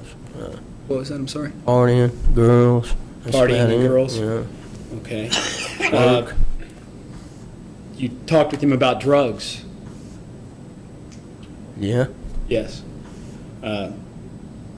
And was your relationship one where he would ordinarily provide you with drugs? Was he someone that you would talk to when you wanted to get drugs? No, not really. It just worked out that way that night? You did mention something about meth, didn't you? Yes. He called and asked me did I have any money. There was a couple girls over his cousin's house. And he wanted to know if I had any money to get some meth. I said, yeah.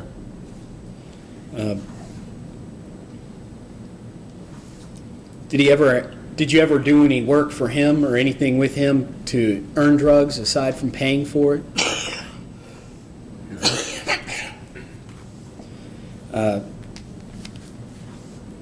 Now you all hung out and you did drugs together and you talked about girls. Did it ever come up that either of you were convicted felons? No. So you partied with this guy and you hung out with him. You saw him on many occasions, but that was never doing any time or anything, was never something that came up. Why would it? And do you have any medical problems that would impair your eyesight? Is your vision okay? Yeah. And you have feeling in your feet? Yes. And is your hearing pretty good? Yes. Now when the police car first pulled you all over that night, you remember that happening? Yeah, somewhat, yeah. What was running through your mind? What were you thinking? I need to give him a false name. And why was it that you wanted to give him a false name? Because I wanted for a parole violation. So at that point in time, you're pretty alert as to what's going on around you, and you're aware that you could be in big trouble with the police, right? Yeah, somewhat. And so you gave the police your sister's name. No. Did you give the name Tony Morgan? Yeah, that ain't my sister. Who's Tony Morgan?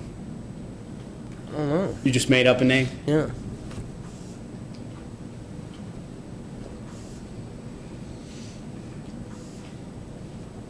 And what kind of work did you say you did? Masonry. Masonry work. Is that a regular job? Do you work 5 days a week, or is it part-time? Working to the job's done. We get a job site, and working to that job done. Okay. Were you working a job around the 14th? Yeah. So, did you have a job on, this was a Wednesday that this happened, did you have to go to work on Thursday? Yes. And what time do you have to show up for work? About 8:39. So, you're going out to party at 3:30, and you're going to go to work around 8:30 that same day? I was gonna try. I probably wouldn't have made it.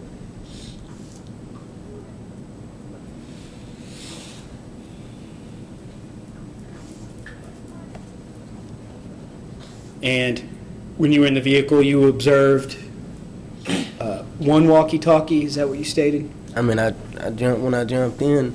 I had to put my hand on a thing to jump up in the truck. Okay. So, the hand that you put in was your left hand, Yeah. and the one that you observed was the one seated right next to the driver, or seated up on the seat? Garbage in it, you know. Yeah. I mean, But when you sat down, you didn't notice anything around your own feet? garbage. You didn't notice them? But what kind of garbage did you see? There's bags in there, hop cans, stuff like that. But you didn't see a yellow walkie-talkie I mean, down at your feet? No. No. And you didn't see a gun down at your feet? No. And it wasn't your gun? No. You've never seen it before? No. And when did you first become aware that there was a gun there? Police pulled it out. Said something about put him in handcuffs. There's a gun in the car.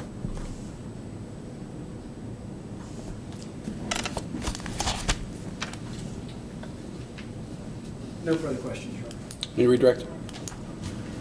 Jimmy, you were out late. You're drinking. If you showed up late at work, I don't know what kind of work job goes until it's done. Can you work late? Yeah. We can, yes. You lay brick. Yes. You mix cement. Yeah. Do you need to think a whole lot to do that? No. You work 40 hours a week. Sometimes more, sometimes less, you know, just have whatever. on the jobs? Yeah, depending on the job.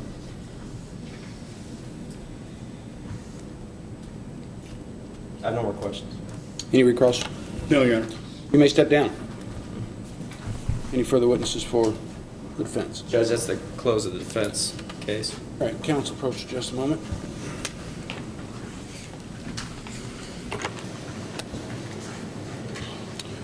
I was going to take a recess now. I've done the instructions, and we're going to take about a 15-minute break. You can renew your motions, and they should be done by then. I'm going to advise the jury that that it takes about an hour to get lunch, and if they want to order lunch, to just let the sheriff know after they've started their deliberations, rather than pass out things. Okay. Thank you, Judge. All right, members of the jury, that concludes the evidence in this case. And the next order of business will be for me to instruct you on the law of the case. And I'm in the process of getting those prepared. I think I'll have them ready in about 15 minutes. So we're going to take a 15-minute recess. Keep in mind the admonition not to discuss this case or form any opinions or come to any conclusions about the case until it's submitted to you, and I'll ask you to return and gather out front in 15 minutes. Thank you, Your Honor.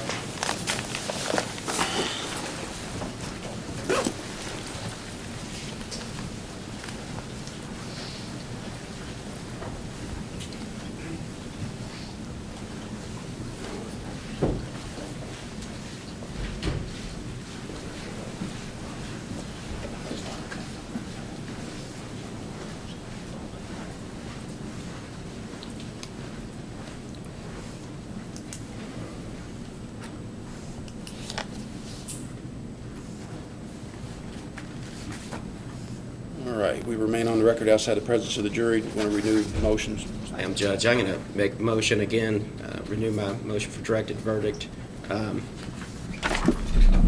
There's absolutely no testimony besides Officer Bruce, which I have no reason to doubt what he saw and what he did.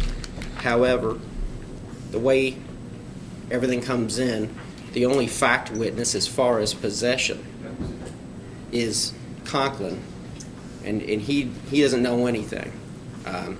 The way he would jump in, and the only way that would make sense is he jumps into the truck because he's happy to go out and, finally.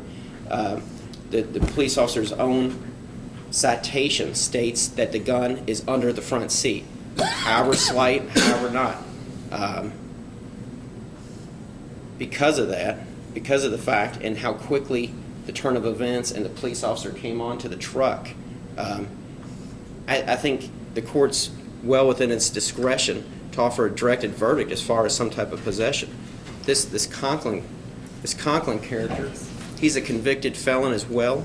If those officers would have known he was a convicted felon, I guarantee you they wouldn't have been as nice and say he was cooperative and cordial. He would have been charged as well, and it would have been able to ferret it out. But instead, we have a guy here who's in someone else's car, who hasn't been there for more than 20 minutes by anyone's testimony, was picked up, jumped into the car, says he sees a walkie-talkie. There's just no possession here. If they would have known that, as well as if they would have known that this Conklin was a convicted felon, they would have ran the prints on it.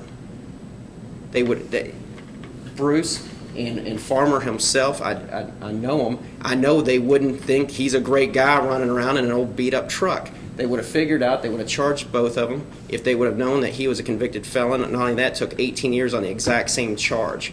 And now we've lost the fingerprints. We don't have anything to definitively show he had possession, and we have no testimony that shows he had possession, except for he's sitting in someone else's truck in the passenger seat.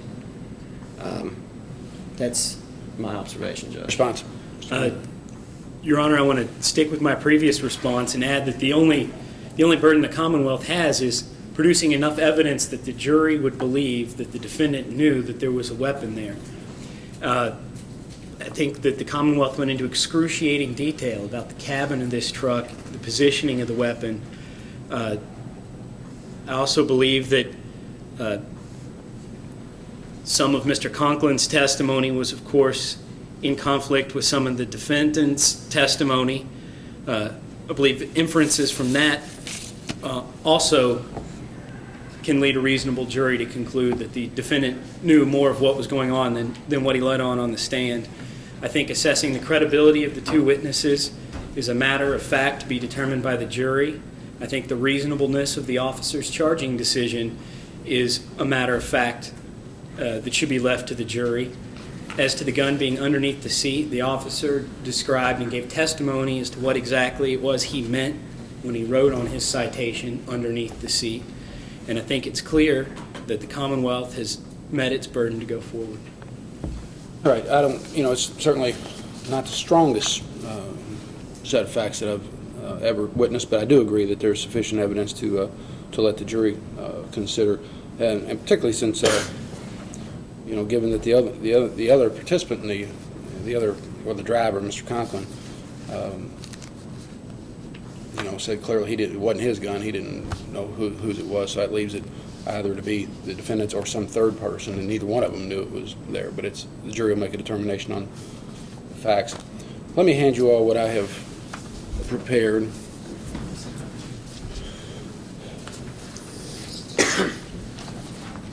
There was just a single count of giving the peace officer a false name, because your instruction had two. The ones you tendered had two. I think it was just identical, just printed out twice or something. The only thing I added, and maybe I shouldn't have added, is the definition of firearm, because this is really it's a matter of law. It's a handgun. I don't know if I need that definition. I was just looking at Cooper's. What do you all think on that? I don't. I guess there's no care, harm in Judge. adding it. I'm not requesting it. If you want to add it, that's fine. But well, it's